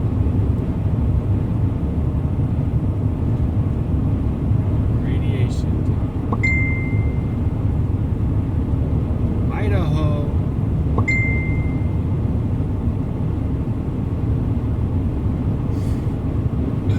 Oh, baby. 55, what? Construction junction, what's your malfunction? Gonna make you slow down. It says all trucks right lane. Does that include me right now? I don't think so, but I'm gonna just get over anyways because we got constructions. Left shoulder closed. Speed limit ahead like 55.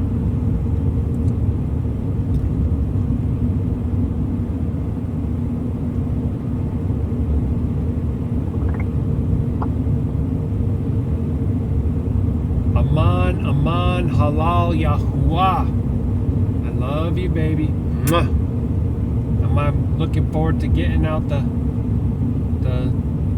stove thingy and cooking something up on the skillet too. Woohoo!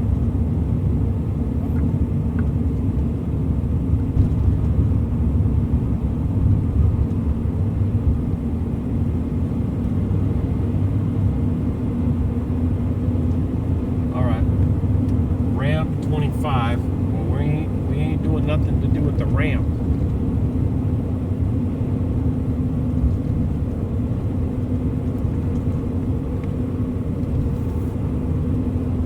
All right, let's see what these guys are saying. the Iranian side, we are hearing strong messages sent by different Iranian military officials saying that they're going to continue to provide Israelis with the repercussions of these strikes, and there's going to be a crushing answer down the road. Tolid Asadi, Al Jazeera, Tehran. Well, still ahead here on Al Jazeera, Israel says it's not targeting Iranian civilians, but more than 200 have been killed since hostilities began.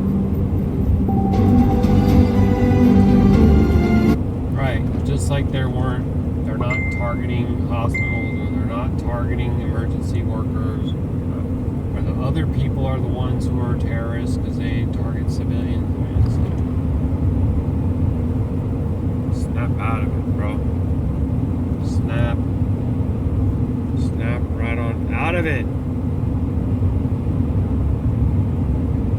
Woohoo! I love you, Daddy. Show me a picture.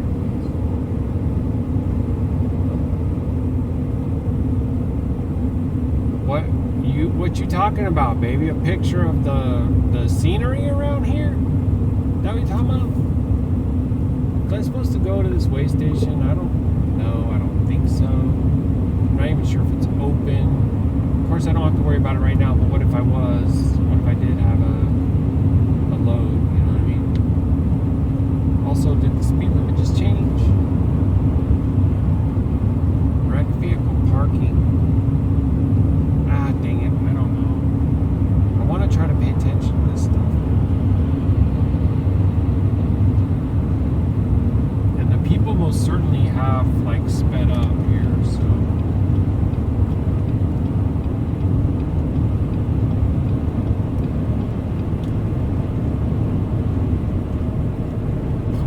Excuse me. Hey!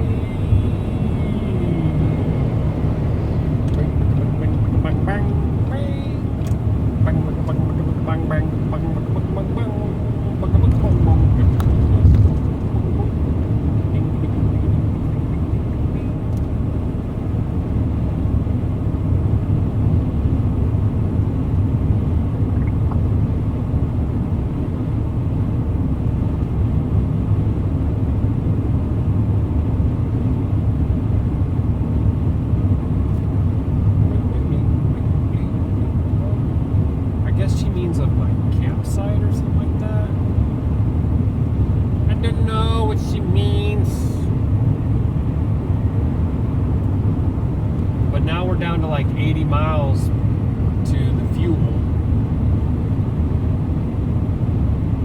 And oh, she sent me a voice message. I gotta pause the camera 1 second.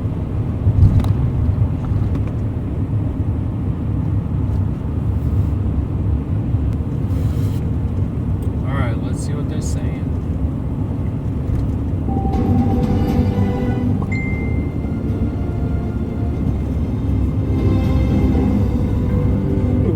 A reminder of our top stories this hour. President Donald Trump will decide whether the US will get involved in the Israel-Iran conflict in the next 2 weeks. The White House press secretary says Trump still holds out hope for negotiations.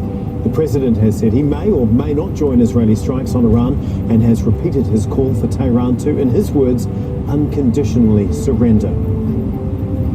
Multiple Israeli air attacks have taken place across Iran overnight. Explosions could be seen in the sky over Tehran as Israel targets specific locations in the capital. And in the northern city of Rasht, there's been an explosion on the outskirts of the city. And Iran's foreign minister says attacks on Israel will continue until they pay, in his words, for criminal aggression against Iran. Abbas Araghchi made those comments as he prepares to travel to Geneva on Friday for talks with European foreign ministers. Israel says it has no intention of targeting civilians in Iran, yet according to official figures from Tehran, at least 224 people have been killed since hostilities began, more than 90% of them civilians. Baruk Atah Yahuah reports on life under bombardment. 90% civilian. Whoopsie! Oh, they have very sophisticated military equipment and intelligence, and we just accidentally did that. Whoopsie.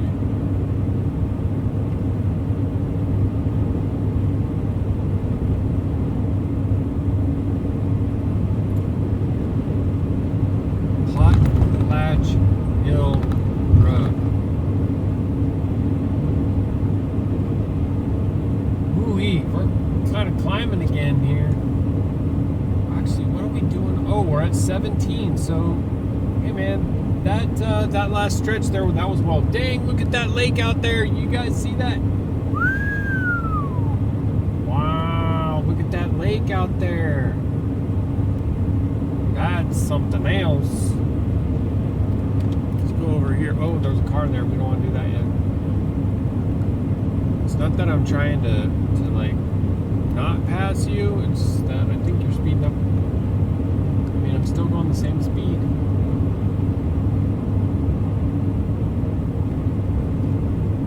All right, now did you fall back down? Okay, now you didn't fall back down. What are we doing here? That must be a place of a great view and more construction sign.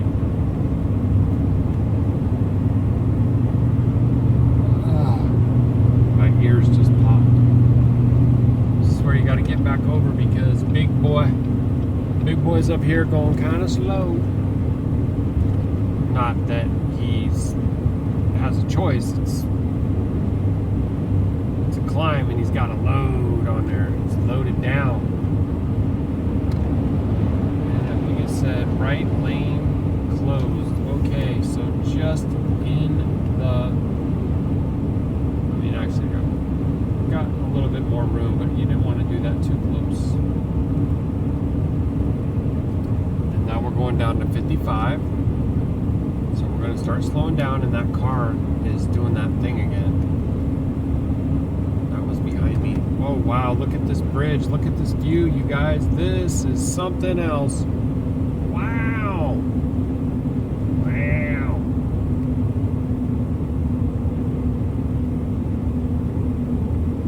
Veterans Memorial Centennial Bridge. This one was giving me a little bit of a pucker factor to the last time I went across here. I don't know about you guys, but I'm not super stoked on trusting the modern day engineer. Call me crazy. But yeah, more quality control, more safety standards, or craftsmanship. I mean, pretty much any of it. It's all gone downhill. That car signaled right lane, then signaled left lane. Now they're coming to pass me. I think I'm better off with them going past. Whoa.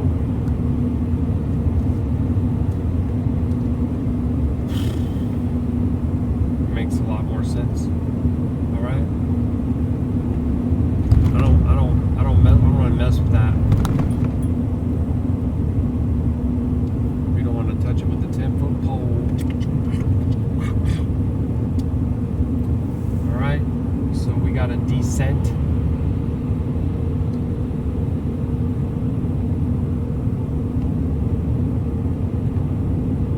I think I'll probably hang out around the 60-ish Yellowstone Trail. Yeah, this lake is something else over here, huh?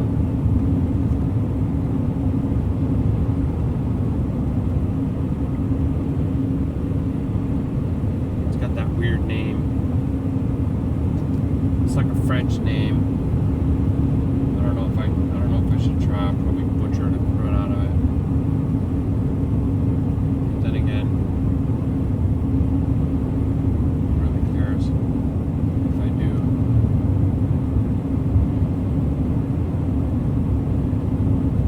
It's like Couille d'Alin Lake.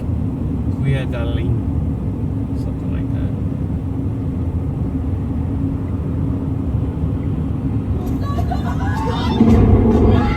There's panic in the heart of Tehran, and no indication that the next airstrike will come. In the middle of the night, a father searches for his daughter in their destroyed apartment. Not far away, emergency crews pull out bodies from the rubble. Blue Creek Bay. In the daytime, also. the sky offers no answers, only more airstrikes with no particular pattern. People here have not seen attacks like this since the war with Iraq in the 1980s. They're making the sacrifices, bro. They enter into agreement with these four mighty ones, and then they make the payment. That's what's going on right there. got to go around me for real? Am I? Dang, I'm so sorry. Either that or you're just like you're gonna speed because you want to. I mean, I guess I don't know, man. I don't think I need to be going 70, but if you want to go ahead, then I'm just gonna let you. I always want to have respect for these big truckers, but I'm not gonna let them force me to.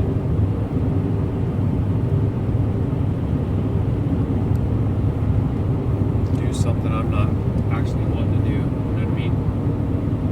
I'm not gonna force them to dictate to me my speed, so to say. I will speed up and get out of their way and let them go and all that kind of stuff. Look how pretty that is, y'all. Look at how pretty that is. Dang, you see all them ducks right there. Watch out for these vehicles pull over the side of the road. Bing bong. Bing, bong, bong, bong, bong, bong.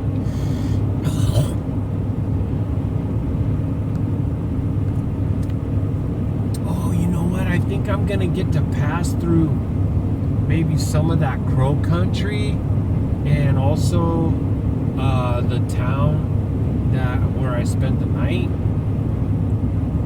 Maybe. I gotta see what my baby's saying.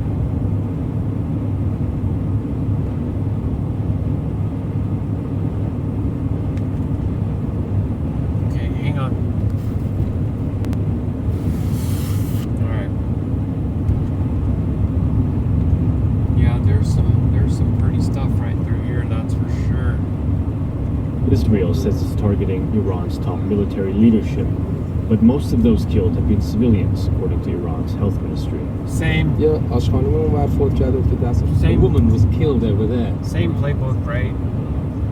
But you know, hey, you guys aren't allowed to come and report here.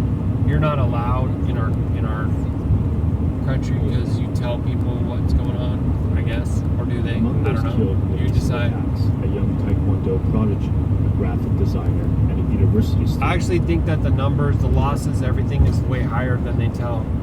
And I think that's been the case since 2020. She wrote, "In 1,000 places, I come to an end. I burn. I become a faded star that turns to smoke in your sky." The situation is unpredictable. Petrol stations are clogged as cars fill highways leading out of Tehran. The US president says everyone should evacuate the capital, but for a city of 10 million people, the call is not even close to realistic. Despite the hostilities, life has not stopped here. A couple got married the day after attacks began, writing on social media, "We endured a hellish night and got married with puffy eyes." For many, life goes on. Tense, disrupted, but unbroken. Beirut Mehichi, Al Jazeera. The head of the UN's atomic agency has told Al Jazeera that the IAEA ruling that Iran was in breach of its obligations under the Nuclear Non-Proliferation Treaty could never be conceived as a justification for military action. Rafael Grossi made the comments to my colleague Neve Barker on Talk to Al Jazeera. I want to draw your attention to the IAEA ruling. Yeah, well, that one that so freaking stupid. They literally use the UN like some kind of stupid leverage pawn, and it's like useless. I think that's part of the preparation for them to bring a new head, someone with vision and someone who's bold and fearless, like Barack Obama. He can make the UN great again.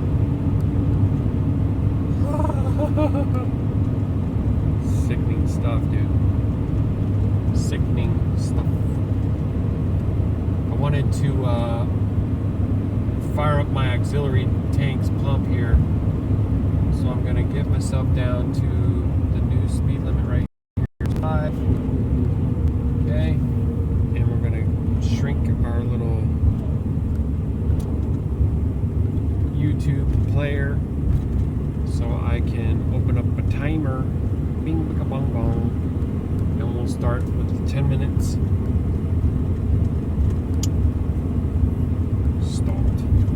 Stalled. 10 minutes. Go. Oh, am I gonna get stuck? Oh boy. I think I am gonna get stuck. I don't see how. Alright, I'm gonna try. Come on, Abby. Go, girl. Go. Great job. Wow, yeah, because unfortunately that guy is going really slow. And I'm going the speed limit. That's all well. Yeah, the thing that my Yahusha just told me had me a little bit concerned.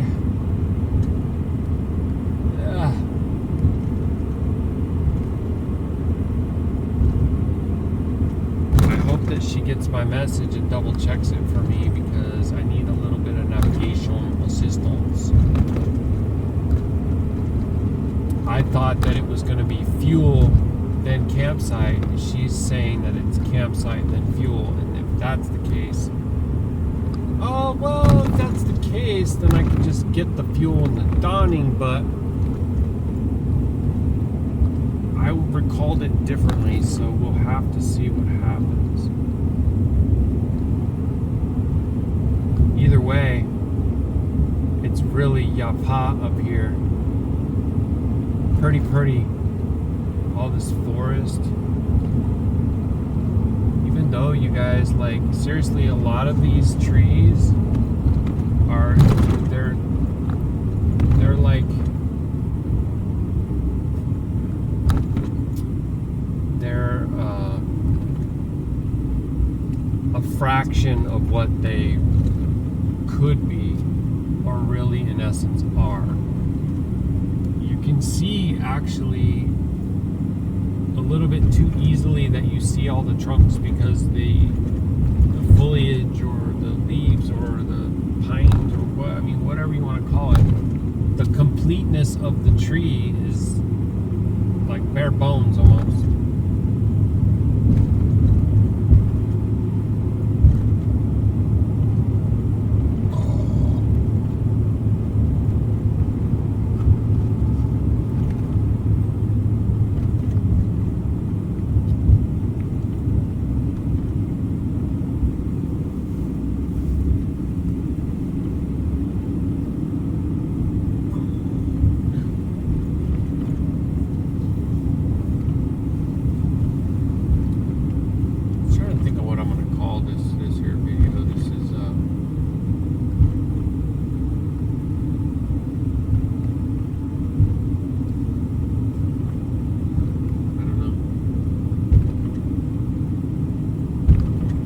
Just start throwing these up with the dates and not even bothering to do all the stuff with the names.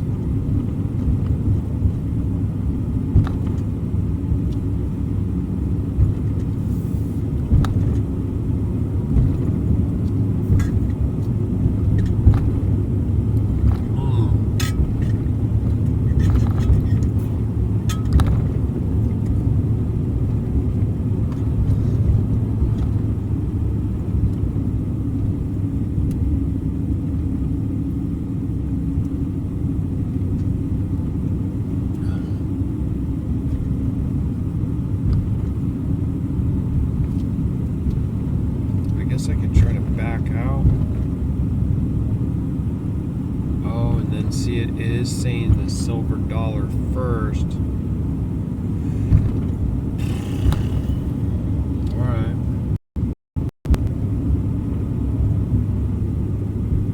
So then if that's the case, and why now can I not? Why now will you not go ahead and let me go? Don't cut me off, dude. What the freak?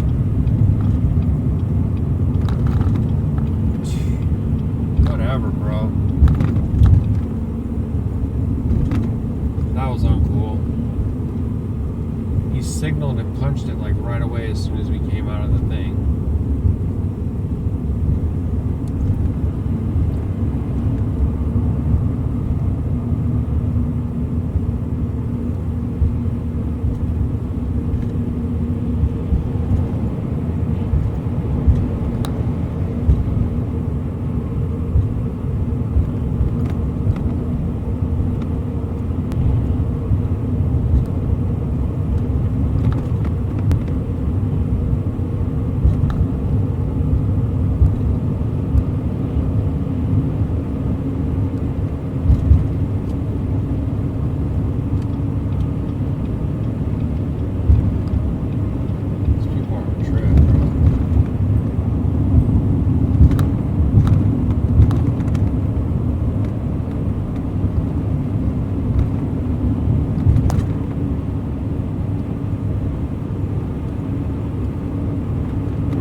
Suzuki Samurai.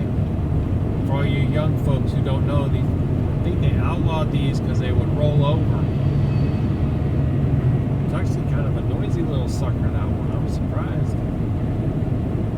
Got a bit of a whine to it.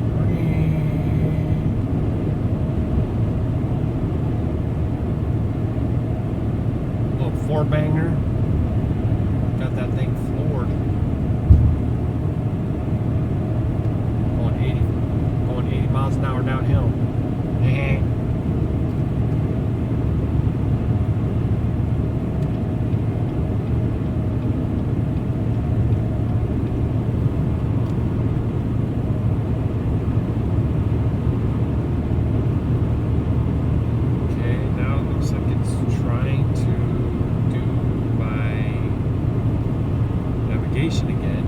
Once I backed out of it, I lost it.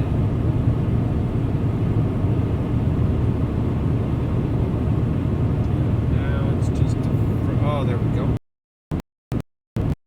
Okay. So it is what my baby had said at the campground.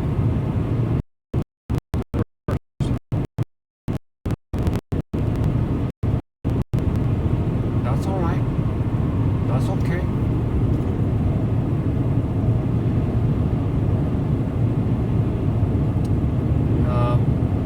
We stayed at this campground when we came from Florida, and it's free.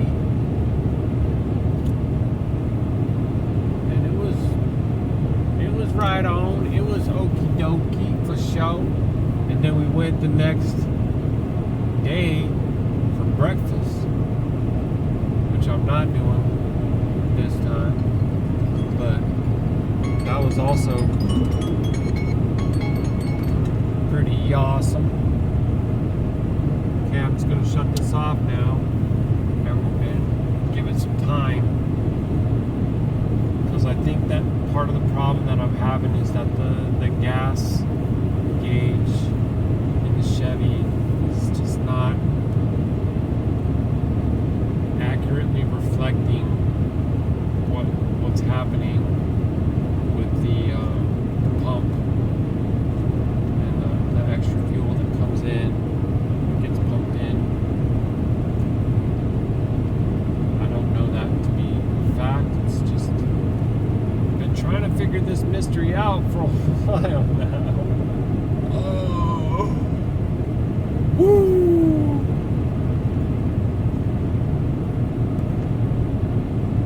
I actually feel like I would really enjoy if it had a hand pump and that I could just pump directly from the auxiliary tank into the truck's tank, instead of it like pumping into it through a line that but that I would actually do it through a nozzle. That's what I thought it was when they're like, oh, pump driven and gravity backup. Because I know that some folks had the gravity, which is also fine, but it doesn't have a filter, so it's, with all the things that go on about fuel filters and diesels, it seems to make sense to try to have like a little bit of an extra filter going on. It's just a thought, is what it is. But right now it's basically showing me that it's gone up 1/8, but I know that it's going to be more. I just don't know how much more. And also don't know if like toggling the key will be like what ultimately makes the difference. Because maybe there's some aspect that like, normally when you get fuel, you shut it down, and then you put in what you're going to put in, and then you fire it back up.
50 miles remaining.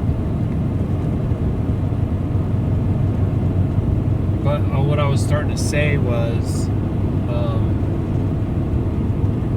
that if it's still a little bit too early or too hot,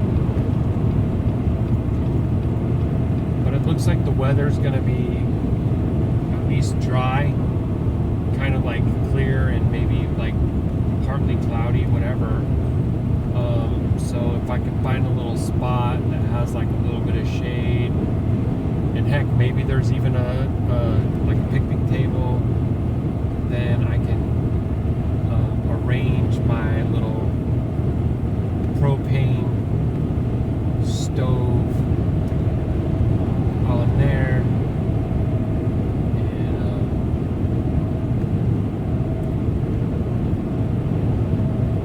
fry me up a little something something. Baruk Yahuah. I had some elk with egg ready today. I do find that it leaves me satiated for a long period of time. I feel like it's maybe a little bit higher in protein. I don't know for sure, but it seems like it's got a little bit more lasting power to it. Tastes amazing. Put the salt on there.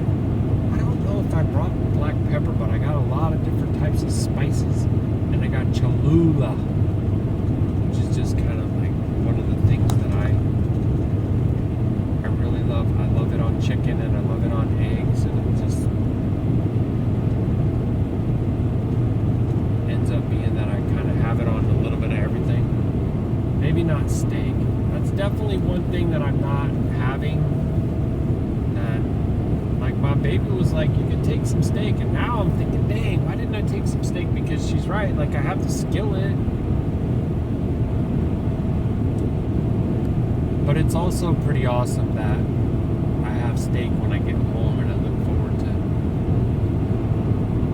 having it. You know, I look forward to being home. I look forward to being with my baby, and my boy, and the puppies. I don't want to have to leave. I don't.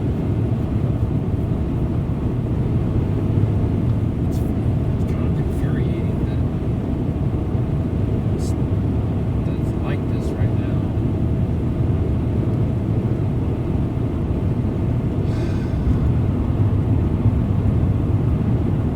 And most people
strip mining the earth again right there. I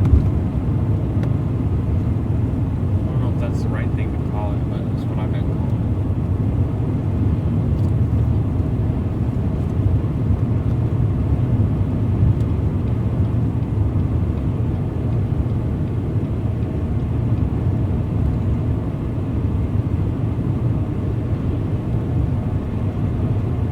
South Bunker closed. Okay, that's reminding me of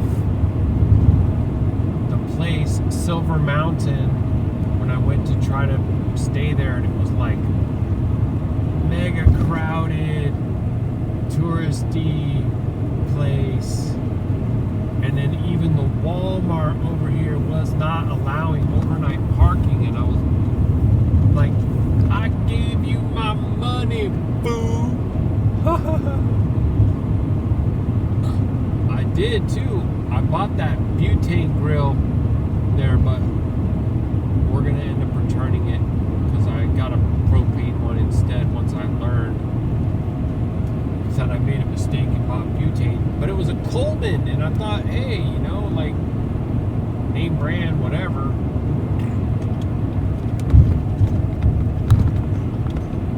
Some names ain't what they used to be, you know what I'm saying? Alright. So that's the one that's closed. I don't think that's the same silver. I don't think that's the same. Anyways, it had a ski lift type of thing going on. Oh, this is over here. Somewhere over here, I think.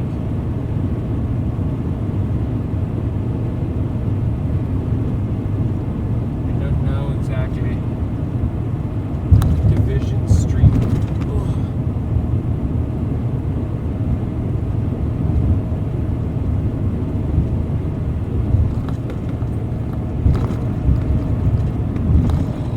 Excuse me.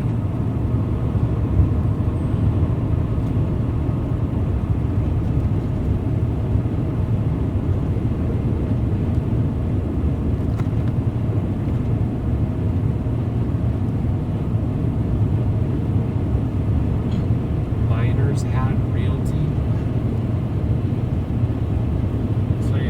I'll sell. Boy, you bother me. Ping pong.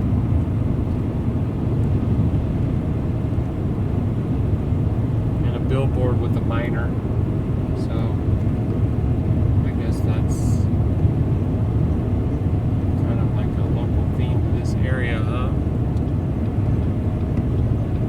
Some really pretty water right down there. That's that water I was trying to find out.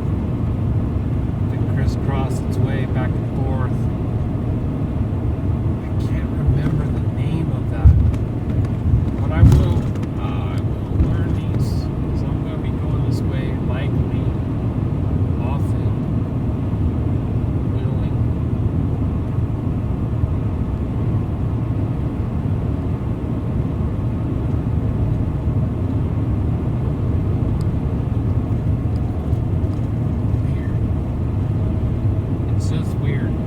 So much weird. I don't even know where to start. So that one's called Elk Creek Road, Silver Valley Road, Trail of the Couille des Alines, Big Creek 1 mile.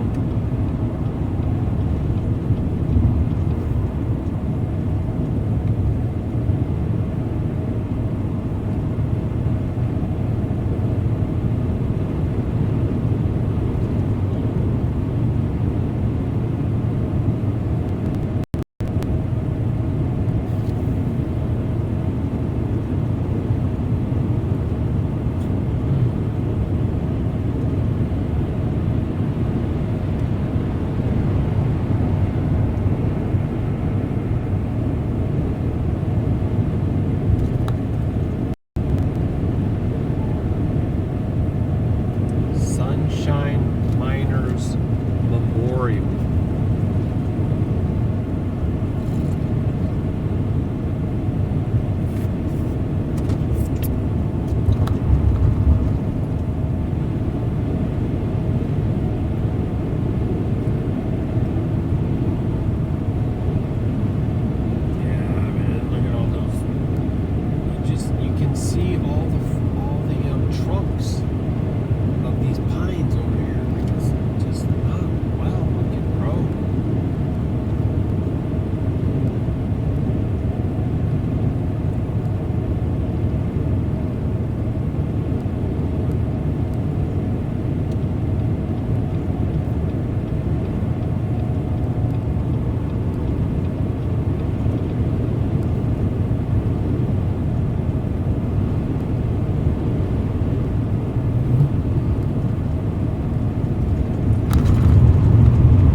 multi-hauler right there.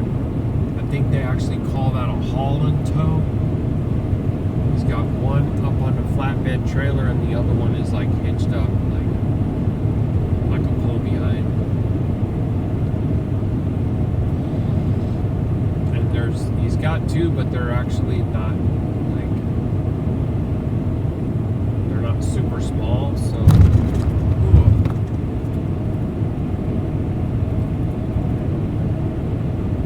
I think you can probably get like $3 total or something like that, but I don't know for sure. It also probably depends on who you're with, what they pay, and it's more construction. 65.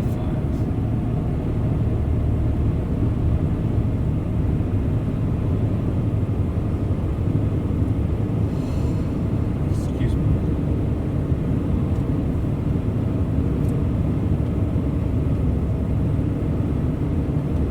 I don't know if that's an elementary school or a middle school. Can't really tell.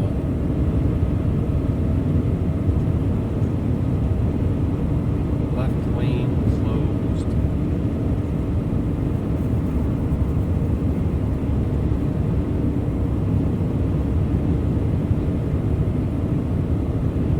Silverton.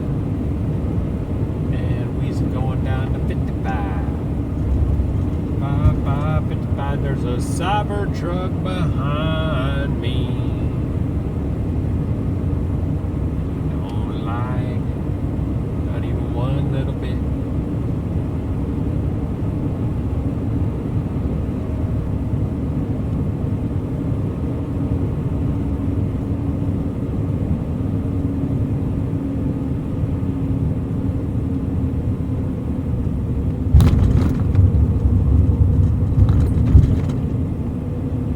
He's gonna pass me and there's hardly any room. We're supposed to be going 55.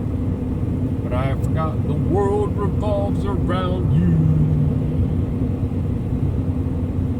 Things are friggin' ugly, bro. Just absolutely ugly.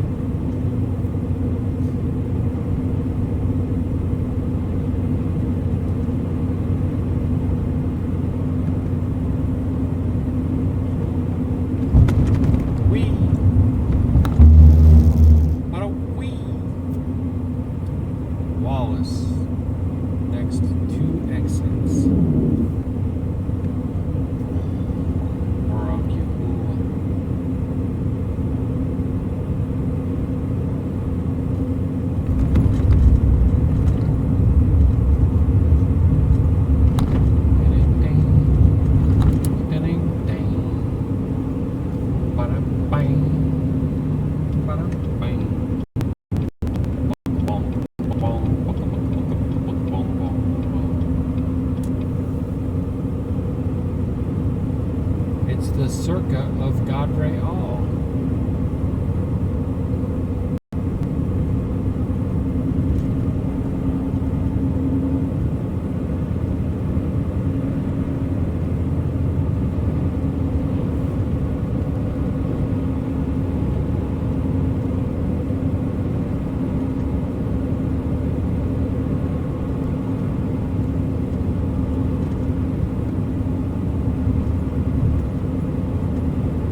dirty water right there again.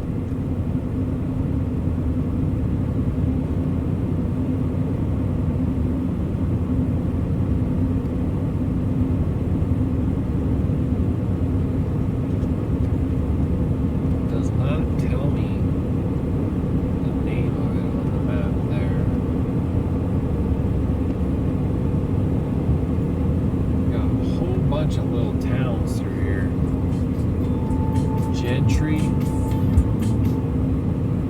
Sorry, that alarm is telling me that it's 10 p.m. in Indy, which would be like a normal kind of marker for me to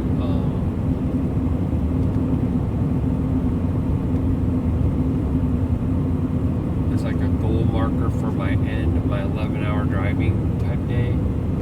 But because I have begun so much later than normal and I'm only doing 6.5 hours, like I technically didn't even have to do the 30-minute break that I did earlier. I didn't need to do it, but it was okay to do it as well. So that's all. So yeah, it was Gentry was the one that was there. See what's next. There's a lot of shade up in these areas because you're surrounded by mountains.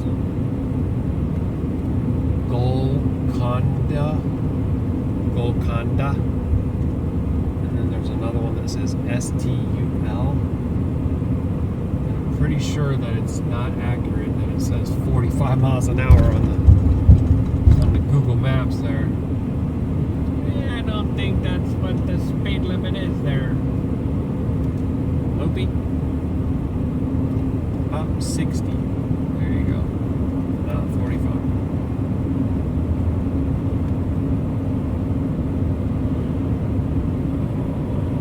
Compressor district. These all are districts.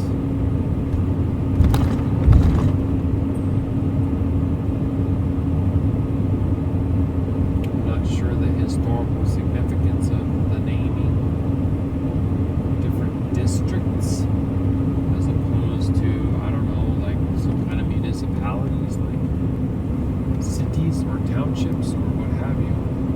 I do not know. But we got 25 miles to go. And it looks like it's going to be it for a minute here on these little named areas. There is another one up here, but I don't know what it's called yet. We will see shortly.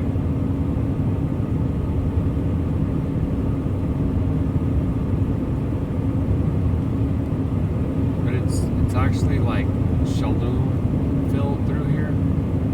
This one says Gold Creek. 1/2 of a mile.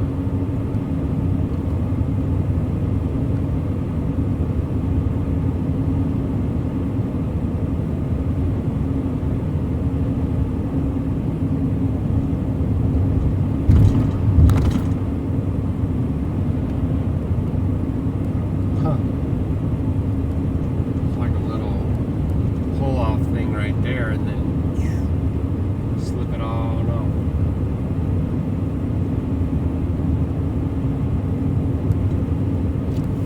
Do a ram's horn again. Baruk Atah Yahuah.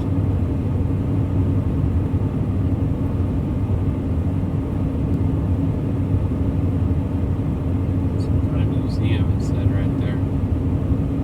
But I don't know where it's saying it. The creek is running right on this side now. Seen it. Bridge. This little, like you can walk over it. It's really pretty. No services right here. This is a morning district, MORNING.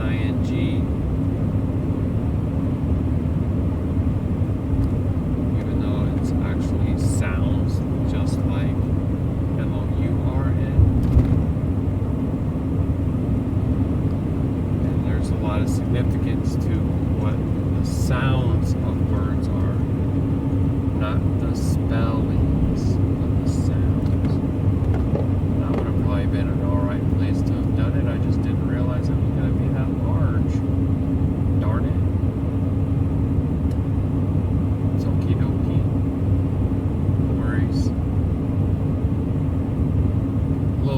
city. This one's called a city. Mulan. East Mulan. Interesting. Idaho state law. Chains required when flashing.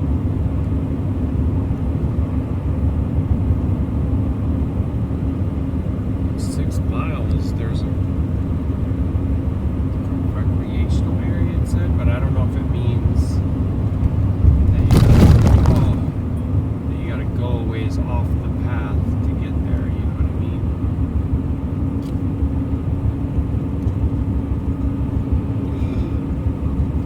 It says begin chain up area.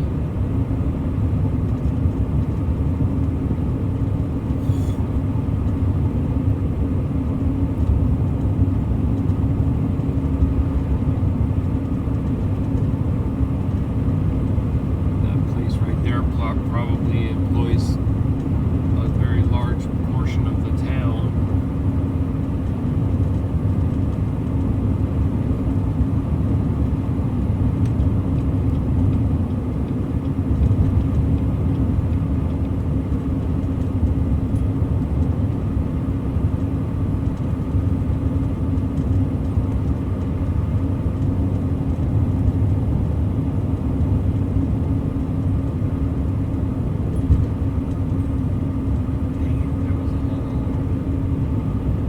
Little pull-off places are really abrupt, though. You gotta be prepared or you're not gonna go there.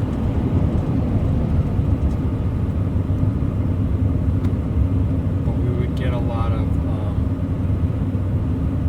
carry. Should probably carry a great distance through here. I'm gonna pull off right here. It's what we're gonna do right here, family.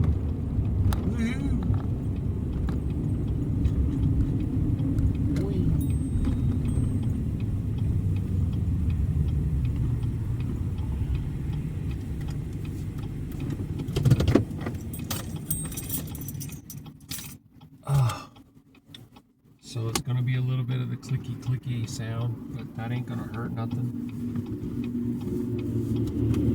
And then I'm going to put this down about like that there. We'll get us a Rams warning here. It's Baruk Atah.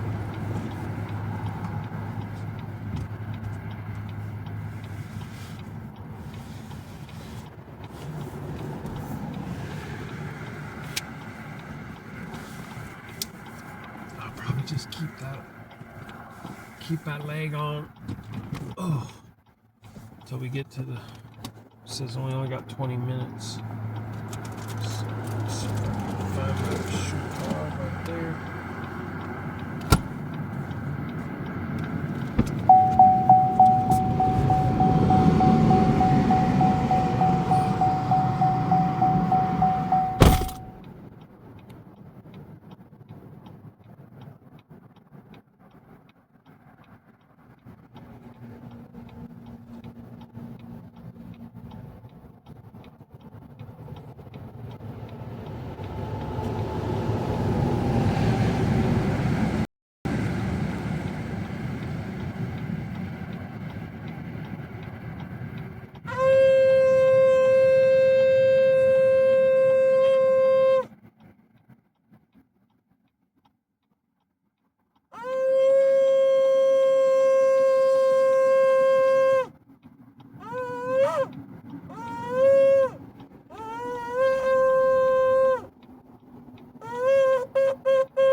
guys, that was awesome.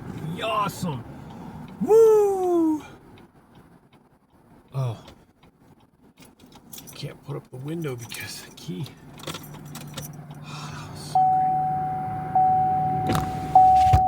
That was totally great, you guys.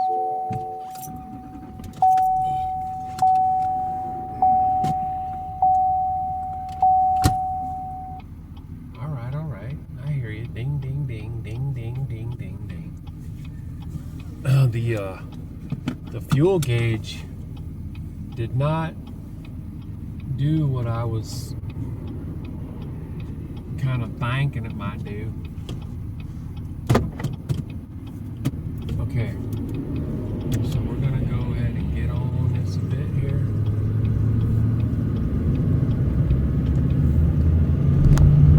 There we go. Atta girl, Abigail. Get it, girl. I'm not even having to really get on it much at all. I'll tell you what, when you're bobtailing, you sure are light. Feels like nothing. And so now we got again the Couille d'Alin National Forest. They named a lot of stuff by that name. I don't know what that name is. I could look it up. Probably learn some things about some kind of agent of the Illuminati. I would not be surprised. Although it could be something else. I mean, you know, probably. Right.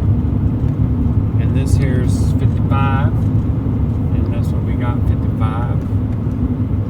Looking well. We're at 17 miles to the gallon. 66 degrees. 20 minutes remaining. Whoa, they're just raping the earth over there, family. What is that? Are they doing over there? Wow. Either that or it's a landing pad for a UFO. I don't know. Nah, just saying. They're doing something really crazy over there. I wonder if we're gonna get a better view of it on this bed. Oh wow, that's crazy, dude. Dang, I wanted. Wow. This is gross. This is gross. Oh, I can't get it. I gotta get over. Let me over. Whee. Big boy's going real slow, like real slow.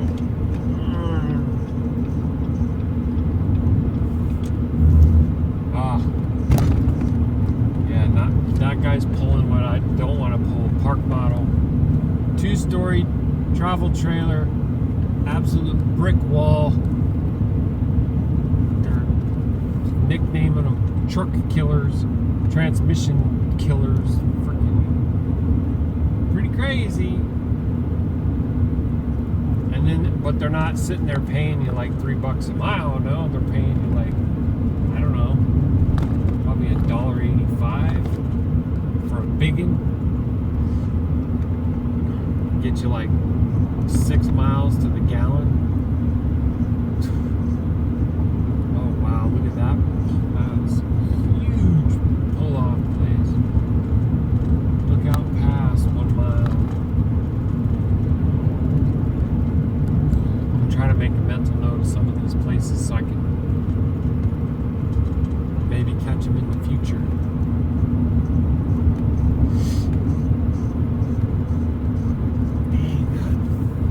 Something else with that noise. Why does that say 41? That's not well. What in the world? It shouldn't be like that, bro. Please don't tell me that freaking fridge is already busted and it's like brand new. Is everything just junk these days or what? Dang it. Oh my gosh, can you imagine all that food spoiled? I was so upset. Oh my gosh.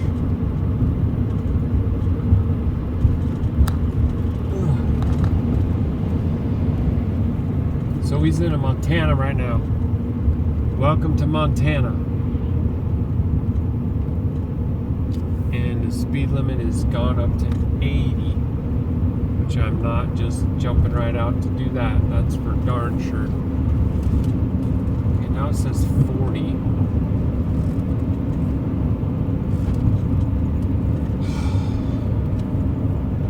Dang it. I want to check that. I'm pretty sure that I had it adjusted to 38.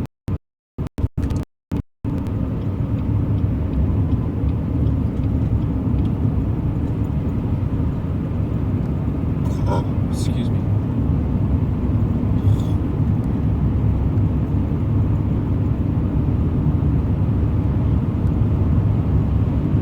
And construction again.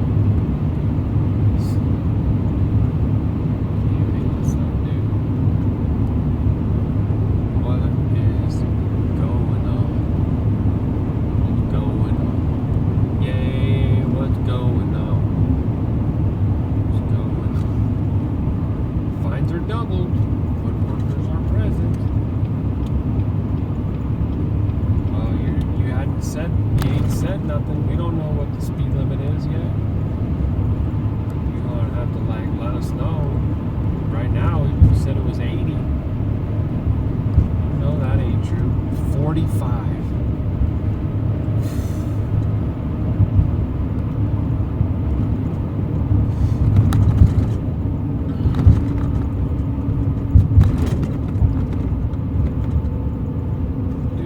Go in the right lane. The right lane is ending. Come on, y'all.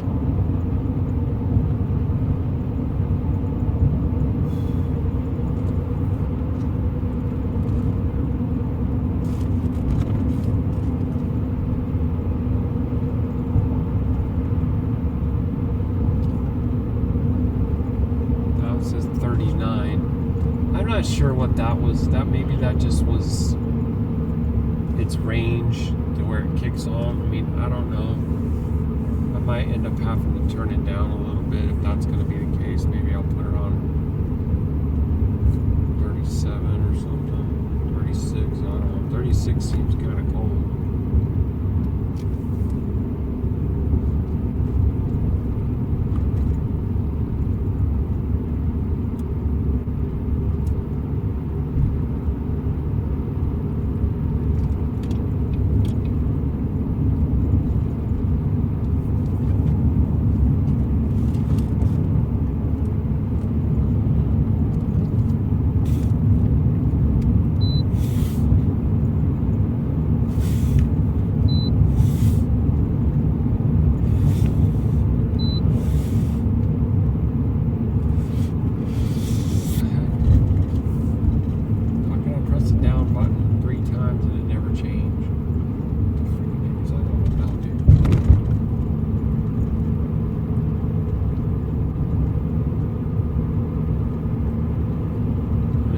That you put 55 right here, but is that the construction speed, or I think you should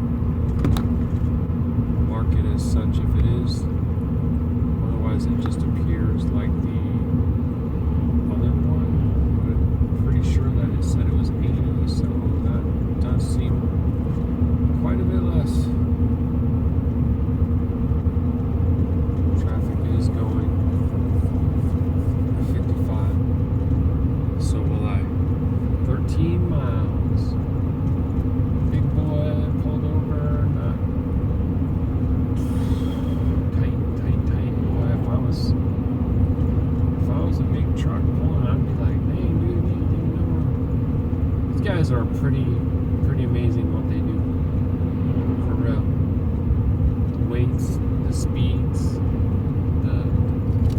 the skill and navigation, everything. I think that we should have more pull-through parking for big rigs, and they don't have to back into this unless they want to. But some of these places leave that as the only parking that you'll see.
spraying the gravel over there, I guess, to keep the dust down, pack it. So.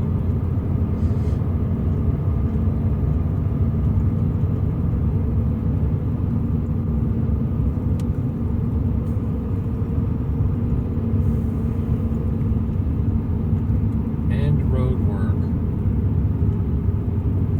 All right, let's get it, guys. I'm gonna try to give you a chance to get out, Subaru. Come on, take it.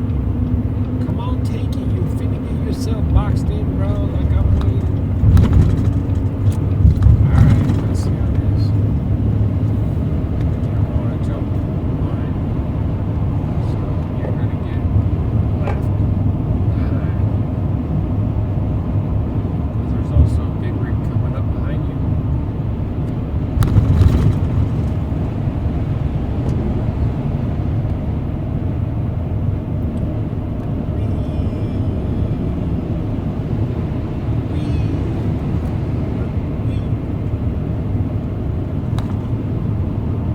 Starting to feel that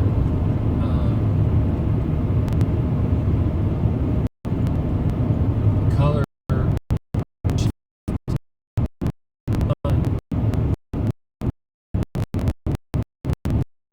do some of the best views just coming into that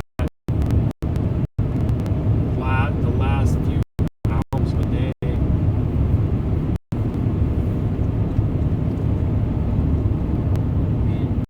Hard to say here. Maybe we're in the 10th hour.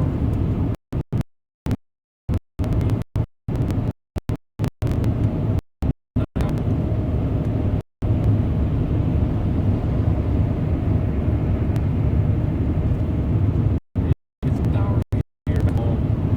The 10th hour, you got like a couple hours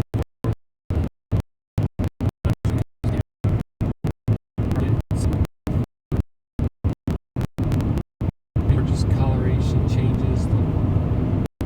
You hold it and the sky starts doing a thing.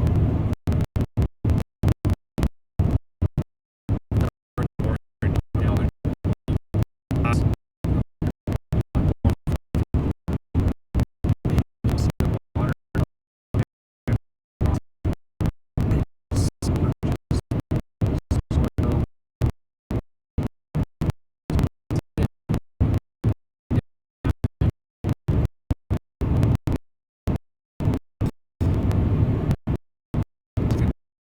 noise comes in. Plus, kind of like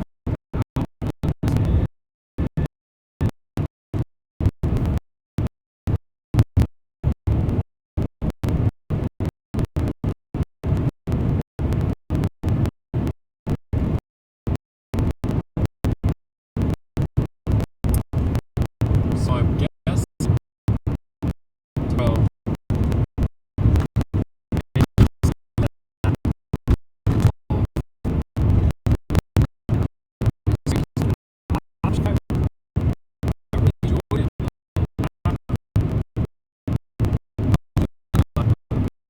big old structures down here, rusty metal roof buildings.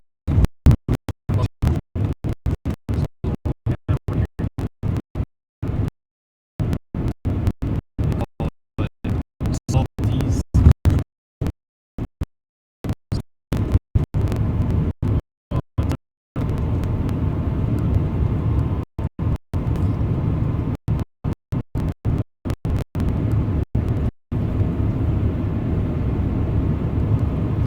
It's interesting how the speed limit right here is 70, and back there when we was coming down the mountain is 80.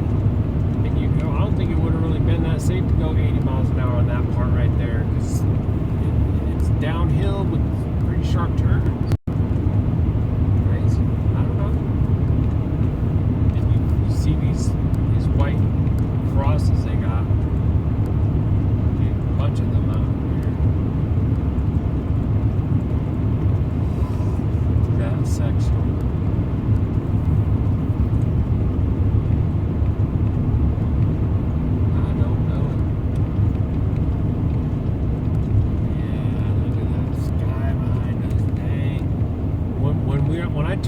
here, let's see if you can see back and see the blue sky, the clouds, and then any of the sun. I don't know if you're going to get to see it.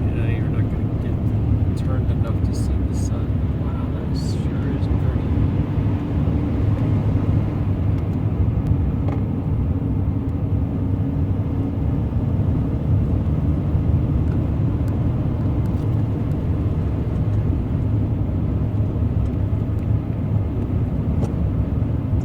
Dropping down here, you ain't gonna see nothing.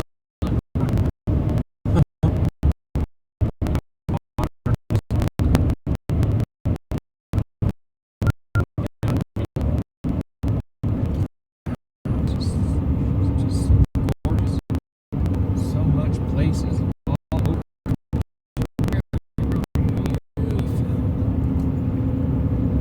UT field.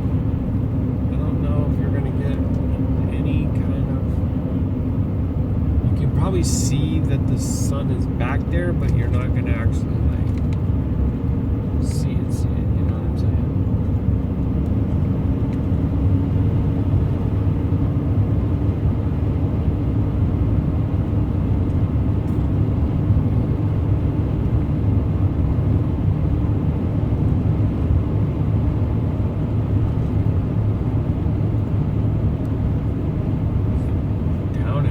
Trees all over the place right on that side right there.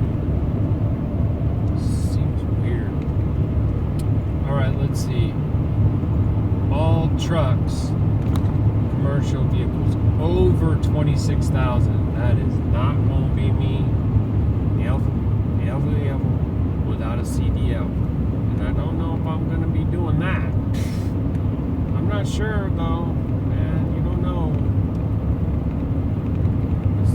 Freaking thing keeps going like it is. I might have to do that, and then I might have to do multi-haul. I might have to get a flatbed trailer and start trying to pull 2 and 3 trailers at a time. Oh boy, it's gonna be something if that happens. I don't know about that. Look at this big boy. He's hauling this oversized load. It's a John Deere Cat front end loader. Mega, big. Wonder what they paying. Okay, so we got somebody merging onto the interstate on the left. I wouldn't have really had to get out of his way, but I just want to try to do that. Be prepared to do that just in case, right? Courtesy, respect. Historic tree nursery.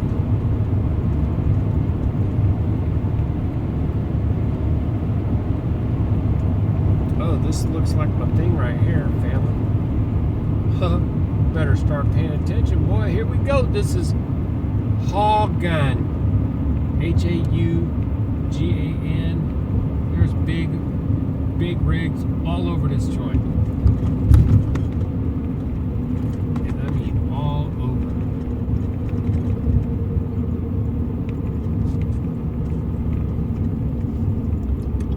Yo left. Yo left, yo left. Come on, get it in rhythm. Looks like some kind of circus going on over there. I don't know what's going on over there. That is weird.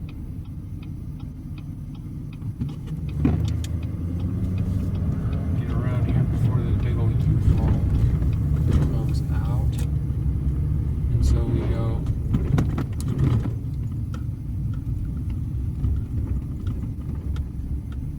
Frontage Road, stop sign number 2, left hand turn.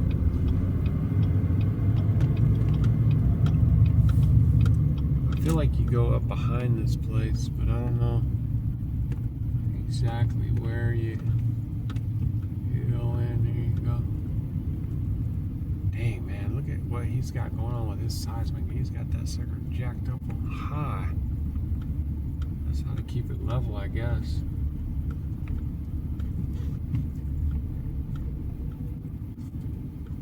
And there was a picnic table there.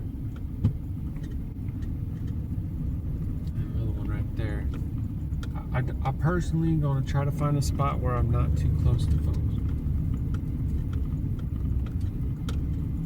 Okay, Abba, Baruk me to go where he wills I go. And I'm going to slip back to the deeper part up in here. I remember when we stayed here all them years ago. Hey man, what was that? 5 years ago? Probably, maybe more. These little boys right here got themselves a fire and everything. That's pretty sweet. Oh, and so they got it like, oh, that I can't go through. Shoot.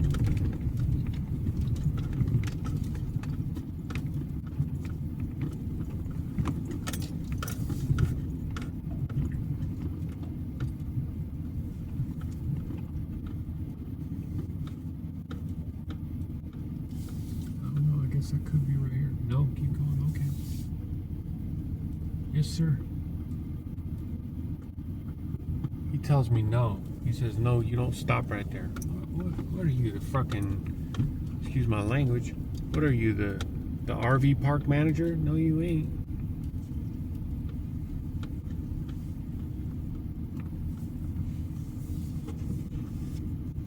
And there's even one little table right there. Maybe I'll just go right here. I don't know, some of these people need to just chill right on out because you ain't the boss. You know what I'm saying? I'm not trying to disrespect anybody, but I'm not really near anybody right here either. I'm just going to sit here for 1 second.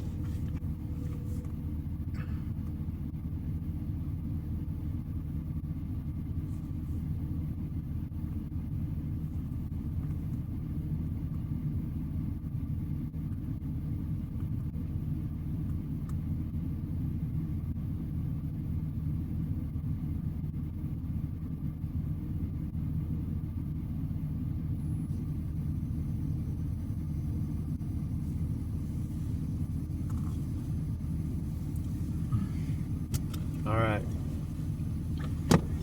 Baruk Yahuah. Halal Yahuah.